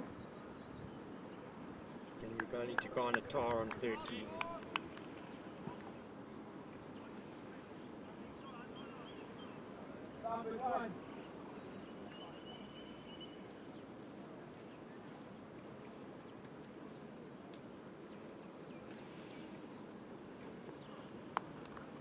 Bit of an edgy cut, but safe enough.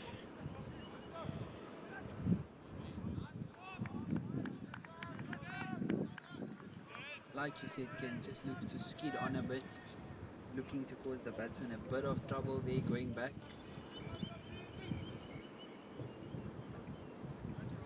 Bit of a problem with his footwear. Not a good start. You've only bowled one ball and you really got a problem. Looks like it's just the laces and the Velcro strap. He'll be good to go soon. Hurt his shoulder in the field as well just now.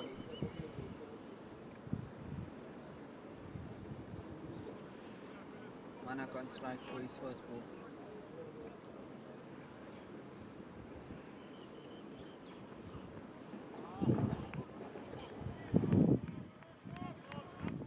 Not bad.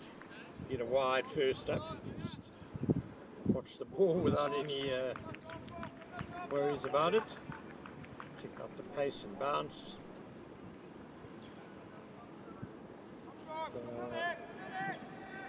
Arman Amak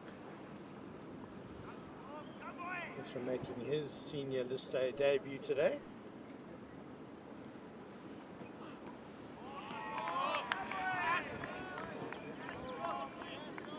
Good away movement from Modi Mukwane.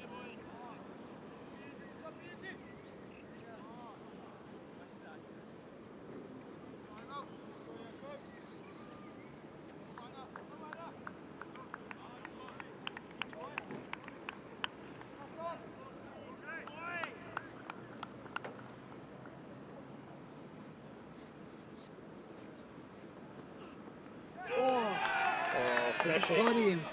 It's a weak shot, really. Much intent behind that stroke. Disappointment for Nanak. He has to go for a duck, but he chased one really without much gumption, and he's paid the price. Wide outside off stump with again that away movement, and one that he should be leaving as he did for the first two. He's fished at it and well taken behind by the keeper. Regulation catch. Yeah, no footwork. I mean, if you're going to go for the wide ball, you've got to really throw the arms at it with intent and throw everything at it so that the edges fly beyond the catches. But maybe a few nerves on debut, understandable for the young man. As Steve Stolk, another young man, but someone who's played quite a bit of senior provincial cricket now, as well as a taste of SA20 recently. I think for the debutant looking to get off the mark is probably the thing that plays in your mind the most, and just looking at a wide one makes your eyes lit up. And I think that was the plan from Modi Mukwane, because he went for a wide one first up. It was called a wide, and then good away movement on the second one, and third one he actually drew him into the stroke, which he shouldn't have, and he's got the edge. And Badges have found a way back into the game now, where CSA Emerging was scoring at 8 and over. They still are, but they're 3 wickets down now, and we are quite back in the balance. Yeah, and all 3 wickets caught behind by Luke Beaufort. 2 off Gonsalves Jardine and 1 now off Madiba Kwane.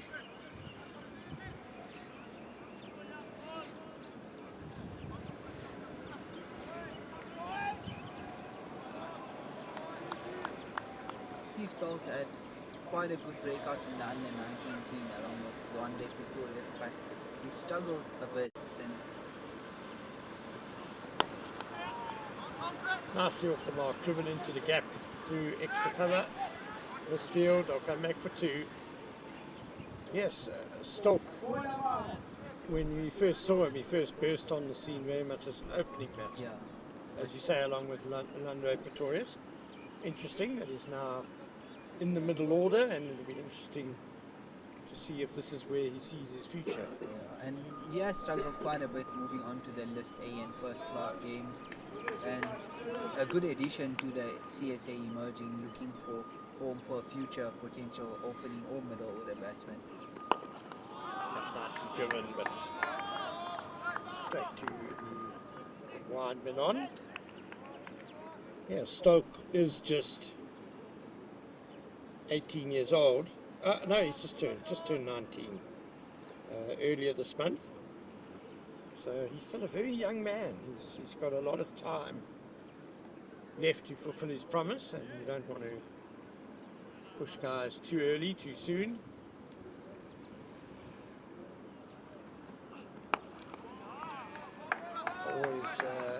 I think of the case of Aidan Markram, where I think it helped him that he was allowed to dominate at each level first before he was promoted to the next. There were, quite a few grumbles about why he didn't go straight from the SA under-19s into the Titans team. For instance, he had to play semi-pro cricket for Northerns for a couple of seasons first. Heinrich Clausen was the same, but he'll say it himself that it gave him confidence that he was able to dominate at those levels first. 9 overs gone, it's 68 for 3.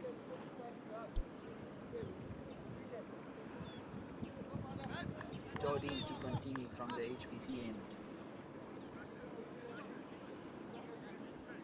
He's bowling his 5th over.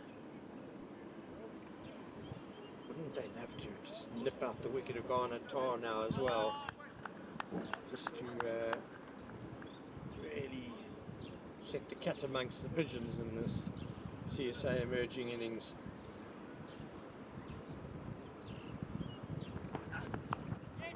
Nicely worked by Tar. The backward square leg comes across. 3 for 2.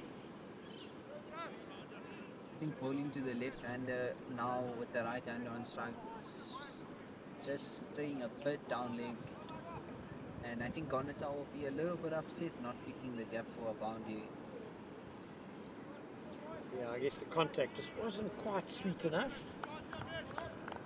He got it past the short fine leg all right, but couldn't beat the deep backward square.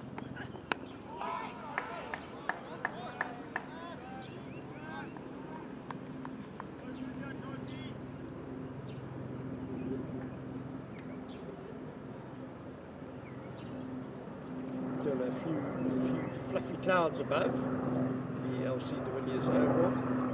Yeah, at Tuks, but none of them look particularly threatening in terms of rain or lightning.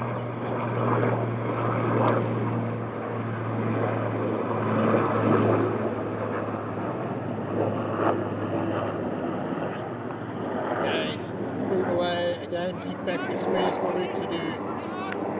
And again, it's good work done by Keith Richards. Omar, you mentioned early this morning playing for My New York. Was it My New York? Yeah. Yes, My New York. MLC. Major League Cricket. Quite amusing when he was busy blasting the CSA emerging bowlers around in his 64 or 46 balls to hear his teammates shouting. Painful blow there. Oh no, he's down. Richard's teammates were shouting from Mumbai to Otsuan. Of course, the Badgers are based in Otsuan, the headquarters of Southwestern Districts Cricket. And I guess you could say that Garner Tar has been hit in his headquarters. Not in a good way at the moment. Quite a nasty one.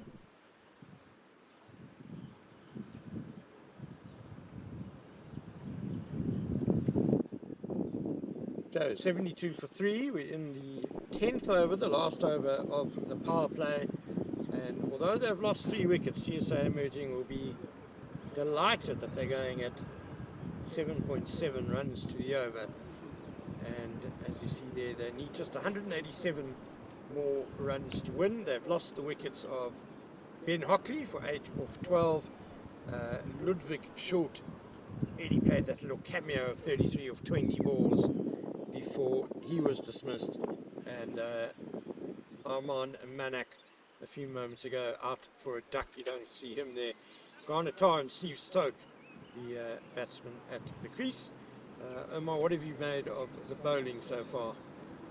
I think for the wickets they've been quite good, but they've leaked a bit too many runs, too many bad balls in the over, not closing out their overs properly, bowling 4 or 5 dots in a row and giving a loose ball on the last ball of the over. That's a boundary ball, and I think that's what's mostly cost them like the 72 runs that they have leaked so far.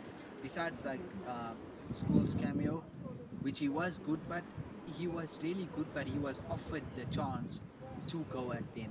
It's not he. I don't think he came out with the intent saying I'm gonna go and score 8 runs and over. He came out and he saw they bowling short and wide, bowling down leg, and he pounced on it. He did lose his wicket in an unfortunate way, trying an uppercut which worked for him a few times, but they offered him quite a bit of boundaries, which were like basically free runs.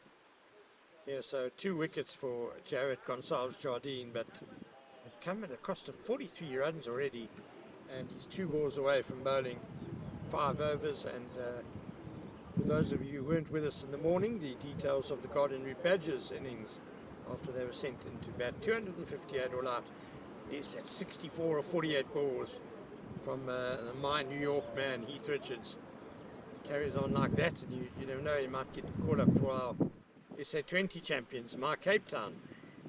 Kelly Smuts, the veteran all-rounder, 71 of 76 balls. Beaufort, the wicket-keeper, 48 of 53. And George van Heerden came in at a tricky time when the Badgers had lost 2 early wickets. He helped stabilise with that 22 of 50 balls. It was a very valuable partnership, though, of 79 for the 3rd wicket that he shared with Kelly Smuts. And Tobile Latuka with a brilliant fifer. He actually, I think he went into his 6th over with no wickets or maybe one, and he came out with a fifer. Nobani Mokoena and Martin Kumalo opened the bowling really well. Kumalo struggled to find his line and length again in his 2nd and 3rd spell, and he did leak a bit of runs. Mokoena, however, bowled really well in his 2nd spell, and the captain, Skalk Engelbrecht, bowled really economically, picking up a wicket and dotting up for 1 for 38 in 10 overs. So far, CSA emerging on 72 for 3 after 9.4.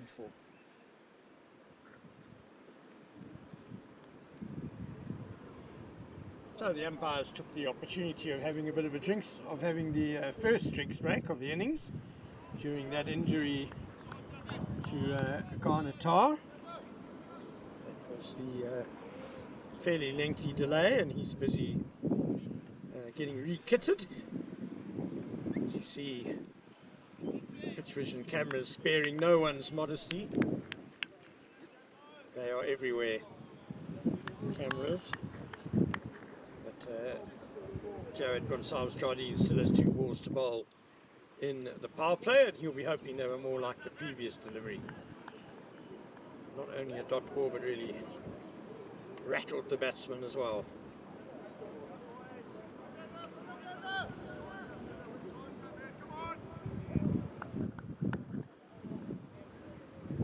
Right, Tar good to go, taking strike again. Middle stump guard, as you can see there.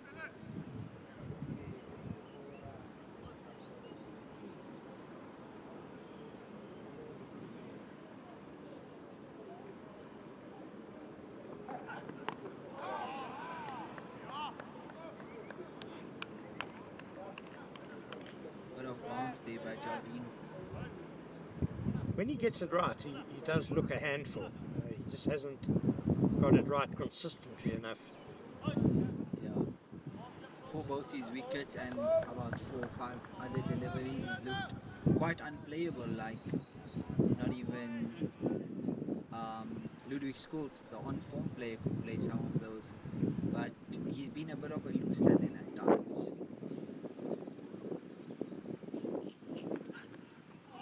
Beautifully bowled across the right hander. Ken, would you give him his 6th over now, or would you? Tough call, because it was a good last over. You kind of feel he might be onto something. We'll have to wait and see. It's 10 overs gone, 72 for 3. A very good power play in terms of runs for CSA emerging. But the wickets will be pleasing for the Garden Route Badgers. And I'm pleased to welcome back KG Masibulele. Yeah, good to be back here, Ken. Very good start from the CSA. Imagine they'll probably be just a little bit too disappointed to have lost the 3 wickets in the power play. Definitely going along nicely here. They're playing some positive cricket, which is a very important thing that we like to see. I mean, if you do a comparison with where the Garden Badgers were after turnovers, they were 30 for 1, so they have 42 runs to the good for that, but have lost obviously the 2 wickets, 2 more wickets. Woody Makwane continues wide down there. He had a pandemic of wides in the Badgers innings, 19 bowled by South Africa emerging, and we are already up to 12 runs conceded in wides this innings, and we just started the 11th over. And the bounce, so that might be wide as well. It is way too short, sailed over Steve Stokes' head. Yeah, definitely way too short there from Timokwane. Looking for the variation there, not to be predictable, just a bit too short, a bit of a tennis ball bounce over the head of Steve Stock.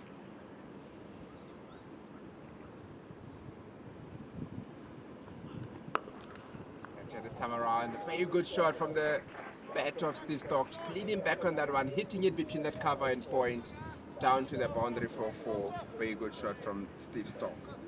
Beautiful stroke, didn't try and overhit it, just all timing this. That's a classy shot.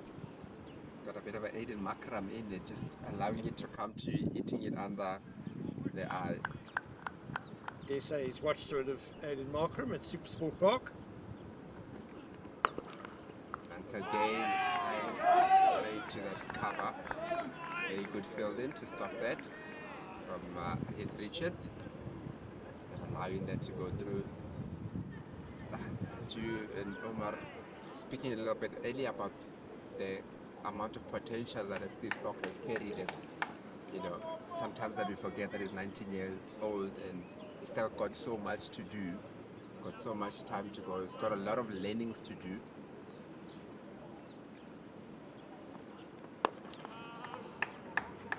Absolutely, KG. It's not wise to rush the development of a really talented player, and everyone has their own pace. You know, just because Luanda Pretorius is opening partner at SA under 19 level is already setting the SA 20 alight, you know, it doesn't mean that Steve Stock should feel he should be doing the same thing. There's a different course to run. Shot.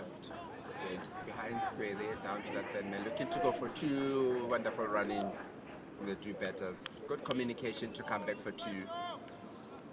Speaking about Luanda Pretorius, the partner of Steve Stock at under 19, is currently on 119 from 83 for the Titans against Western Province down in Newland.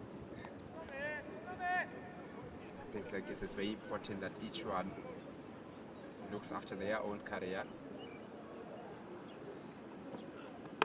Oh, Good shot and hit it over that mid wicket, and that is a 6 of the bat of Steve Stock, allowing the ball to come to him, just hitting it over that vacant mid wicket into the advertising boards there for 6. A very good shot from Steve Stock. what a shot that was. Look at it, it's almost like a short arm jab. Dispatched, absolutely dispatched. Don't bowl that to me, he says to the bowler. Almost looking to go for another one, doesn't get the bat that he's looking for that time around, hitting the bottom of the bat. And then staring at the pitch quite a lot, Steve Stock. We have seen all through the day that there's been a bit of inconsistent bounce every now and then. Not every ball is behaving the same off the surface. Yeah, definitely, but it does look like for the large part of it is a very good wicket to bet on, considering that they're going at over 8 to the over. It's like Ganetar receiving more attention from the physio. Nasty blow the previous over from Jedin. Feeling it a bit.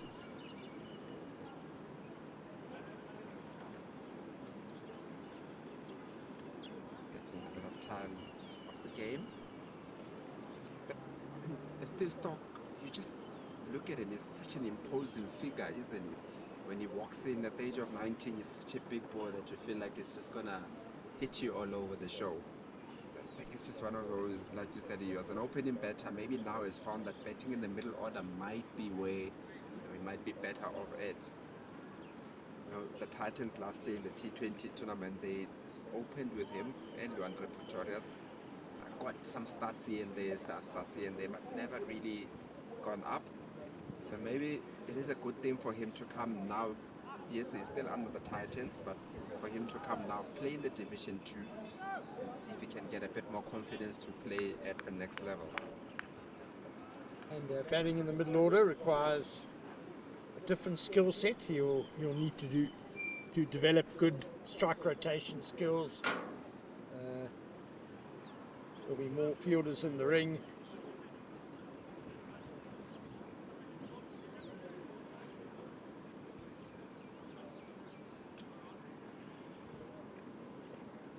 The ball change from the HPC end.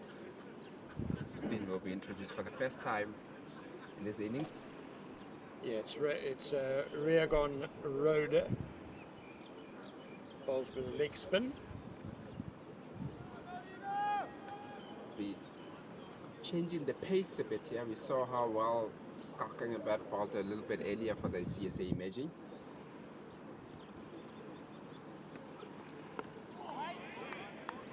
Strength there. It's the first bit of wrist spin we've seen in the match. So that'll be interesting. Badgers do have another leg spinner in their lineup in Kyle Jacobs.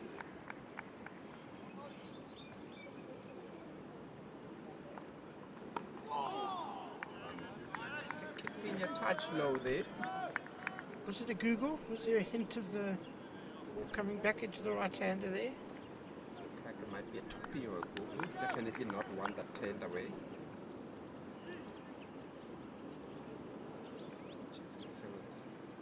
The cow corner to come slightly straighter.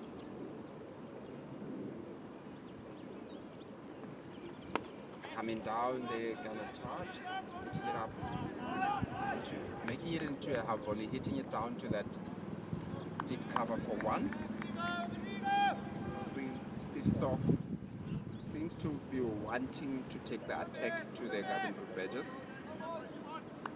114 from 9 balls.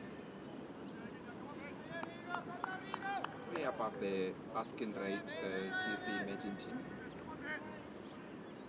Reagon Rueda is Oudtshoorn born and bred. Starting wide, just outside. Speaking about the amount of wides that have been bowled in this match, particularly in this innings, this is the 13th wide that's been bowled in the 12th over, so they're averaging over 1 wide and over. Yeah, it's been poor from both sides.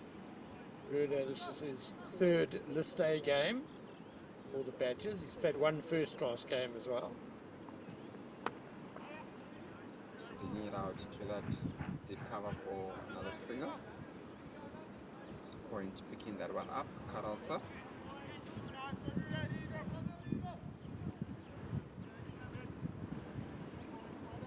You've had a little bit of injury to Ganatar, would have upset him a little bit. Sometimes if you're in a bit of a pain, it takes your concentration a little bit away from the game, and you end up finding yourself just looking or feeling the pain rather than looking at what's happening in the game.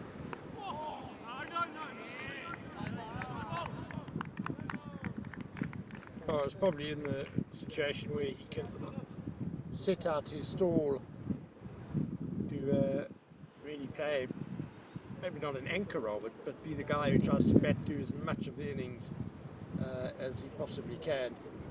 I've been caught giving fake news again, I'm afraid. I thought the Jinx break was showing that lengthy injury that Garnatar suffered, but it looks like as the match referee Rudy Birkenstock brings out the Jinx for the umpires, the players will have their Jinx now as well.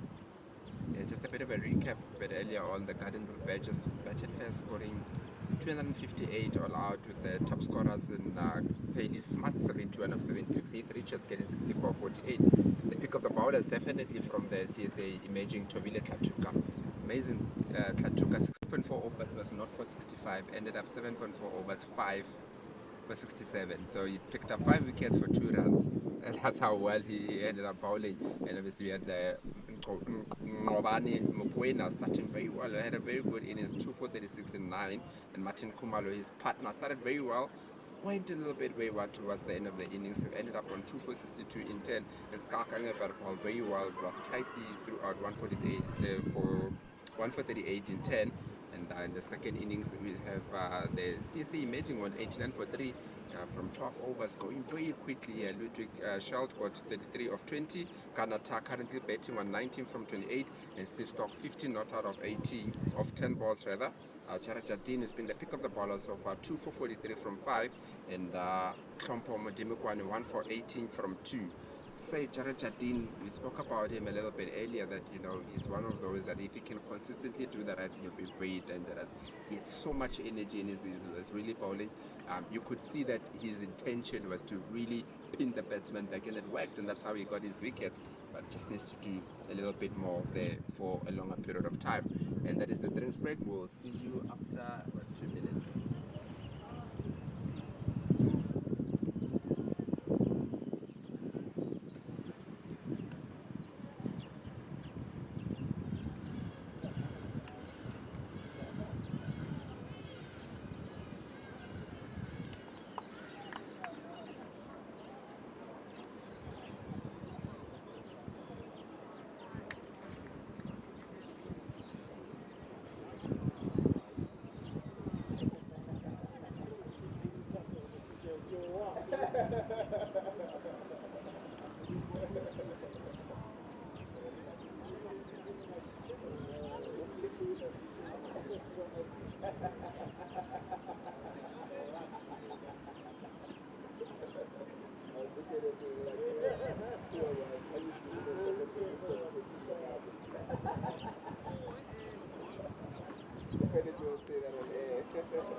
Back after the drinks break, and Modimukwane will be continuing to Steve Stock. This is something that has changed a bit in terms of the playing conditions. I think the past years we would see the drinks breaks being taken at 70 and 34, but now they actually look at the time. I think it's an hour 10 that you look to take the drinks. Stock hit it over that point. There is protection. Intentionally hitting it over. There's protection on that point just to ensure that it's just a single. The fact that this is the 13th over suggests then that Badgers are a bit behind on their over rate. They did of course there was an injury to Ludwig Schult. He needed some attention on his hand, and of course Garnet Qatar as well.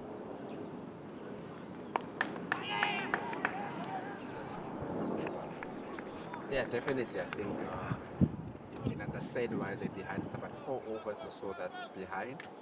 That is because there were lengthy treatments that were done. We even thought that they took a drinks break at the last one. It just shows how long the treatments have been. Kanata had to get treatment twice actually in this innings already.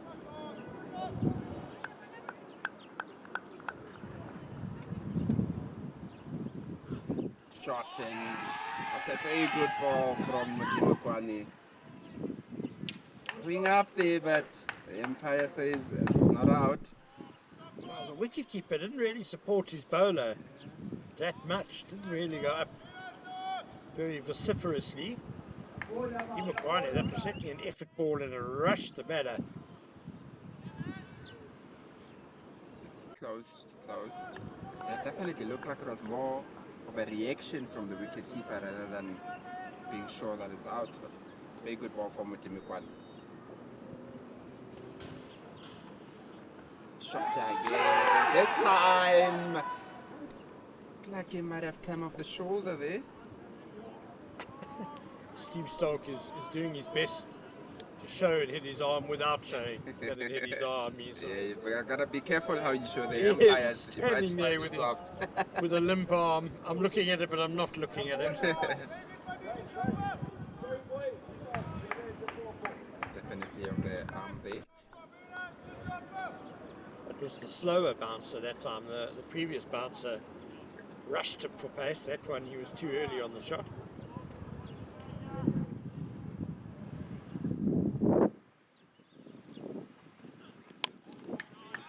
Later they'll come around.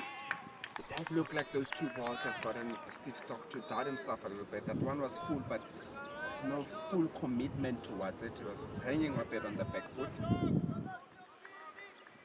Expecting that there might be another one coming in, especially because there is a deep square leg and a fine leg, so you feel that the short ball might be a bit of a go-to ball here for Mutimikwane.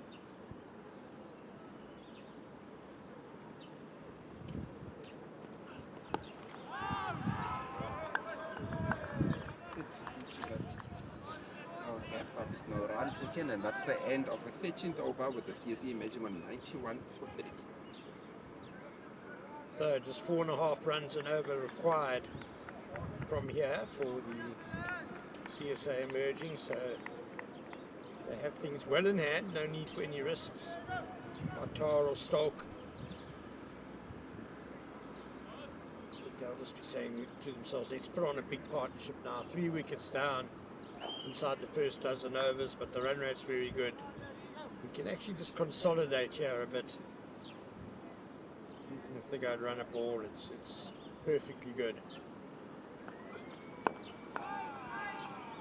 Yeah, definitely. I think that's what you also get from having a good start, is that if you go through a phase where the bowlers are bowling really well, you can almost not allow them, but you can almost say that, you've gotten the runs, you can be able to go through that little bit of a tough period where the bowlers normally do have. Just like that, if you can just get through that tough period and just get one here, you get 4 to the over. You're requiring only 4.5 to the over due to the good start that you had. So you can allow yourself to go at 4 to the over for quite some time, for about 10 overs, so you can be allowed to do that, and you can always finish off well. That finds him on the back foot, Steve Stock. That is LPW from the bowling of Regan Road. Steve Stock just found himself wanting there on the back foot. Completely missed the ball there. Wonderfully bowled by Aruda.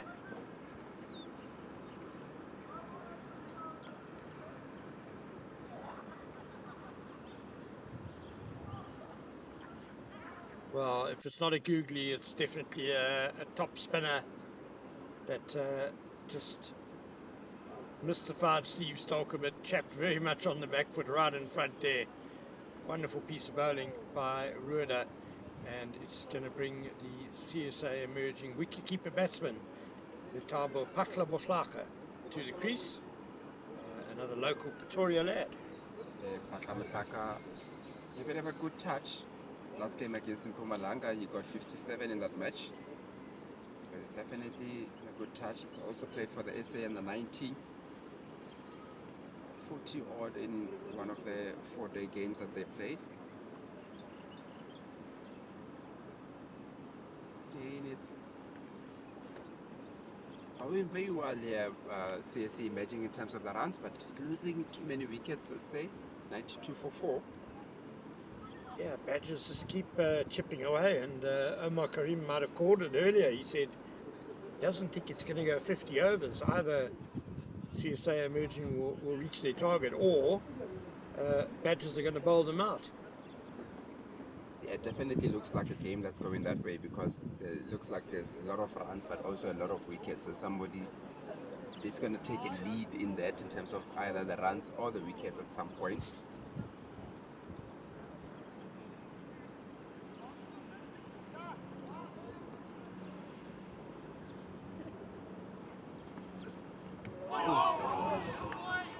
fully outside the off stump.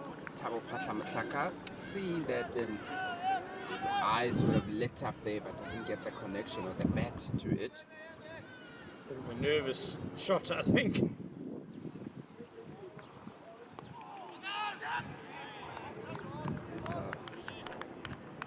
Roder.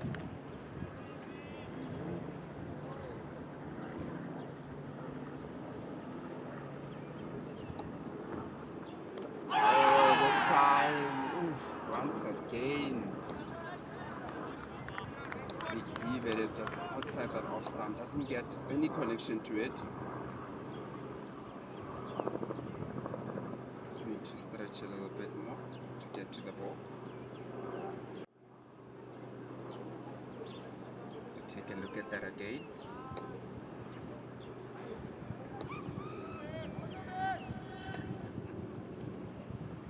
The off stump, but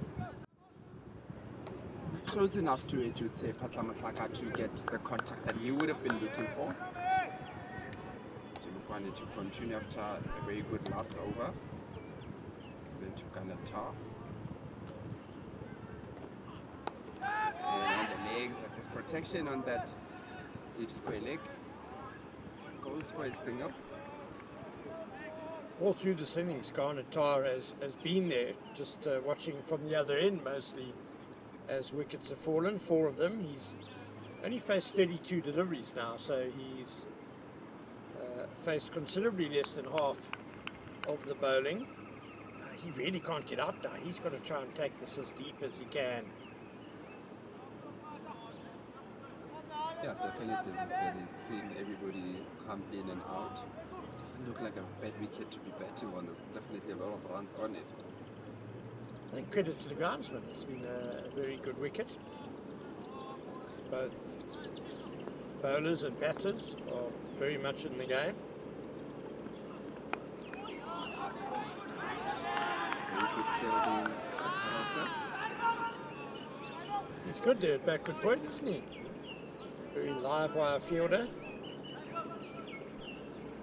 Something that you see a lot with fielders that are a bit shorter in stature.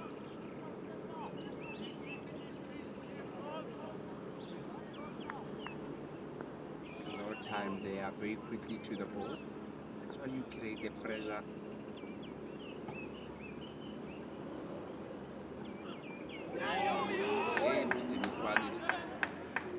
And volume very well. They're using that short ball very well, Mutimukwani. Allowing the batsmen just to relax up there, testing their reflexes.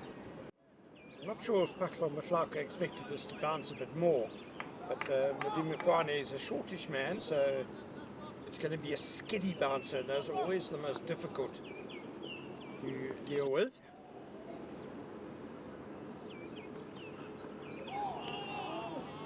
Just caught himself. No man's land there.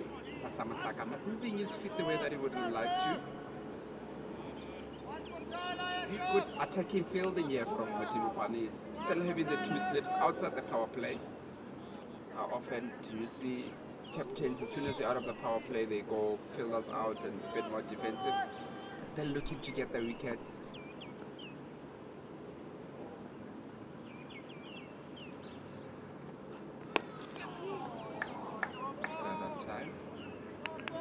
Look like Patlamatlaka is not showing the intent that you would want from him early on here. Seems to be a bit on the back foot. Even when he's going forward, it just looks like he's not fully going forward there. Still very early in his innings. Well, the bowling's been good. Mutimukwani putting together a very good over here. Probing.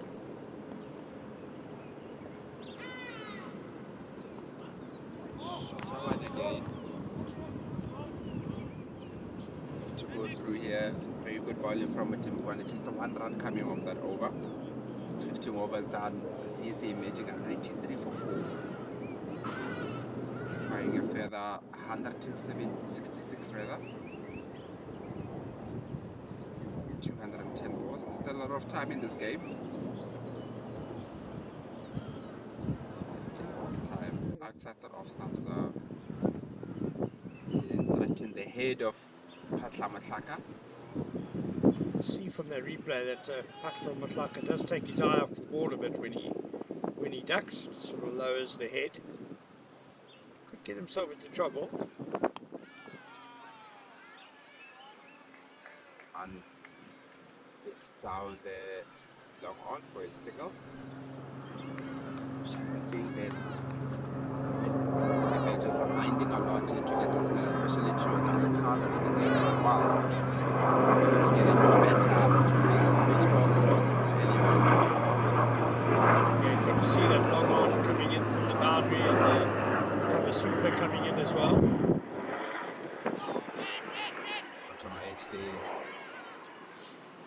Tough chance for the keeper. No chance for the keeper. I think you mean KG.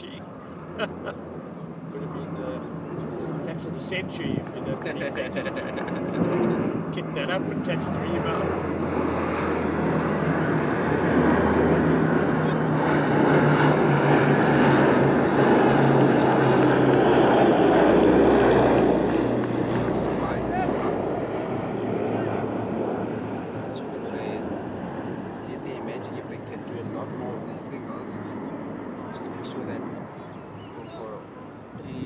Balls in a row, because that's where the pressure gets built up, and soon enough you're playing an exit shot.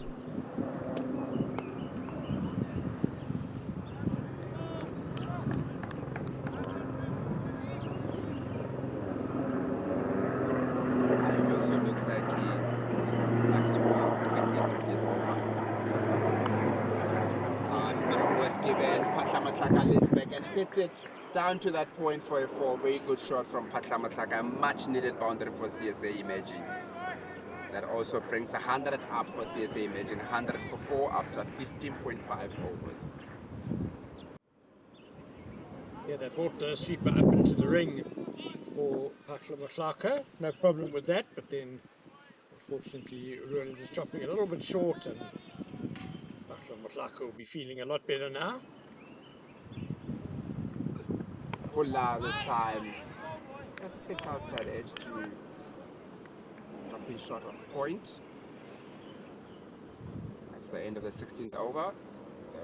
CSA matching on 100 for 4 in 16 overs. Going at 6.5 to the over, requiring to go at 4.7. So definitely the run rate is not of concern at the moment to CSA Imaging. Only worry would be losing wickets at this point in time. Still got 6 in hand.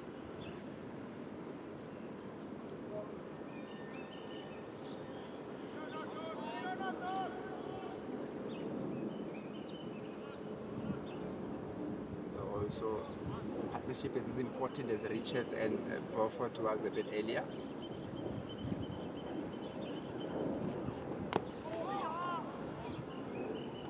A bit lower than expected.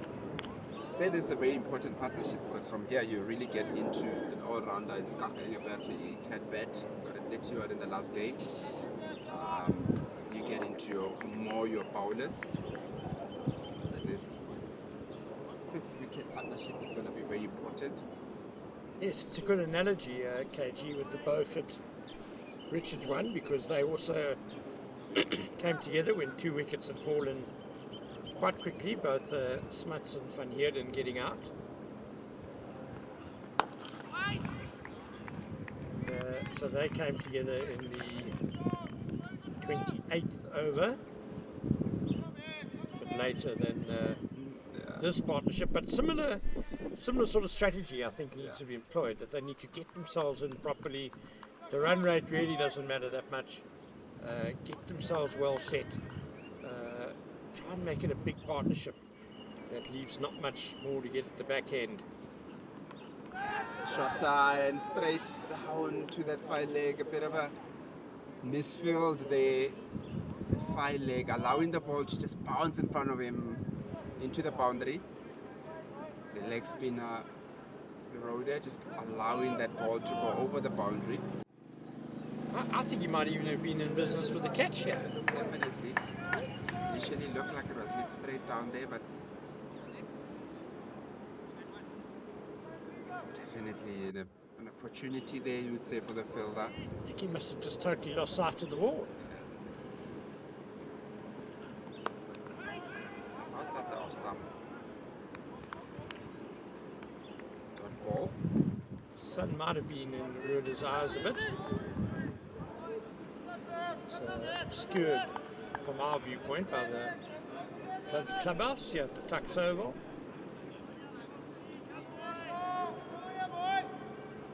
It looked like he wasn't too sure whether to go forward or stay back.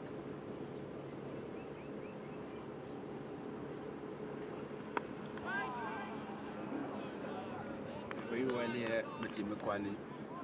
A very good spell. 1 for 25 for 4.4. Just ask questions of their batters. I think that's very important, that sometimes the bowling figures don't give you the exact picture of how good a bowler has been bowling. So ask some questions, particularly of that short ball. If you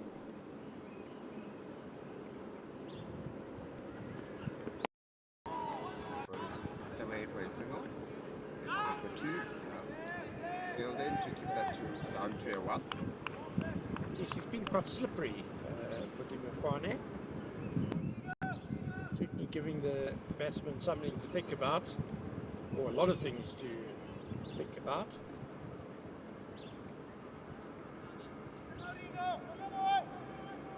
Definitely just looks like on a few occasions that is rushing the batters a little bit. As you said, that is such a tall man, so ball almost kisses the deck and just comes to you quicker than what you expect it to.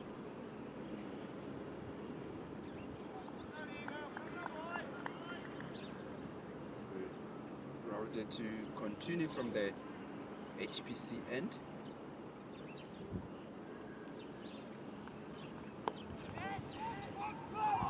Bit of a opportunity, but throwing was a bit wayward there. This is from Mid-innings. Yeah, with a better throw from Klompol to Beaufort. I think the run out was on there. Yeah. That had been right over the stumps. Bakla Motlaka was struggling. Strike now, Patla Matlaka. Wide iron, I think outside edge there between the keeper and first slip, and that will go down to the boundary for a 4. Kept very low, that one. I don't think outside edge, but kept very, very low. Was slipped too wide here. It does happen when the spinner bowls. Yeah, he probably is a bit wide, tiny bit. Yeah, especially looking at, he's probably trying to be wide because the leg spinner turning the ball away, so he's expecting the ball to be a bit just hanging on the back foot that time. Kamtlaka down to that sweeper for a single. Sunny doing some good work there on the boundary, coming around very quickly. Yeah, quick to the ball to get it under control, and then a very good throw as well. It looks like probably that he likes to bowl a bit. A lot of top spinners just get the ball to come straight through. And he bowls at a decent pace as well. He's quite quick through the air. Once again, Valetta need to do the work at the cover sweeper boundary.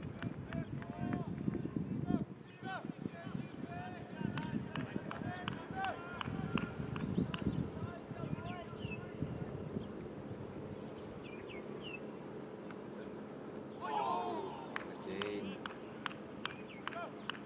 score is on.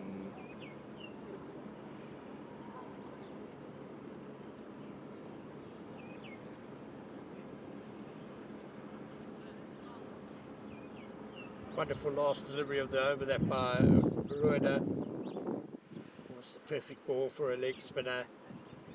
Drawing the batter forward. Bringing the stumps into play, and maybe even the outside edge with that slip in place.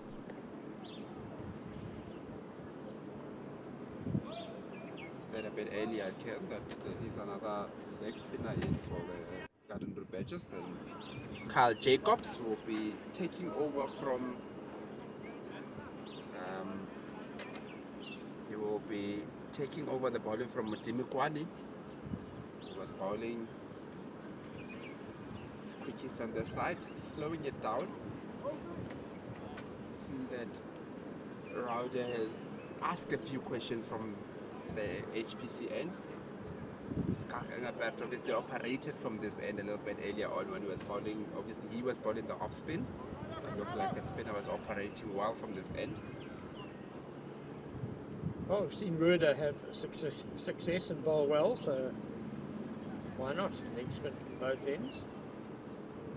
Carl Jacobs, interestingly, for the back history, he's the grandson of the wonderfully named Bravo Jacobs. Bravo wasn't his given name, but he was known as Bravo Jacobs.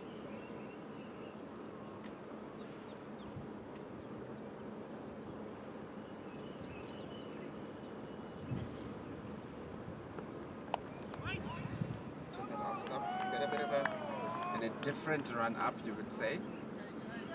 Well, different. I don't know about indifferent. I think he's certainly committed to it. Yeah. He makes a nice little detour. Watch this.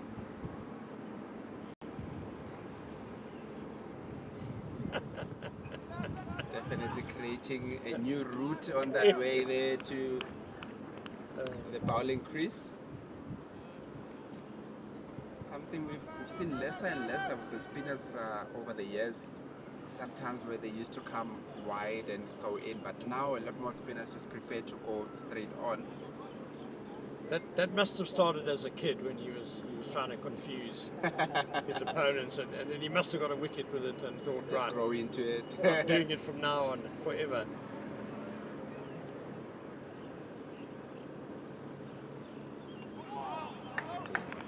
Just look Patlamataka when it's about on the 5th, 6th stump area that he finds himself a little bit unsure of how to go about it. We've seen a couple of times with the balls that are out there that he looks like he can get an edge on it any time.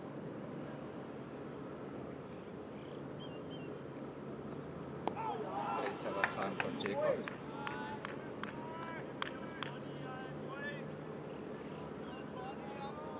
So the 19th over.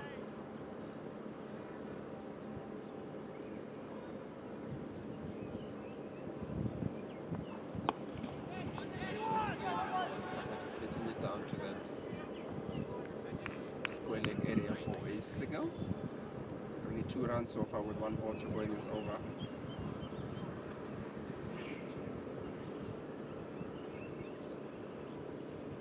Jacobs obviously will be looking to make an impression after not having a good time with the bat earlier on.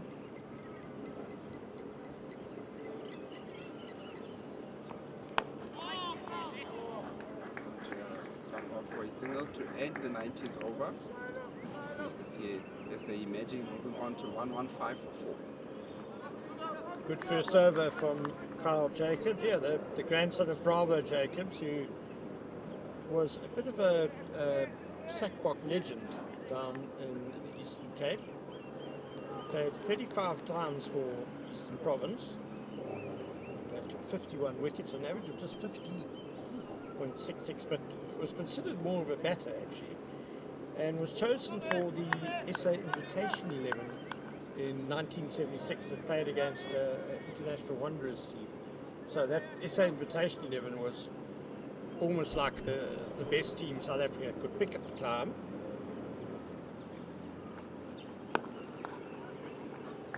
It had your Graham Pollock, Clive Rice, Eddie Barlow, Lee Irvin, Vince van der Bijl, Kit Smith,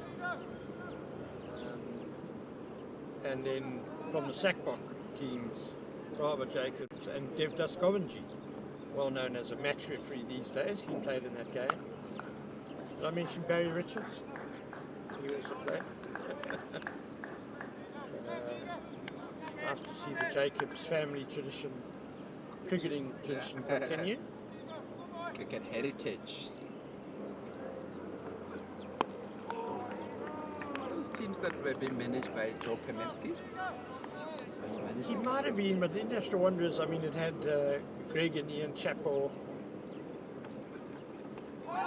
Glenn Turner, the great New Zealander, I think a decent overseas sides. Dennis Lilly came over once.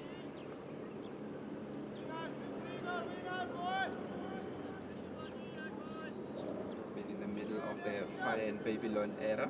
Yes.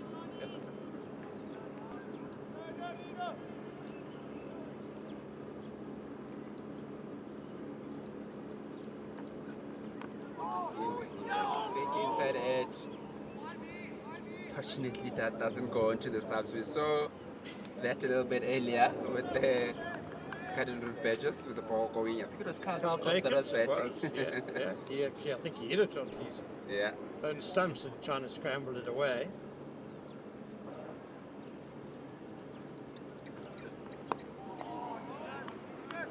Out. So that's the end of the 20th over. The CSA emerging on 174, and with that we'll have a change in commentary with Omar Karim coming back to replace Ken Folland. Come back to commentary. Thank you, KG. Have you summed up the last 10 overs away from commentary? I think Badgers have made quite a good comeback, but a nice partnership building between these two at the crease at the moment.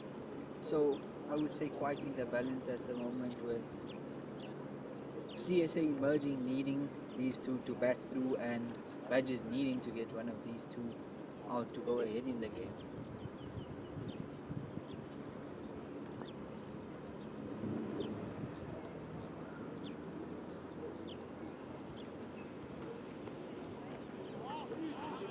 Allowing it to go through that time around Patlamasaka. Carl Joshua Jacobs, and with cricket heritage.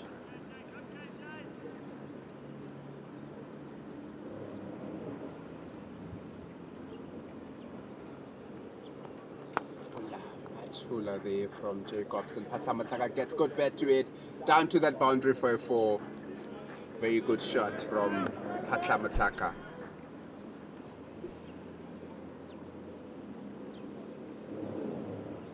Good shot, didn't try and hit it too hard, just pick the gap, use the full toss to his advantage, and adds 4 more to his tally.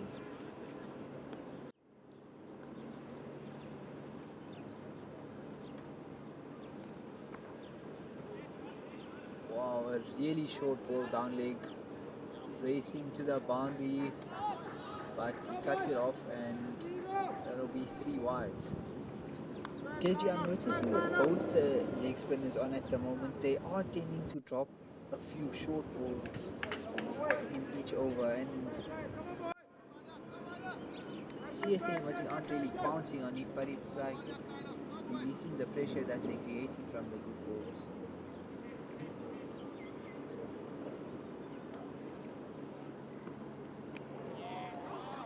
Ball left outside off stump.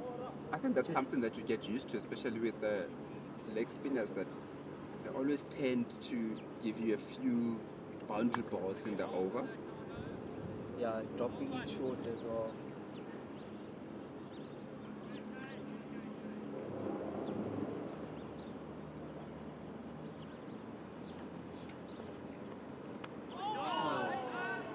Looks like he got a little bit of bounce there. Yeah. Like that first delivery as well, the keeper took it up by his chest. Yeah, there's definitely good bounce that it seems to be generating here, Jacobs. And how important this partnership is. Oh, a belated appeal by the keeper. So that shortish ball that you use hitting about. I think the extra little bit of bounce did pull the batsman.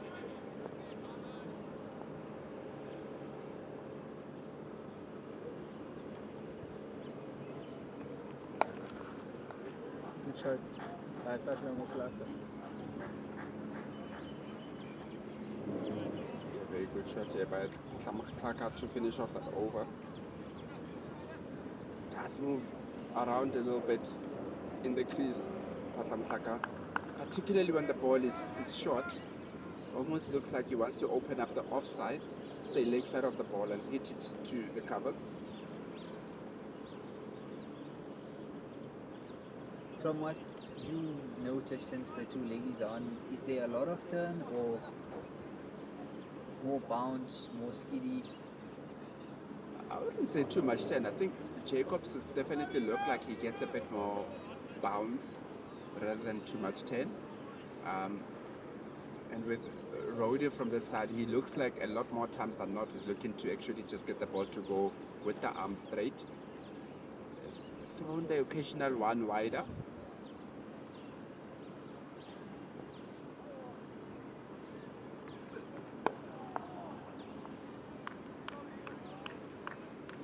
I think just he's looking for that turn, starting it on middle stump to Batla Moklaka, and the leading edge can come into play. Lovely delivery, beats the bat, but beats the edge and the stump as well.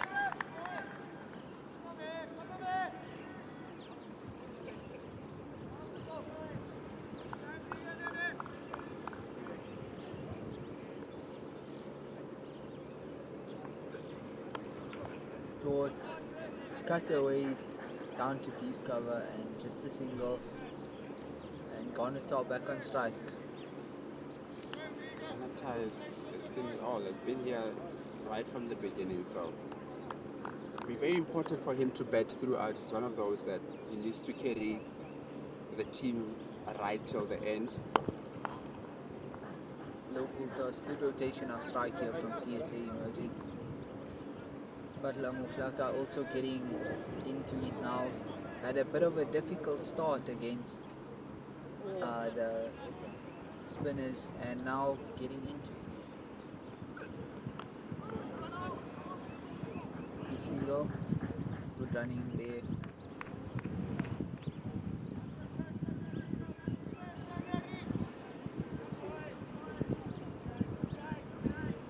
Yeah, you got to say that the CSA Imagine will have to do a lot more of this, just getting the singles wherever they are available for them to get the singles. As you said, KG, just going on with the arm there, almost getting between bat and pad, but Garnetar just managed to get down on it in time. Good overs here by the Badgers. If the spinners can get through their overs quickly, going at maybe 3-4 and over, and maybe just hope for an odd wicket in between, I do feel like they'll get ahead of the game. But CSA emerging need these two to continue doing what they're doing. They're doing really well, rotating strike, and looks like a change in the bowling attack for the Badgers. Kelly Smart into the attack. Badgers top scorer today. Can he also prove to be the hero with the ball? Yeah, quite a renowned all-rounder Kelly Smart.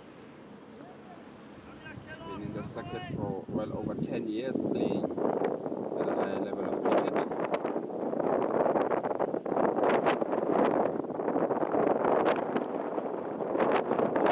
Well played by Batla Muklaka.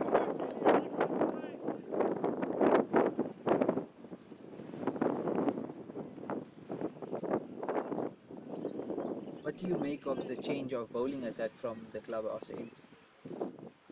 Yeah, I think it's one of those that Jacobs wasn't bowling too bad.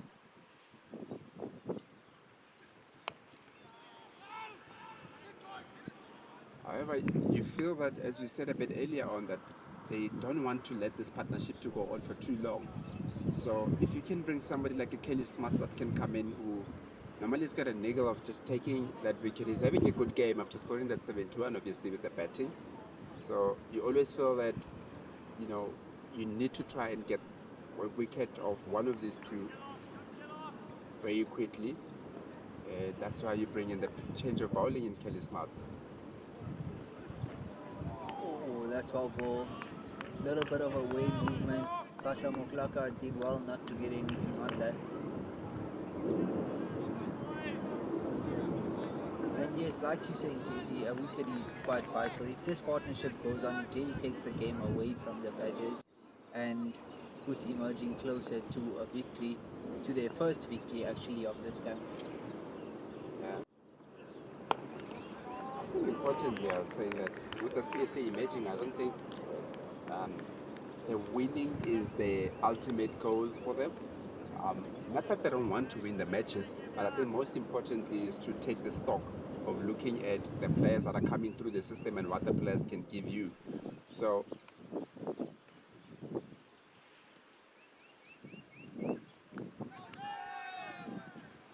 probably a couple of things that will be ticked through for the CSA Emerging is one, can you take 10 wickets in 50 over? Which I think today is something that they would have done. They've taken 10 wickets in a 50 over match. And two, when you are betting, can you at least bet your 50 overs and not leave any overs behind? So I think that's going to be very important that if you can tick those boxes and,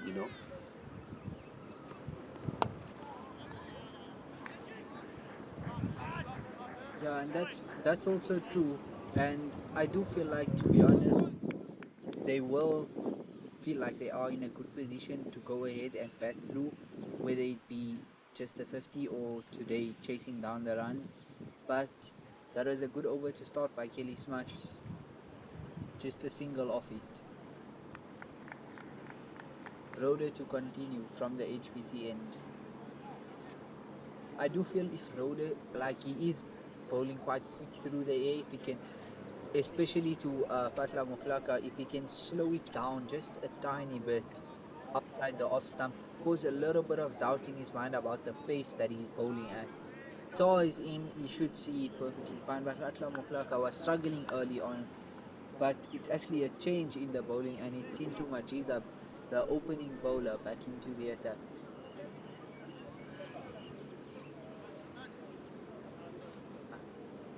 Seems like Captain Van Heerden's looking to his bowlers for a wicket now, changing both the leg spinners from both ends. yeah, definitely. I think we would identify that this would be the key wicket or key partnership for the CSA Emerging, and we're going to try to break that as soon as possible. Oh, good shot. Not a very good ball to start off by Sintu Majiza. Drifting down leg and put away by Patla Moklaka for a boundary. You're way too straight that time around from Ajiza. It's probably brought in to get some wickets, but in 10, just probably too straight, a bit of a loose delivery there. He's been off the bowling for quite some time, so has to come back now. Have like start again in this innings. I do feel like Modi Mokwane was actually could have been the man to go to. He bowled really well, getting some good bounce and kept a consistent length.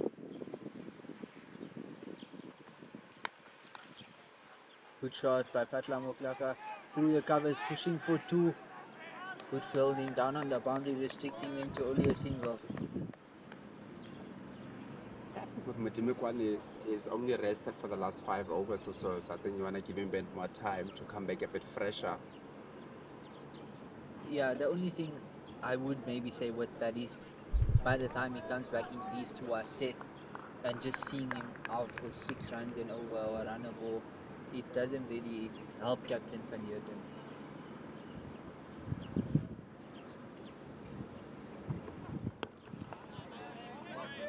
Yeah, that's true. But in the same sense, you don't want to bring somebody back that's not going to give you 100% because they haven't rested long enough. Because it's one thing to not want to drag the game too much, but also when getting a bowler that's coming back that's only at 70% pace at that time because it's still a little bit tired, you might just find yourself actually chasing the game a bit more than what you would like to.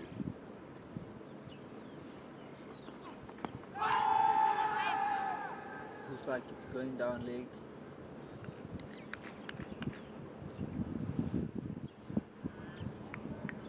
Good comeback by Sintu Majiza after that first ball drifting down leg.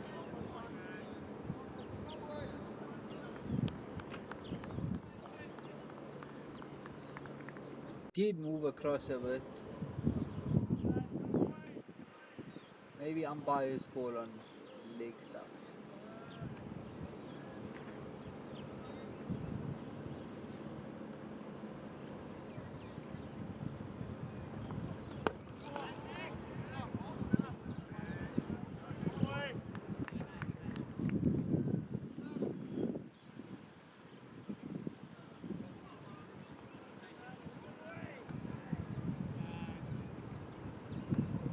has really had a good comeback in this over after going for 4 in his first ball. Since only gone for a single and dot balls. He closed off the over here.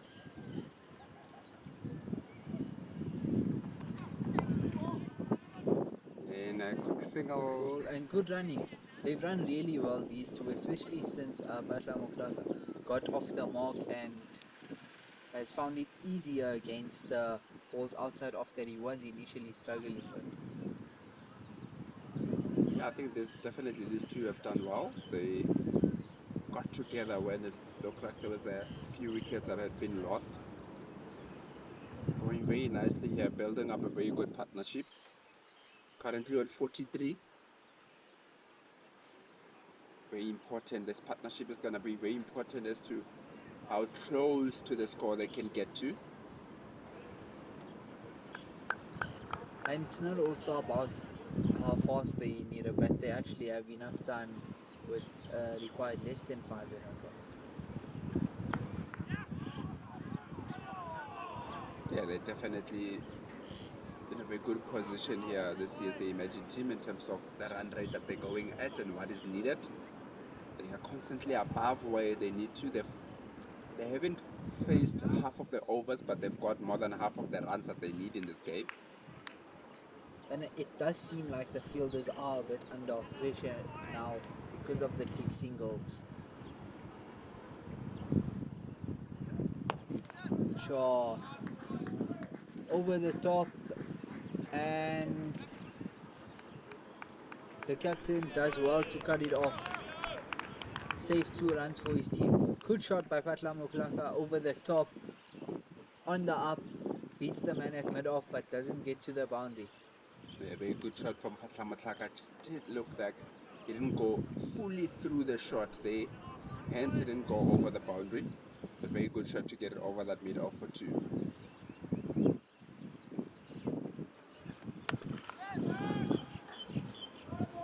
Oh, that's a lovely shot all the way for 6.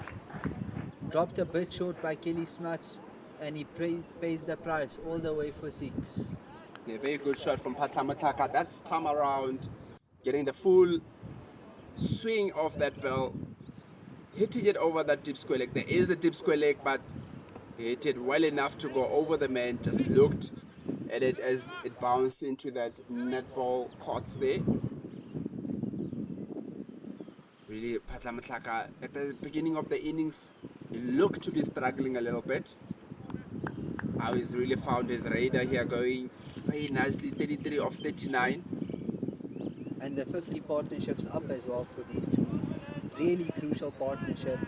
Came in at 92 for 4 and have brought CSA Emerging back on track for chasing their targets.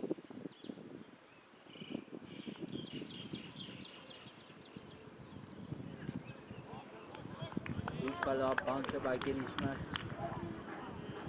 Sure, in his mind he wanted him to go again for a ball shot there and take on the man at deep square.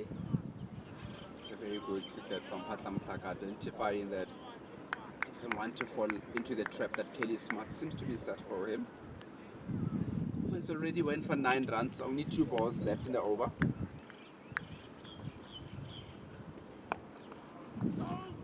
Change of pace by Kelly Smuts. I don't think Patla Moklaka picked that. He did seem a bit early on that and hit the inside off of the bat. A good over so far from CSA Imaging. 9 runs already in this over, 1 ball to go. Another bouncer to end the over and fair delivery. 9 off the over, really good over for CSA Emerging. And last 3 balls decently well closed out by Kelly Smuts after going for 9 off his first 3. That is the benefit of scoring boundaries early on in the over. It's that towards the end of the over, you don't feel rushed to do anything. If you decide to leave the ball, you can leave the ball. And the first 3 balls have already got for 9 runs. So you find yourself, especially the CSA, imagine where they are at the moment. As I said a bit earlier, they are comfortably above the asking rate, constantly ticking at about 6 to the over.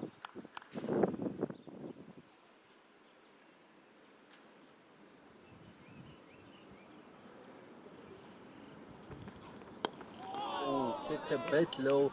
Garnetar did well to get under that and dig it out to mid wicket.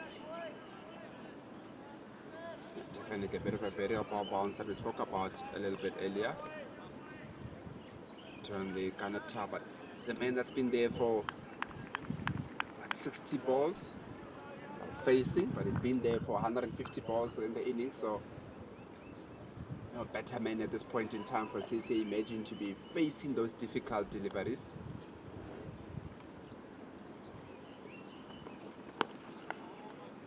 Good ball by Sintu Majiza and well played by Garnetar. Good cricket here. CSA Emerging will just be looking to keep the scoreboard ticking, whether it's at a runner ball, 4 over, but Badgers are really looking for a wicket. They are in desperate need of one now to break this partnership. Yeah, definitely. It started off quite slow, this partnership, but as we did say that the way they had the start, they could afford to go at that rate.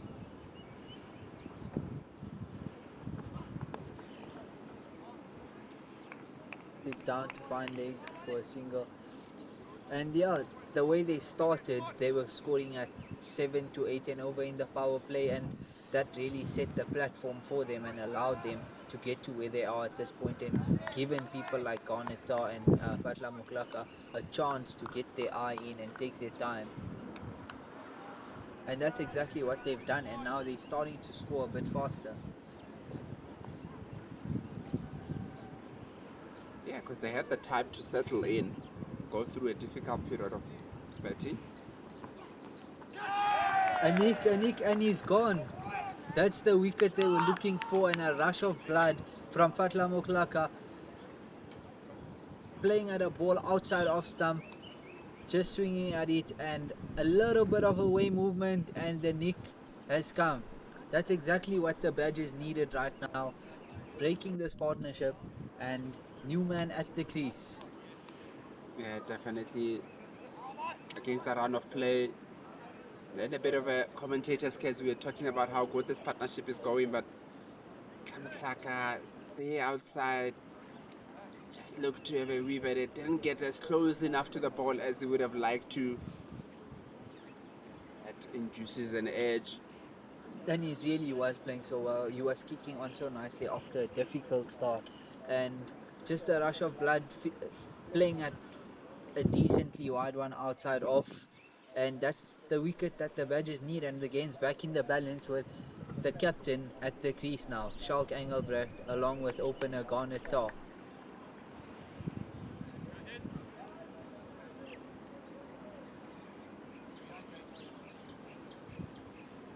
Yeah, definitely, I think Schalk Engelbert had a very good innings the last time around, 30 odd. Something of the nature of those innings that he had before would be required in this innings. Yeah, and exactly what a captain's knock would be required now. Nothing major, no need to go for anything big like Patla Moklaka just did. Just staying in, batting along with Garnetar. Garnetar seen 5 wickets fall alongside him, and he just needs someone to stick with him through the innings now. And good ball by Sintu Majiza, actually getting that to start a little bit on a fifth stump and move a little bit away to take the edge.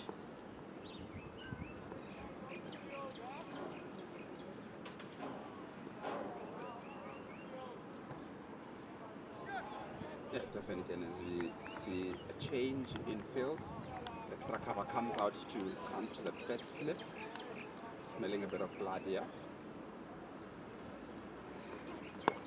Oh, good ball to start and well played also by Schalk Engelbrecht. The keeper's actually been quite busy today, taking catches all for all the wickets.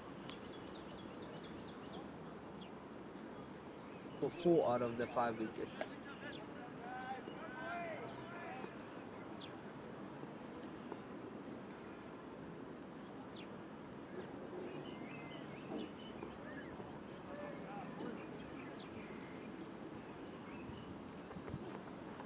Ooh, bouncer wide outside off. Didn't need to play at that, but went at it, did Engelbrecht.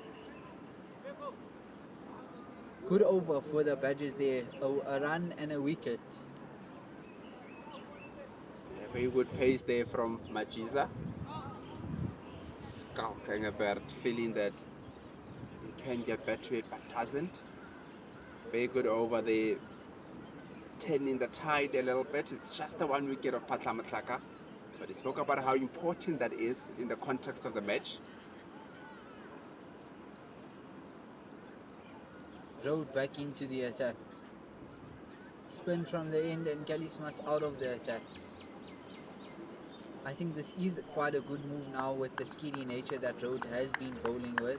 And also if from this end here, if he just slows it down a little bit, give the ball a chance to kiss the pitch and turn away from the batsman, especially to the new batsman as well.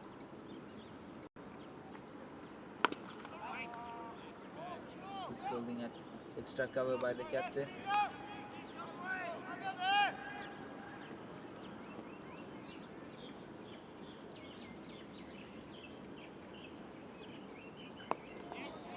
See a little bit of turn away, and Thor did well to ride it with the turn and get it out to deep cover for a single.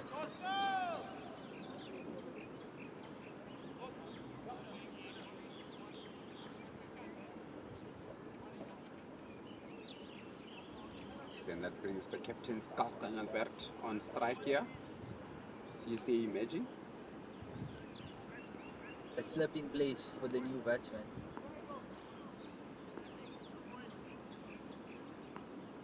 Pretty good. You have to be attacking to the new batsman. Oh, a chance at the non-strikers, and think if he was gone. That wasn't really a great piece of bowling by Rode. Like I said, I'd like to see him give it a little bit of flight, especially to the new batsman, not rushing it like a bit of a drag down there, letting him get off the mark there.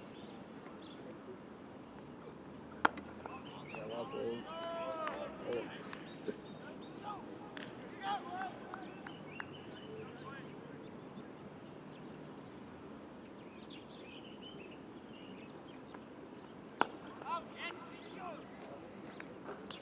Bowling here from Rayagan Road.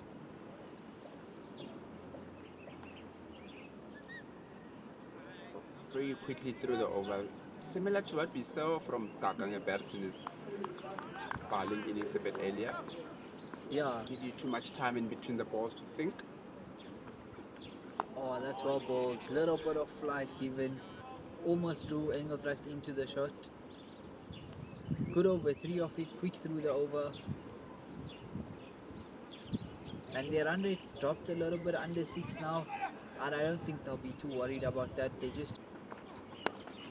Majiza back for his 7th, and good shot by Garnet to sweep her for a single.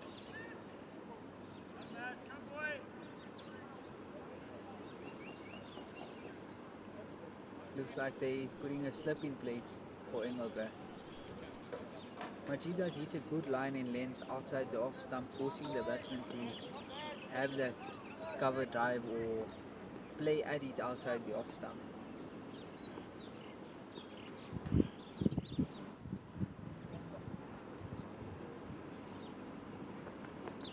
Oh, good bouncer, and well left by Engelbrecht as well. He really put his full body into that bouncer to get it up to head out. Yeah, definitely bent his back there, Majiza. To make sure that a new batter in Skulking Albert doesn't settle too early here in this game.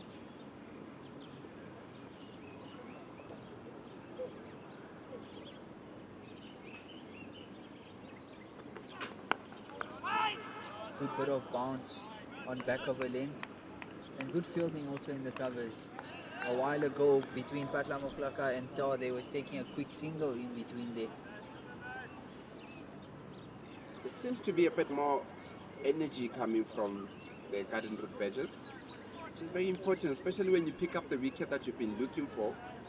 You want to make sure that the opposition feel your presence and that you're on top of them.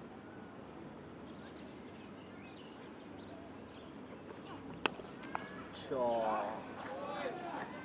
Little bit wide outside off stump, and the captain throws his hands at it through the covers for 4.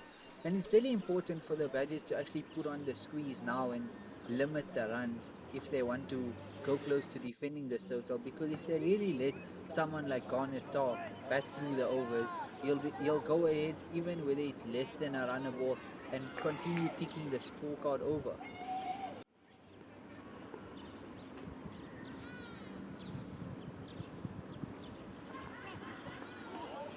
Good comeback, back of a length, just outside off stump, and a good lead by Engelbrecht.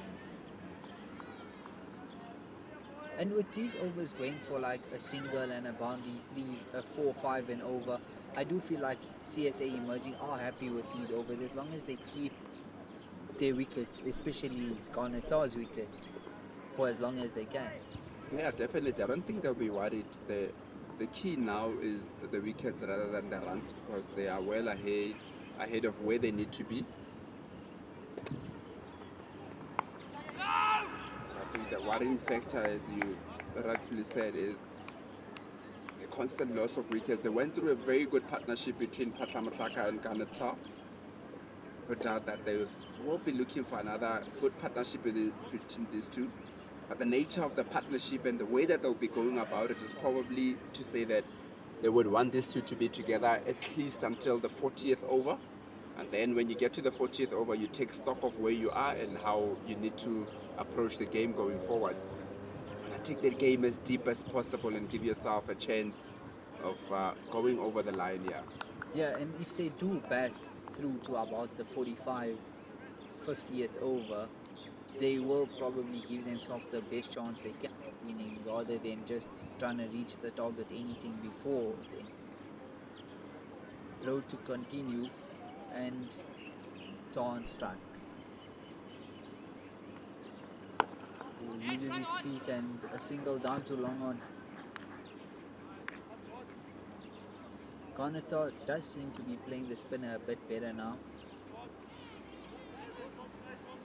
Yeah, definitely. As a man that's been there playing the anchor role here for the CSA Imagine currently on 42 from 67. Oh, a bold. Little bit of an edge and goes behind point for a single. That was actually really well bowled. I liked the line in length from Road there and got it to turn a bit away. Drew Engelbrecht into it, but Engelbrecht was two-minded whether to go back or forward to that, and that's what you want as a leg spinner. Full toss, picks the gap, and 4 runs. He didn't even try and hit that. He literally just picked the gap along the ground and all the way for 4.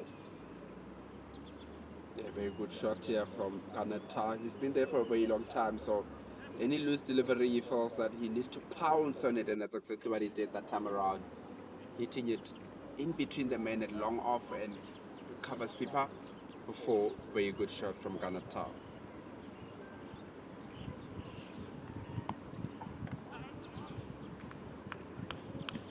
And I also like the way that Garnetar realizes his role as he's batting here, that he's got to bat through and he's not taking any risk at all, even with a full toss like that.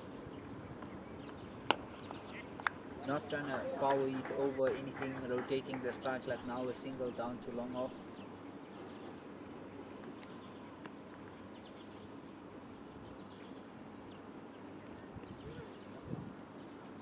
It's 29 overs done.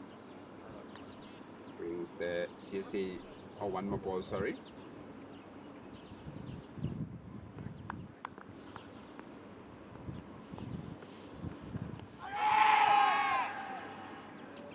Appeal for WW but high.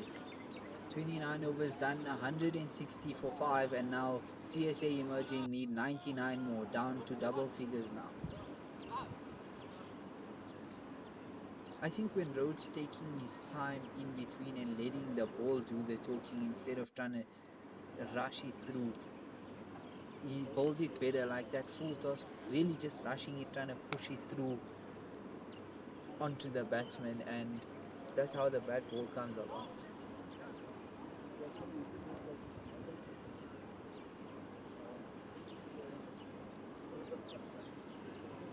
Yeah, I think definitely you've got to identify moments in the game where you need to go quicker through, but sometime to realize that maybe you're rushing yourself more than you're rushing the batters, and you need to just take a bit of a breather.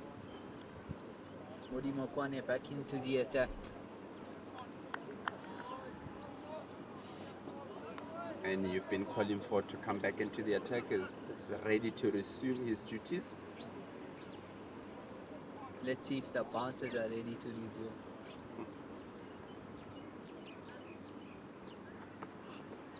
Oh, and a lovely ball to start. Just beats the bat of Garnetau. Good start by Modi Mokwane.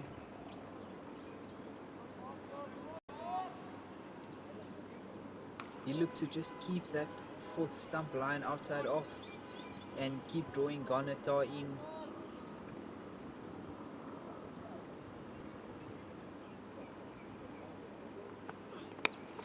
Oh, and that's well played to cover sweeper for a single.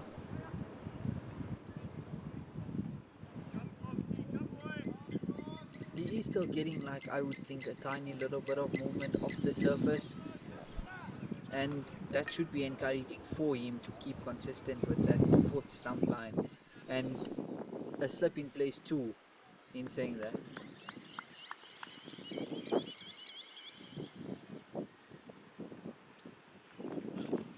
Oh, and there's the bouncer.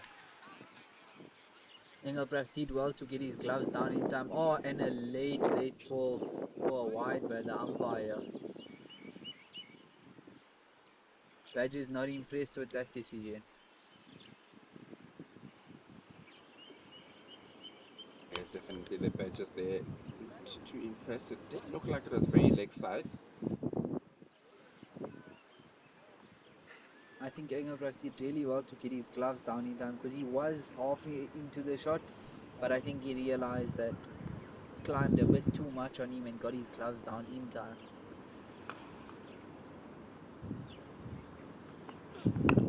Shot.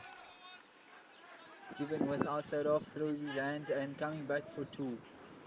Makes it comfortably. Didn't get as much better as we would have liked the Skakang at Bart, but managing to hit it down for 2 runs. This is where you say with the CSA, imagine that ticking away, getting ever so close to the score. Over has already went for 4 runs with 3 balls to go in the over. That's exactly what they'll be looking for.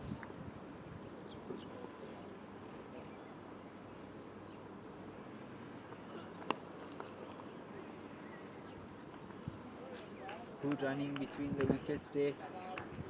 Engelbrecht has looked positive since he came out to the middle. He's looked to rotate strikes, looked to play shots if he's given with. And that is the very important thing when you come after a very good partnership, that you want to keep the momentum going. We've seen a couple of times people coming after a long partnership and taking too much time to get into the game and then creating a bit more pressure on themselves.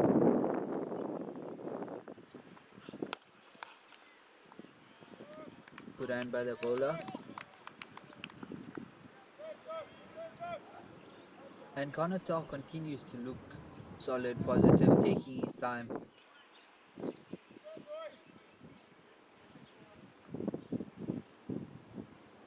I feel like Modi Mokwane has a bouncer left in him for this over.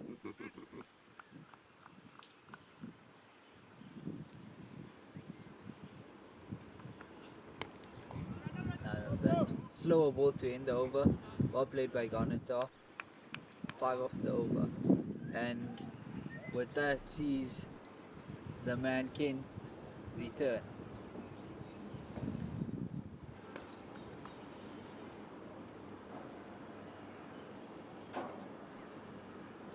And we'll have drinks at the 30th over. So far, CSA emerging on top of the game with Garnetau still not out. on 48 of 74. He's been doing well opening the batting, and he stayed there throughout. Ludwig School came in and played a powerful knock of 33 of 20 and did well to up the run rate and get them to the position they are. Tar and Patla Makloka took the game away from Badgers, and that's why at the moment they're going at close to the required run rate. Steve Stolk was unlucky getting LBW, looked positive but went back to a full ball and got struck on the pads.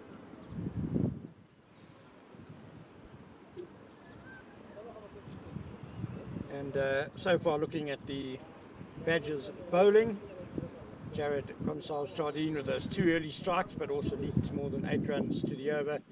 The leg spin of Rayagan Rueda has been interesting and exciting to watch. He got that wicket of Steve Stark with a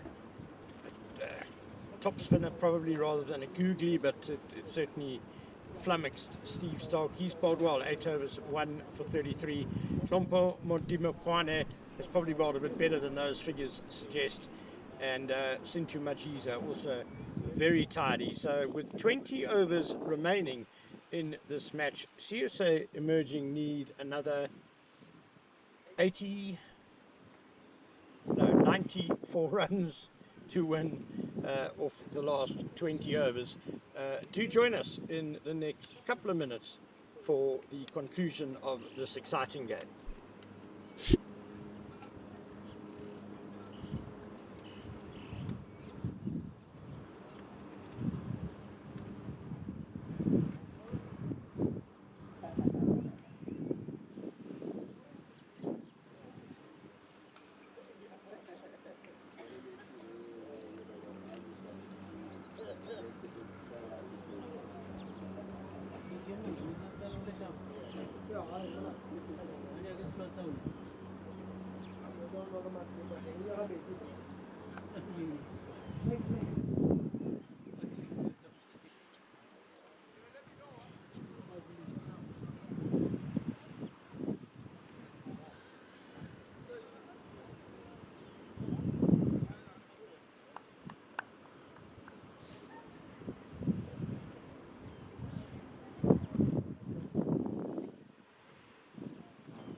Welcome back to the Tuks Oval for the last 20 overs of this exciting CSA One Day Cup Division 2 game, with CSA emerging on 165 for 5.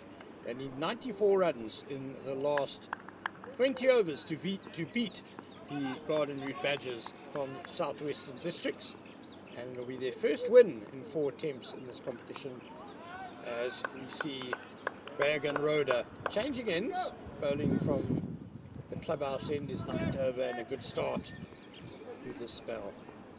With me is Omar Karim, and I'm Ken Borland. Oh, and Skalk Engelbrecht nearly got himself into trouble there, trying to play off the back foot. A good bit of bounce there from Rhoda. He maybe would have liked a bit less bounce so it didn't go over the stumps. And there you go, he's bowled him. That one keeps low.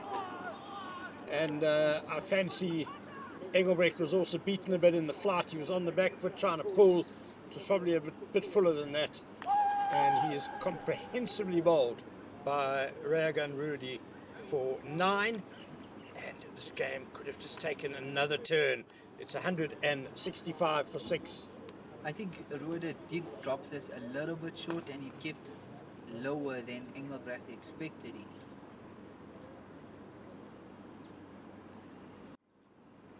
And it did turn a little bit, it pitched a bit outside leg, and that's what I've been saying with Rueda, that when he's rushing it like too much, it drops a bit too short. That one wasn't as short, but it still was. But if he just slows it down, especially now the tail ends in, if you slow it down a little bit to them, draw them into the false shot. Yeah, it certainly looks as if it was short enough for Engelbrecht to be considering the pull. But there was a bit of turn there, as you say, and I think just maybe the frustrations of scoring just 9 or 15 deliveries. He wanted to get going and just played a little bit wildly at that delivery, and it was bowled. Coming to the crease now, Tobile Slatuka, who was the hero with the ball for CSA Emerging, wrapping up the innings. He took 5 for 2 in a couple of overs at the death, which might just make a big difference in the outcome of this game. Hero with the ball now, he needs to stick alongside Garnet Tar to be able to get this target. Yeah, there's nothing hugely fancy required by CSA Emerging. I mean, it's less than 5 runs to the over needed. As you say, someone just needs to make sure they're there at the end with Garnet Tar. He'll get them home, looking at the way he's played so far. They just mustn't be bowled out.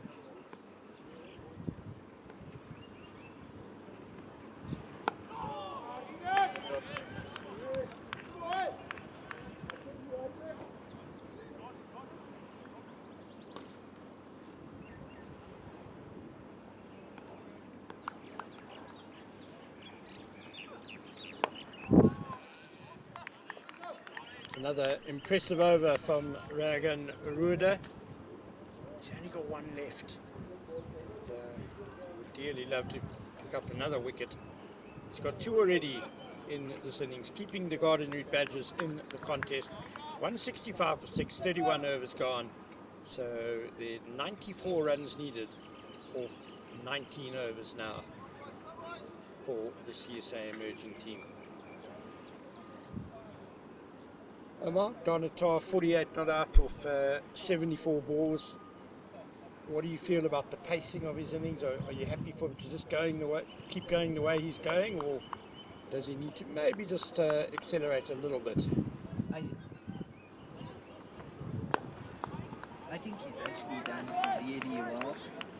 So far, he's stuck around, just everyone around him's thrown their wickets away and gone out, but he's done really well. He's scoring at above a strike rate of 50, but I think what's more concerning for him in his head is probably the people need to bat with him rather than trying to score runs.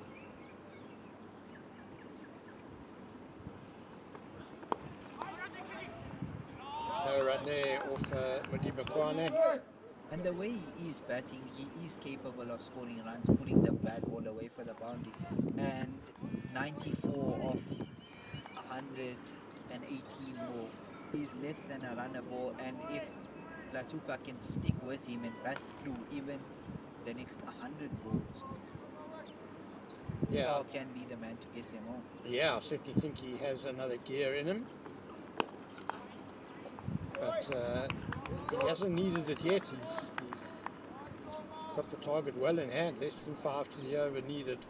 But it'll be interesting if the wickets keep tumbling. At some point he's going to have to decide to force the issue and try and get the bulk of the runs himself, and quickly before he runs out of partners.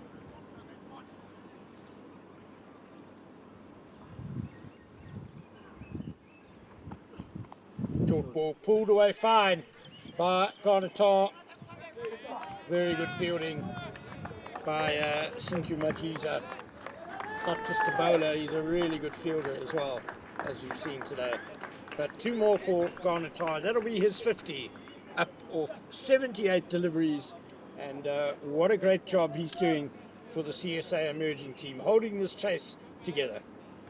And even though Tar's batting slower than a runner ball, he's looked positive throughout the innings.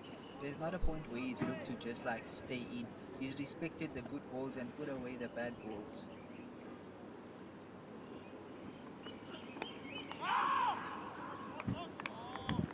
And as well, he also has been running really good between the wickets, taking good quick singles, keeping the scoreboard ticking over. And now the most important thing, if he can bat through and someone can stick with him, then the target should be met by CSA emerging. And Badgers will continue looking to just pick up wickets in intervals and keep chipping away until they get into the tail. What they wouldn't do for the wicket of Garnetar now, of course. Struck on the pads. It looked reasonably high and maybe a bit leg side-ish. Alauddin Palika is unmoved as he calls over. And let's have another look at this replay.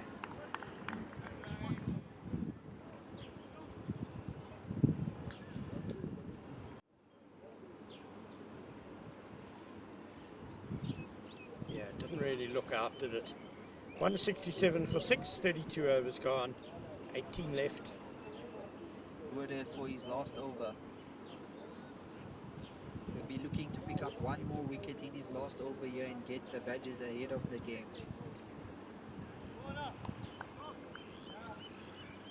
It's going to be Slatuka on strike.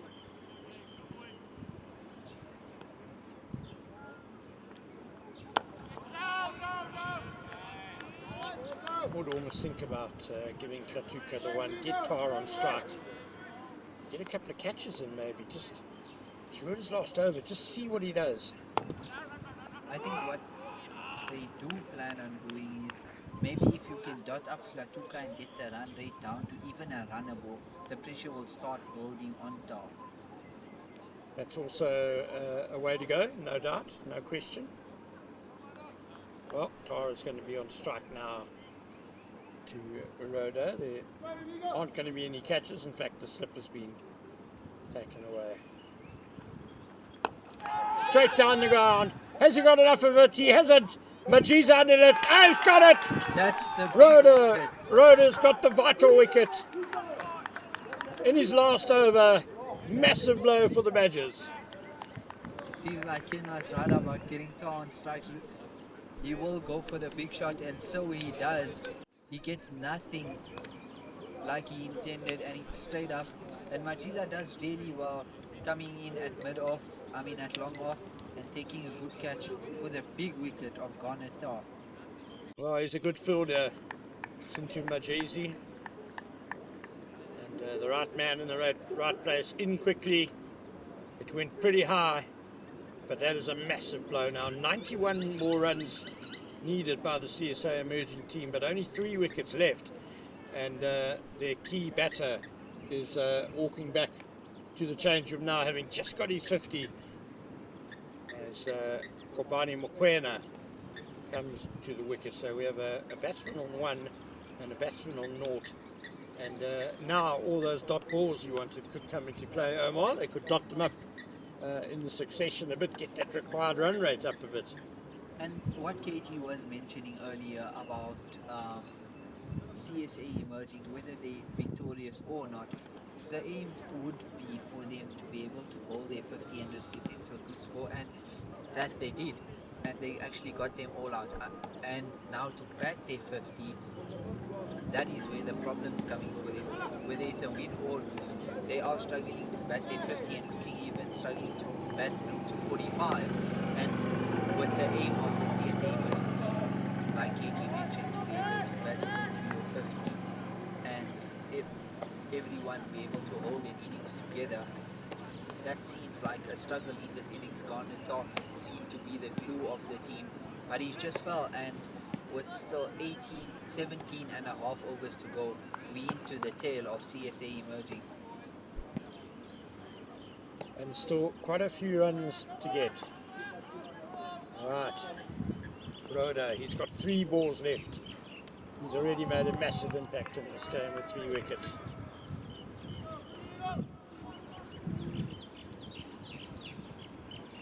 I think we might see at least one delivery that goes straight on with the arm before he finishes. Turn and bounce. I bet you his captain wishes he had 12 overs to bowl and not just 10. There we go. Well kept out by Kobani Mokoena. That ends the over, 168 for 7, And a wonderful spell of bowling by Reagan Rueda. He's taken 3 for 34 in his 10 overs.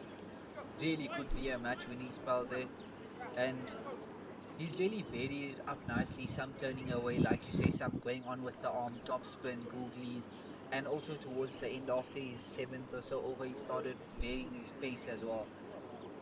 So he got into the batsman's mind. 3 vital wickets that he's picked up, and at the moment, that last wicket of Tar puts Badgers ahead of the game and ahead of emerging for their chase.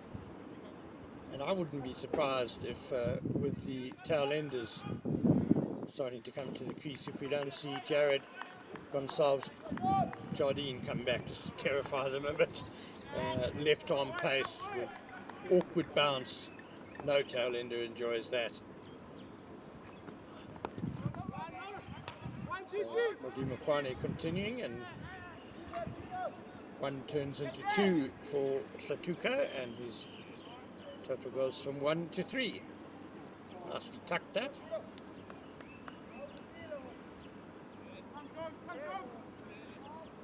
Modimo Kwane will look to be either stump to stump or, as we've seen earlier, get it up to the batsman, head height.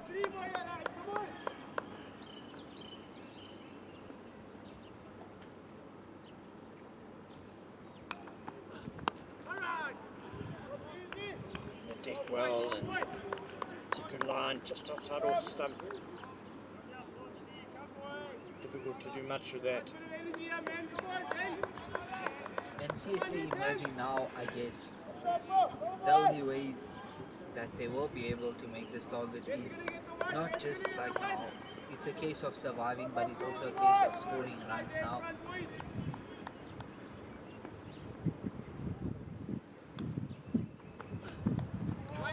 Awkwardly pulled away, but safely enough down to fine leg for 1 by Tuks.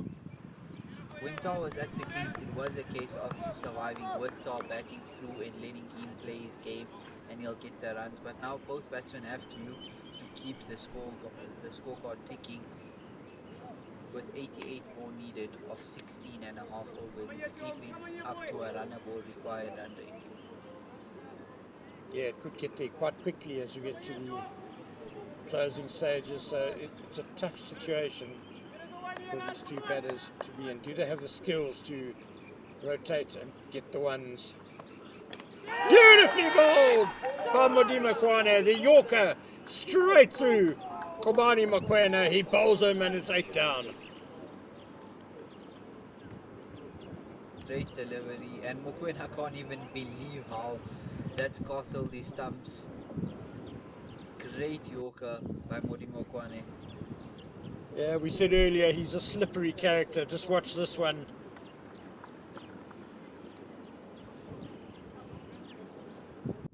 Little bit of movement in the air into Mokoena, and he's done for pace, and great Yorker.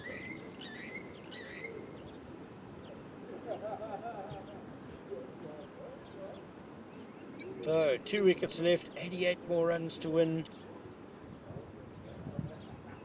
Garden Route Badgers have really taken a firm grip now on proceedings.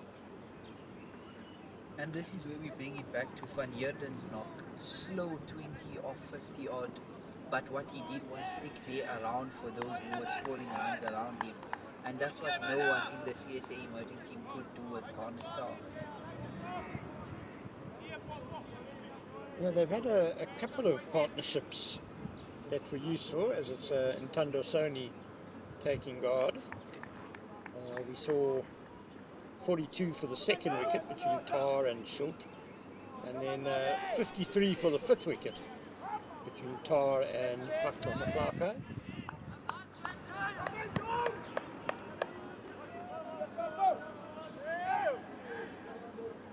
Slip in place, as you'd expect, with just 2 wickets required for victory.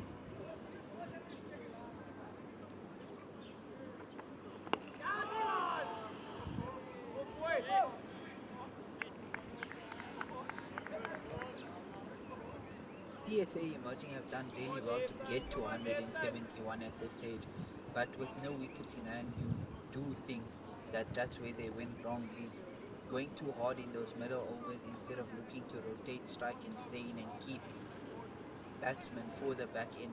What is what Badgers did really well and put a base for their batsmen like Richards, who came in. Driven nicely to cover point by Sony. He'll get at least two. Will they run one for the throw? No. It's actually a very good point you made, Omar, just before Mokoena was bowled. Just about the pacing of the innings, that there's nothing wrong with the scoring rate for CSA emerging. But it's that being able to do it for the longer period of time. Getting through to past 45 overs, that sort of thing, as you said. That's the art of it, that's the skill of it. We could see the more experienced batter, Garnet Tar, more attuned to batting for a longer time and taking it deep, whereas the other younger guys have kind of come in and got out and not really stuck around, perhaps not really read the situation as well as they could, but that's a lack of experience. And as you mentioned, Jared Jardine back into the attack to have a go at the tail. Yeah, and you got to have some catches, I think. At least one.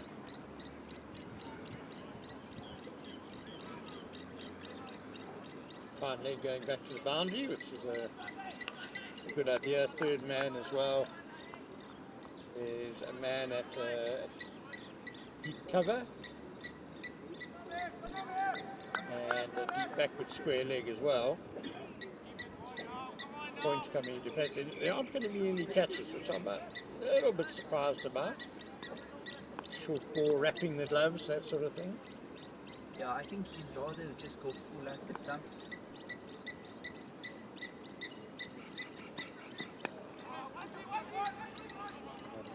And Tuks has got that away for one backward square.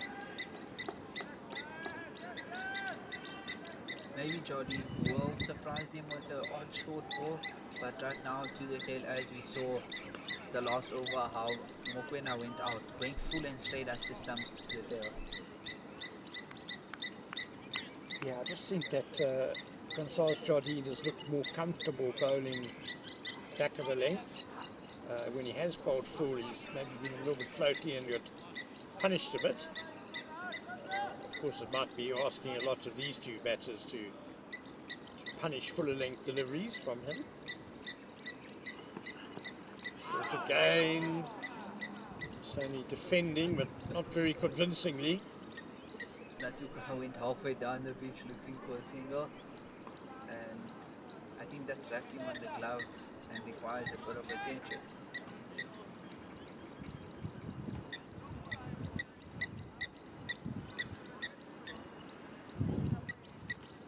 Top man Malife rushing in there to stop the single. As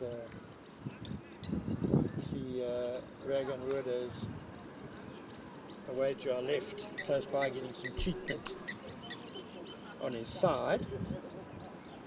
He had at least a couple more overs to bowl when he first complained of a bit of side stiffness.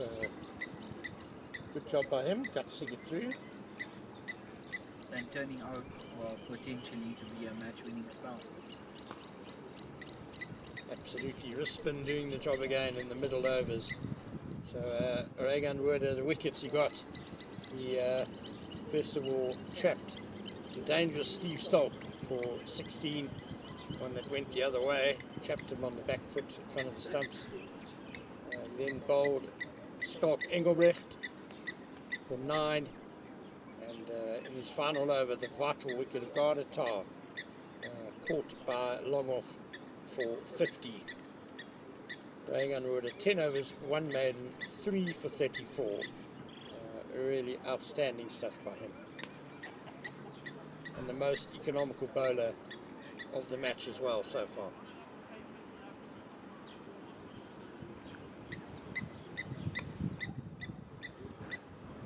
Claudine has really hurt the batsman's gloves today. First earlier on was scrolled and then gone a tar, and now Dando Soli. If he could just get a bit more consistency in terms of line and length, he could actually be a hell of a bowler. He's definitely got pace. He's a strong guy. He gets bounce.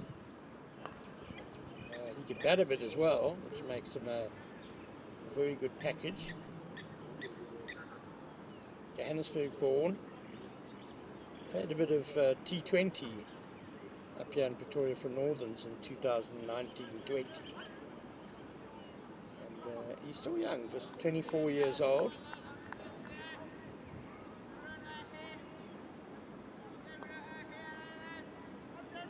Right, Sony is ready to continue. To face the music from Jared Gonsalves Jardine. And now there is a slip of place and a leg slip. Yeah, that's what I wanted to see. Get those two catches in place.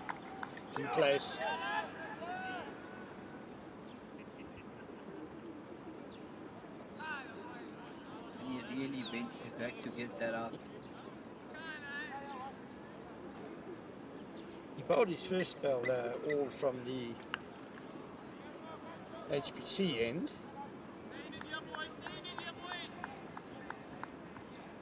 But there's certainly been bounce all through the match from this end as well.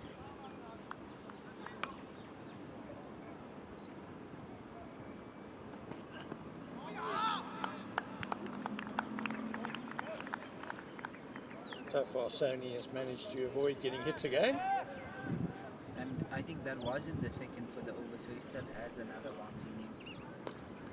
Don't think the umpire signaled forward, that's the second for the over. Not that I saw either, yeah. So if he does go for one more and then surprise him with a fuller one in any of these next two balls, because now I'm sure in Tando Soni's innings playing of the bouncer getting rubbed on the glove, so a full ball will surprise him and catch him a bit off guard, and he won't really come forward to it.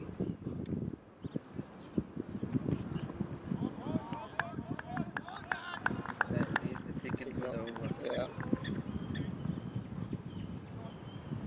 Yeah, he perhaps should have bowled the fuller ball this delivery, and then the batsman doesn't know for the last. Because now your two for the over is done, so now the batsman knows that it's not entirely going to be a head-eye short ball. Well, unless it is head-eye, unless it's really well directed and there's not a no ball height, then so you can still bowl the short ball, but it needs to be dead accurate. It's coming from around the wicket, so I guess he is going to try target the stumps now, going full and straight from around the wicket. Yeah, because leg slip's been taken away as well. Yeah. Could it be a double bluff? No, it wasn't. It was full. Bowler falls down in his follow through. Nicely driven away by Sony. He knew it was coming. It's a single. It's 175 for 15 overs left, and 84 runs needed by CSA emerging. Been some wonderful twists and turns in this game, Omar. What have been the sort of key moments for you where momentum has shifted? I think the opening overs, the power play really put CSA emerging ahead. I do feel like they lost a wicket too much in the power play, but even after that, they were so far ahead of the required run rate that they didn't need to go and throw their wickets away like they did. If they just were able to bat through and take their time more in the middle overs instead of losing wickets at regular intervals. And I think that losing wickets between the 10th to the 35th over right now is where it fell down for them. Dimakwane continues and fields very well off his own bowling, even though it probably wouldn't have been a run anyway with mid-off behind him.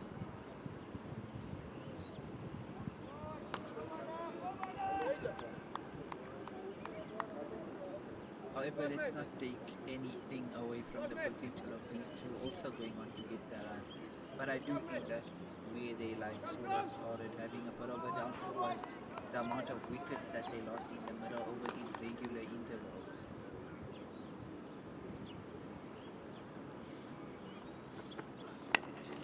Ball and driven, but skews out straight to point.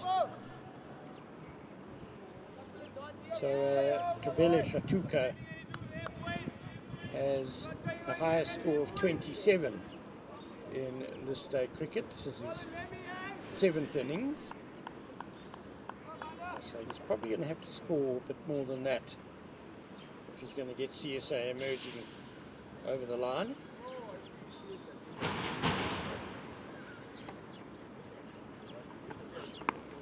Nicely behind that one, Tandosoni. And Badgers are now applying the pressure with a tight offside field, not allowing any quick singles or any runs to be leaked easily.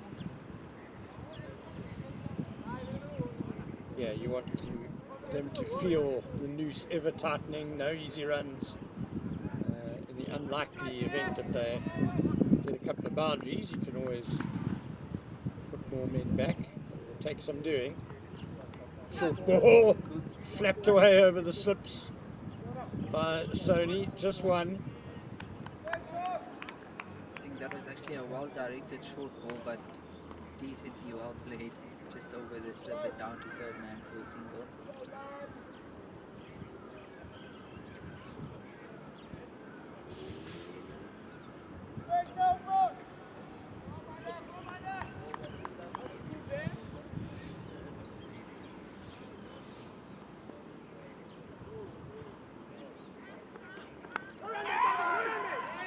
Well, he's kept it out as Satuka but not been able to manipulate the one as the fielders in the ring very alert, trying to stop that. We mentioned Satuka having a highest this day score of 27. Intando Soni really doesn't have much pedigree as a batsman at all. He hasn't really had much opportunity for either the South Africa under 19s or the CSA emerging side. Comes in at 10 or 11. It's nice on drive by Satuka, but again, can't beat the field. End of the over. It's 176 for 8 with 83 runs now needed off 14 overs.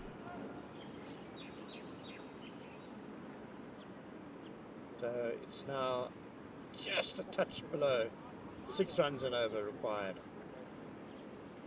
And Jared Jardine to continue. Seems like he will continue from around the wicket.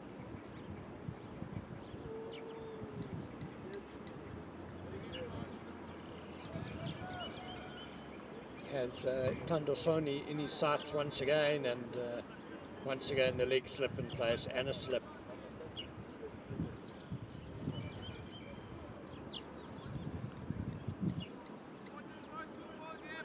Finally he's going back to over the wicket to Tandosoni.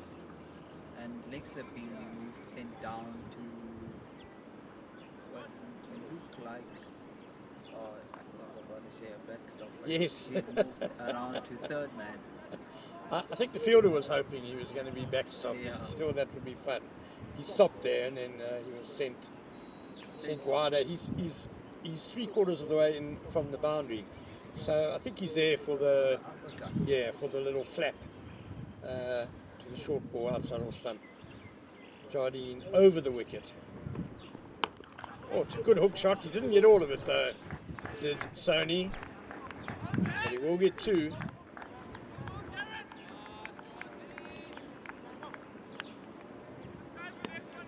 $178 for 8 now. Sony goes to 6.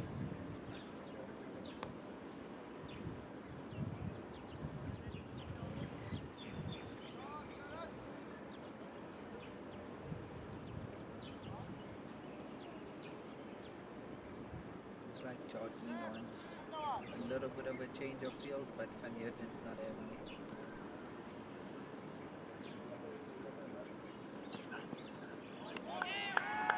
That was my reading of that little conversation as well. I think he saw where the hook went and wanted another catcher in the ring, but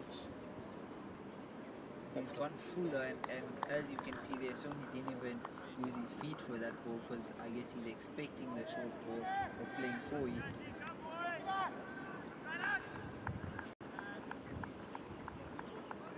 yeah, Jardine mustn't forget about the fuller delivery. That could well be how he gets his wicket.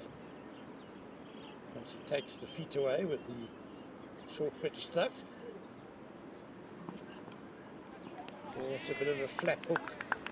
It's a little bit wide and signaled wide by the umpire, just above head height. I think as we saw with Mori Mokwane, Jardine should be aiming to hit the stumps at the number 10 9 and 10 here. As we saw how Mokwena went out bowled, just bowling full and straight at the stumps with the pace that he has, he should be able to beat the bat.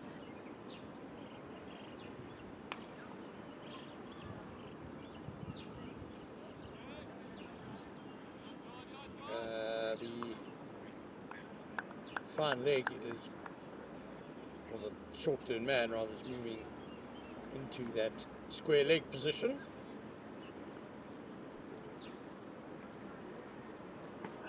Round the wicket this time. There's the filler ball. Nicely driven. It was a big attempt at the run out by Sintu Majiza. He'll be disappointed with that. He's a better fielder than that. That was actually a really good chance of a run out. I think if he was gone. Yeah, I think Sony really wanted to get off strike. Alright. Kobile Slatuka. 3 balls Jardine has at him.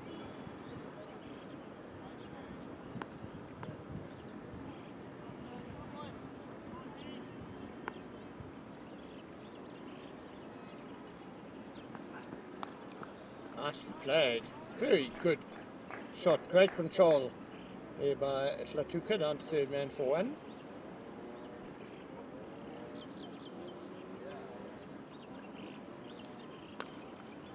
I think it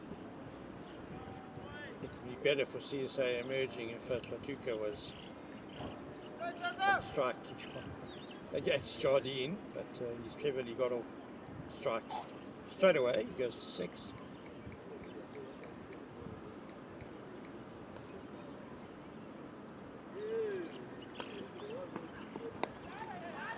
Nicely played by Sony off the hip.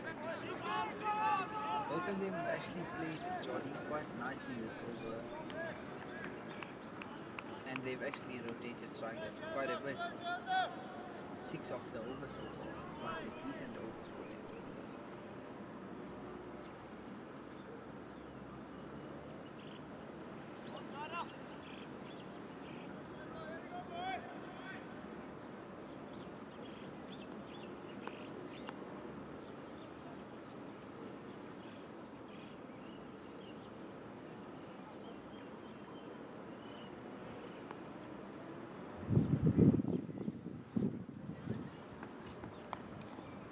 Tirelessly played again by Slatuka for 1. Plenty of bowling options still for Captain George van Heerden as that over comes to an end. 183 for 8, 76 more runs to win off 13 overs now. So slightly less than run a ball needed. 76 of 78 balls. The bowling options, Majiza still has 1 over left. Madimakwane's got, let's make sure update here before I read out incorrect figures. Majiza's got 1 over left. Madimakwane's got 3, and Jacobs and Smuts, of course, have only bowled a couple of overs each, so plenty there. Nicely put away by Slatuka. They'll come back for 2. Kabila Slatuka look well worth his number 8 position in the batting lineup. He's actually played some good shots, whether it's to the short ball or full ball. and maybe hoping for some heroics with the bat also, like he did towards the end with the walk. Still composed. Oh, beautifully bowled by Modi Mokwane, and Tlatuka does brilliantly to get the bat down between his legs.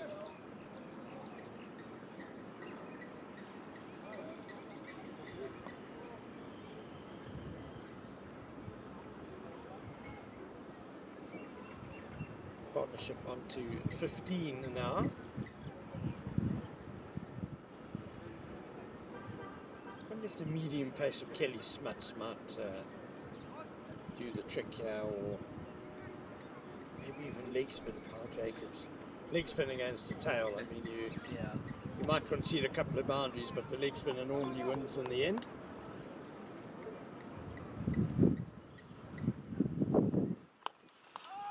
It's a bit too full by Modi Mokwane, trying for the whole Yorker again. I think Badgers are trying to get their strike bowlers in and clean up the game now. Like Jardine, Modi Mokwane, very much either back for a bit.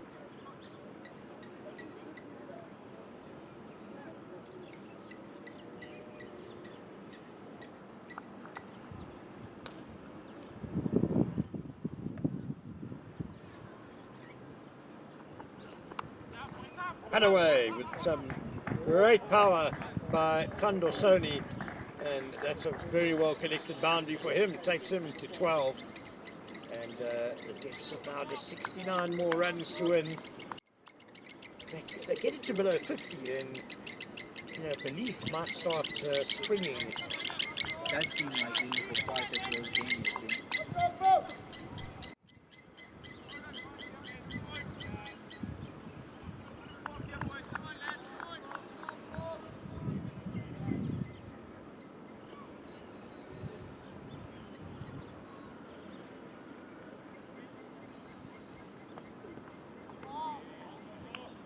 Ambitious Sony. What these two have done well is the run rate hasn't crept up more than a runner ball. It's always, even with them in, still stayed less than a runner ball. Yep, 10 or 15 for Tlatuka, 12 or 18 for Sony, but then you add in the extras and they haven't fallen behind, as you say.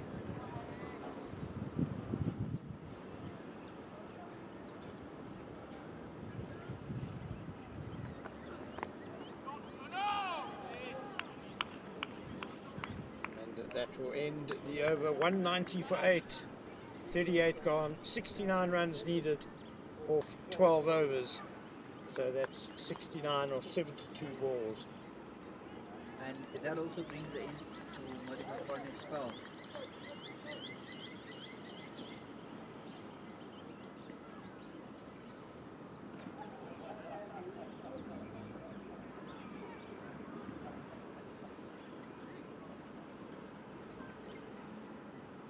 I think Modi Mokwane's got a couple left still.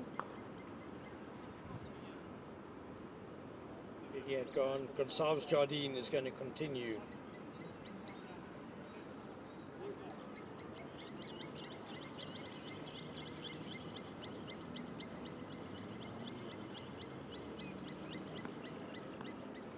From the clubhouse end to Tobile Tlatuka.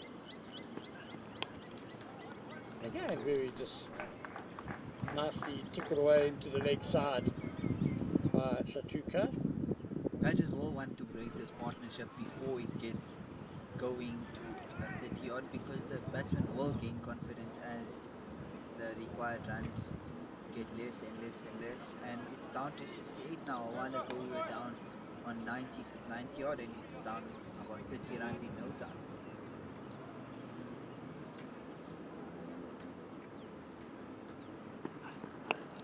Well kept out by Tandasoni.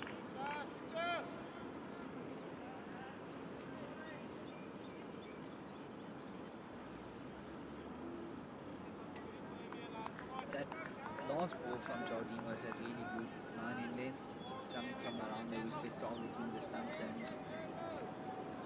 he needs to continue keeping it there and a bouncer can be the surprise ball instead of going for like 3-4 bounces and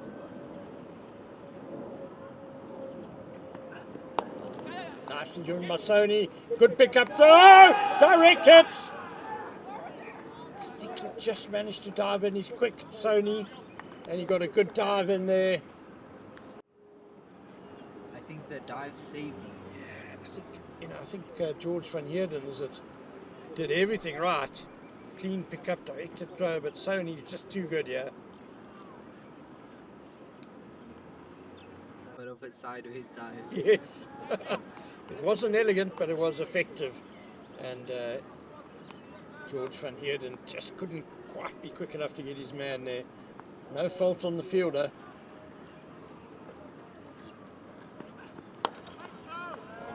Nicely driven.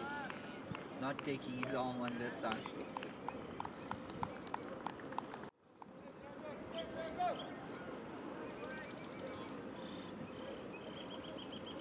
Well, both these batters have shown they're no mugs with the bat. They've got nicely behind the line. Both have played some nice drive shots. They can just keep chipping away, keep frustrating the Badgers. Bowlers then start searching, giving more loose deliveries, like that one.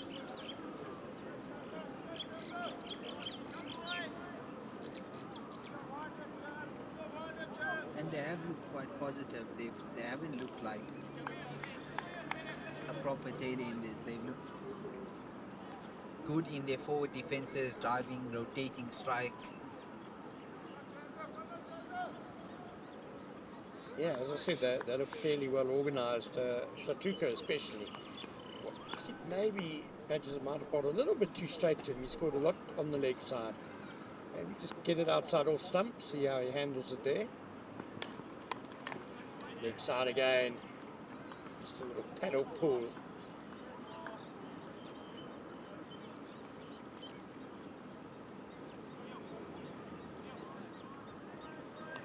$194 for 8 now.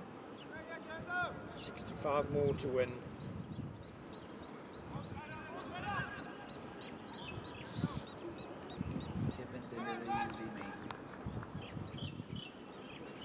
Just staying around that runner ball mark required.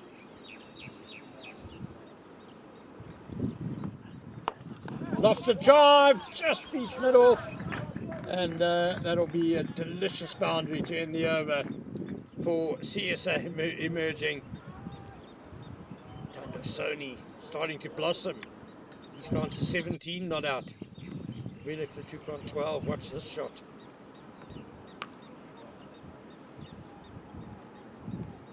Good shot on the up, beats the man at middle, and a good boundary to end a good over of 8 runs. Yeah, I just think Gonzalez Jardine doesn't look quite the same bowler when he pitches the ball up. A little bit floaty.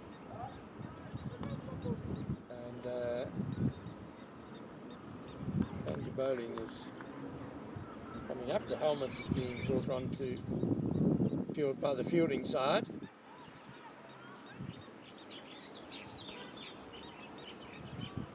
Or wicketkeeper Beaufort to stand up to the stumps, which all suggests to me that we might be seeing the return of Kyle Taken. Leg spinner. Are we? No. We're going to see the introduction for the first time today of Eko Molitsani. I do think they are getting Moletsane in now because their 4 bowlers, Majida, Jardine, Modi Mokwane and Yoda, between them the 40 overs, but the remaining 10 overs they've only completed 4, 2 of Jacobs and 2 of Smuts. So the other 6 overs that they need to complete for the 5th bowler is probably starting to worry Captain Van Heerden now. Eko Molitsani is an off spinner. He's 11th in the bowling averages for the competition this season, so he's certainly done a job for them, and that's a great start. Great start. change of pace, not a bad idea against these two batters who've got in now against the pace of Gonçalves Jardine and Mudima Kwane. See how they do against the spin.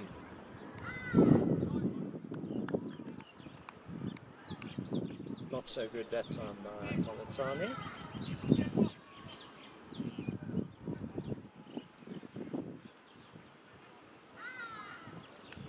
Now has the ball thrown over his head, so he has to achieve it.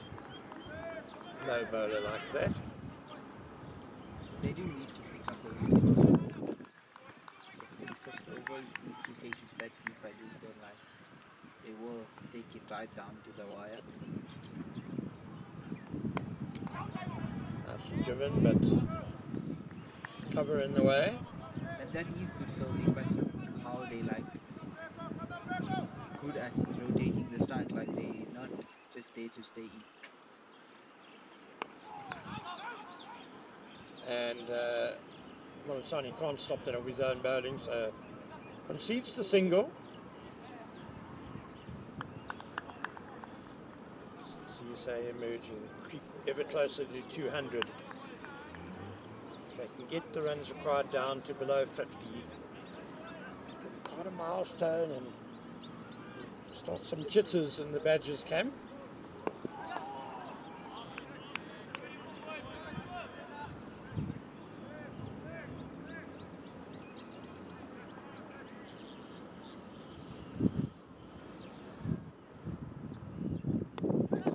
Which was expansive by Sony off the inside half of the bat. Good fielding by Moletani to stop the single down to long on.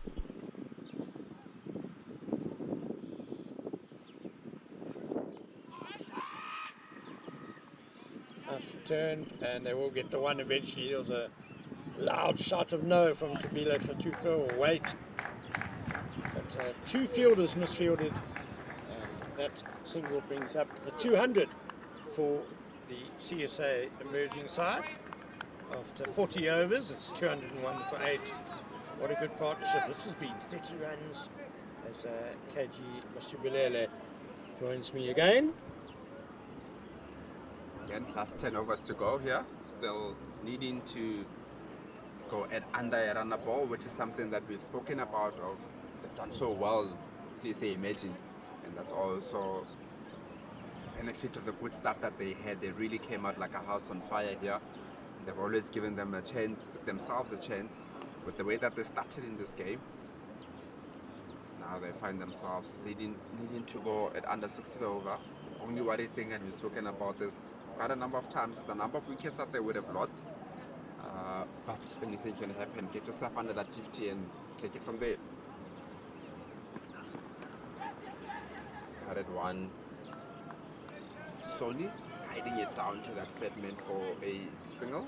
I think this is one of the things that I spoke about a bit earlier in terms of, what are the positives that the CSA Imagine team can take out of playing in such a competition. Certainly taking the 10 wickets in a match, and also basically having your lower order or your more recognized batters or bowlers also contributing to the batting and scoring some runs, some national runs. You never know when you need those 10, 15 runs in a match. Tucked away nicely past that mid wicket. Should be coming back for 2. They come back for 2. Very good running from these 2. Yeah, even if CSA Emerging do go on to lose this match, they've definitely been very competitive. I mean, there definitely were times when the Garden Route Badgers would have been very concerned. The start of the innings when they got away to a flyer, and then there was that partnership between Tar and Paklaka, and now this partnership will start a few butterflies going again in the stomach.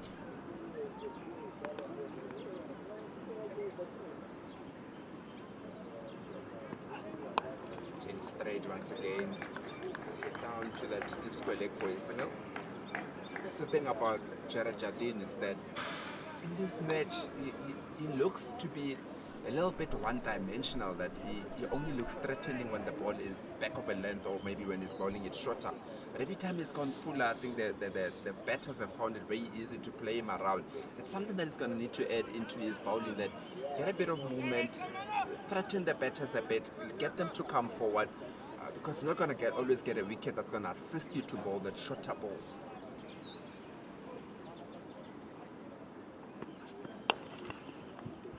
I do think, though, that in this current match situation, he hasn't bowled a short ball for too long now. It's actually looking too comfortable for the batsman. You know, he's got the pace, he's got the bounce to cause them trouble. And at the moment, they're just happily getting on the front leg and pushing him around the ground with ease, it looks like. So he's got to find that balance. Time for a snorter from Jardine. So they just guide it down to that third man for a single. You can see a bit of frustration coming from him, also holding his hips there a little bit, because he's not getting what he's looking to get out of the wicket. That makes it touch. But difficult for him, as you said. You've got your number 10 batsman in there that's looking very comfortable the way that they're batting, going nicely and forward, pushing the ball down to third man to lead off.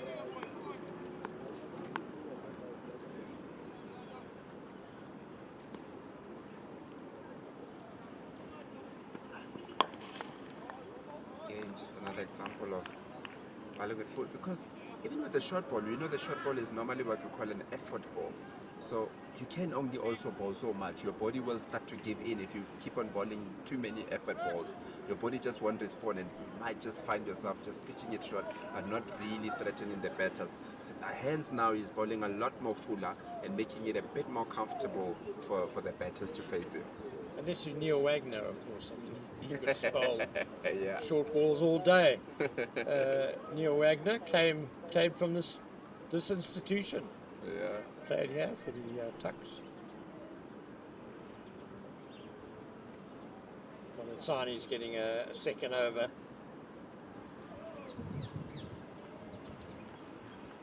That's a lot of stump, and that is given out. Stumped, very tidy work behind the wickets there. Looked like he just laid his foot outside that popping crease there. Very quick by Luke Beaufort. Great work behind the stumps. And spin does the trick again.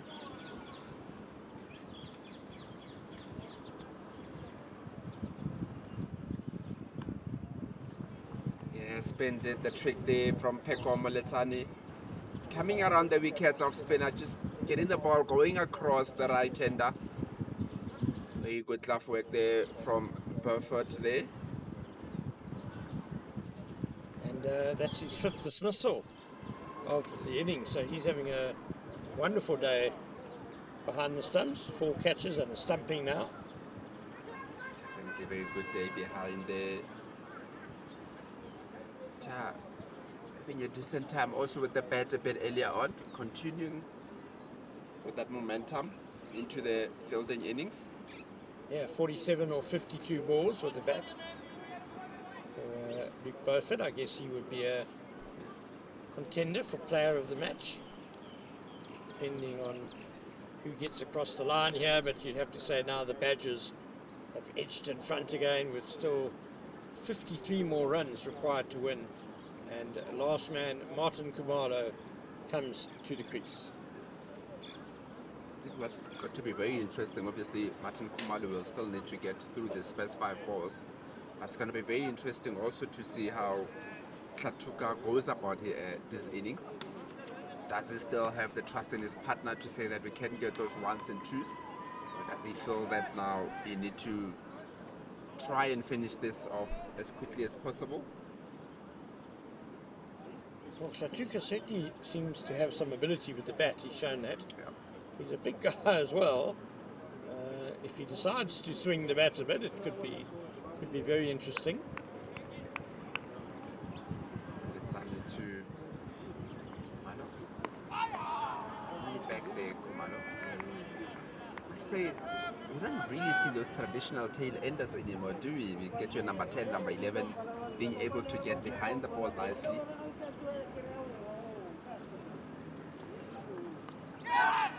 And Kumalo just chipped one to that short 45. Bit of a soft dismissal there from Kumalo, just chipping it to that short 45. And that is the 10th wicket down for the CSA Emerging. Bowled out for 260. Just take a look at that again. I'm not sure he realised the man was there. Just swatted it straight to him at short, fine leg. And a bit of a soft ending to what has been a very entertaining game, however, between the CSA Emerging side, who are finishing 52 runs short. Garden Route Badgers win. They've defended 258 all out, and it's their second win of the competition, which they'll be very pleased about. CSA Emerging, sadly, that's 4 losses in 4 games now. But I think their coach Malibongwe Maketa will be able to see some improvement in their performance, and there were some positive signs today. Yeah, definitely. I think some good partnerships that were built at vital times. The opening spell definitely in the first innings bowled very well. The tail also, except for the last wicket of course, but then the tail also looked like they were hanging around. So there's definitely a lot of positive signs to be taking out for CSA Emerging. And if you look at the stock that you have in the team and the kind of players that you have that are coming up in the system, and then you can see that there's a couple of players that you look and you say that there's definitely a lot of potential that you can see in the team. Some good bowling that we saw when you saw Kumalo when he opened the bowling with Mokoena. Tobile Tlatuka also had a bit of a difficult start to his bowling innings, but came back well to pick up the 5 wickets. So those are the things that you look at, and you look at. I said a bit earlier about the bowling innings. Can we pick up 10 wickets? And they've done that. They've ticked that. Then the next thing also now will be that can we bet 50 overs? Because in such a game, you just feel that you bet to 50 overs, you definitely give yourself a chance to win the game. As in the betting innings, in terms of the scoring rate, they were constantly ahead of the game in the scoring rate. They just lost too many wickets, and that proved to be their undoing at the end. And as we just have a look at the betting card, the summary of the betting card, we got Van Hockley went a bit earlier on, 8 of 12. Kanata batted very well, batted very steady, batted very long, also got 50 of 81. Ludwig Skeld also had a very good start, the 33 of 20. Arman Manak making his debut, got 9 of 2. Steve Stock looked very good for his short stay, 16 of 16. The Tabo Patlamatlaka had a very good partnership going on with Kanata, getting 33 of 43. Skalkangaber, the captain, also got 9 of 16. Tobile Tlatuka coming in at number 8, batting very steady, 16 of 24. Ngobane Mokoena unfortunately going for a duck, and Sony had a very good partnership also going with Tlatuka, going for 20 of 29, and the last wicket was Martin Kumalo getting not from 2 balls. Yeah, the telling stat for CSA Emerging is that 4 games into the competition, Garnet Tar's 50 was just their second half century of the competition so far. So batting, the area where they need to improve, and being able to play those longer, more meaningful innings and build those bigger partnerships. There's the Garden Route Badgers bowling, and a pretty good job all round by them. Simtu Majiza, steady as ever, 7 overs, 1 for 37. Jared Gonzalez Jardine was expensive in his opening spell, but got a couple of wickets. Tidied it up in his second spell, but he's got some genuine pace and his left arm, which is always handy. Klompo Madimakwane, always slippery, 2 for 46 in his 10. The star of the show, though, was the leg spinner Reagan Rodier. 10 overs, 1 maiden, 3 for 34, and he got the key wickets of Steve Stoke and Garnet Tar as well. And then there were just a handful of overs between them for Kyle Jacobs, Kelly Smuts, and Peko Molitsani, who was brought on just when things were maybe getting a little bit anxious for the Garden Route Badgers, and he wrapped it up quickly with 2 wickets with 2 wickets in 9 balls. Yeah, definitely Peko Molitsani there at the end, where they much needed 2 wickets there. as we're speaking about, they needed that fifth bowler to come in, and Peko Melizane came 1.3 overs for picking up the 2 wickets. And as we just look again at the summary sheet of everyone, Kelly Smarts being the the leading run scorer for the CSA, imagine 5 of 67 in 8.4, and Garnet Towers the leading run scorer rather for the CSA, imagine getting 50 of 81, and Reagan Roder getting 3 for 34 from 10. Very good bowling from him. I think the spinner definitely, you saw Skakang about a bit earlier on with the spin, did very well, and also Reagan Roder also coming 3 for 34 from 10 overs. Peko Melisane also picking up the 2 wickets, so that actually means they got 5 wickets from their spinners, the Garden Route Badgers. Very good game here at the Tuks. We are thankful also that the weather stayed away. They looked to be clouds a little bit earlier on, but a very good game, competitive game. I think that's the most important thing, that this competitive game from the CSA imaging. There's some sessions that they feel that they have won, and that's something that you can look forward to say that, moving forward, they were just not a walkover. And remember, this is a team that hasn't really been together. There's always changes every week depending on the availability of players, so it makes it very difficult to have a consistent playing 11, or to see what we are seeing, that there's definitely some young players that are coming through the system that have got a lot of talent and potential, and they can only get better from here. Yeah, and the core of that CSA emerging side, let's not forget, are 18 and 19-year-olds, and they're playing against senior, well-travelled cricketers who've played at this level for a while.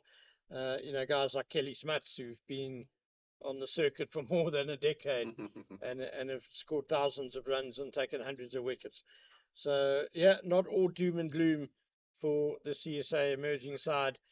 And it's good news, though, for the Garden Route Badgers, winning by 52 runs, as I said, their second win of the competition, so that will lift them up the log a bit. Our coverage of the CSA One Day Cup, both Division 1 and Division 2, will continue on Cricket South Africa's YouTube channel and on Pitch Vision. A very big thank you to Cricket South Africa and to Pitch Vision and to Katlecha and his Pitch Vision team today for their excellent coverage, excellent work on this production. From myself, Ken Borland, and from KG Masibulele, and from Omar Karim, it's a very good afternoon from Pretoria.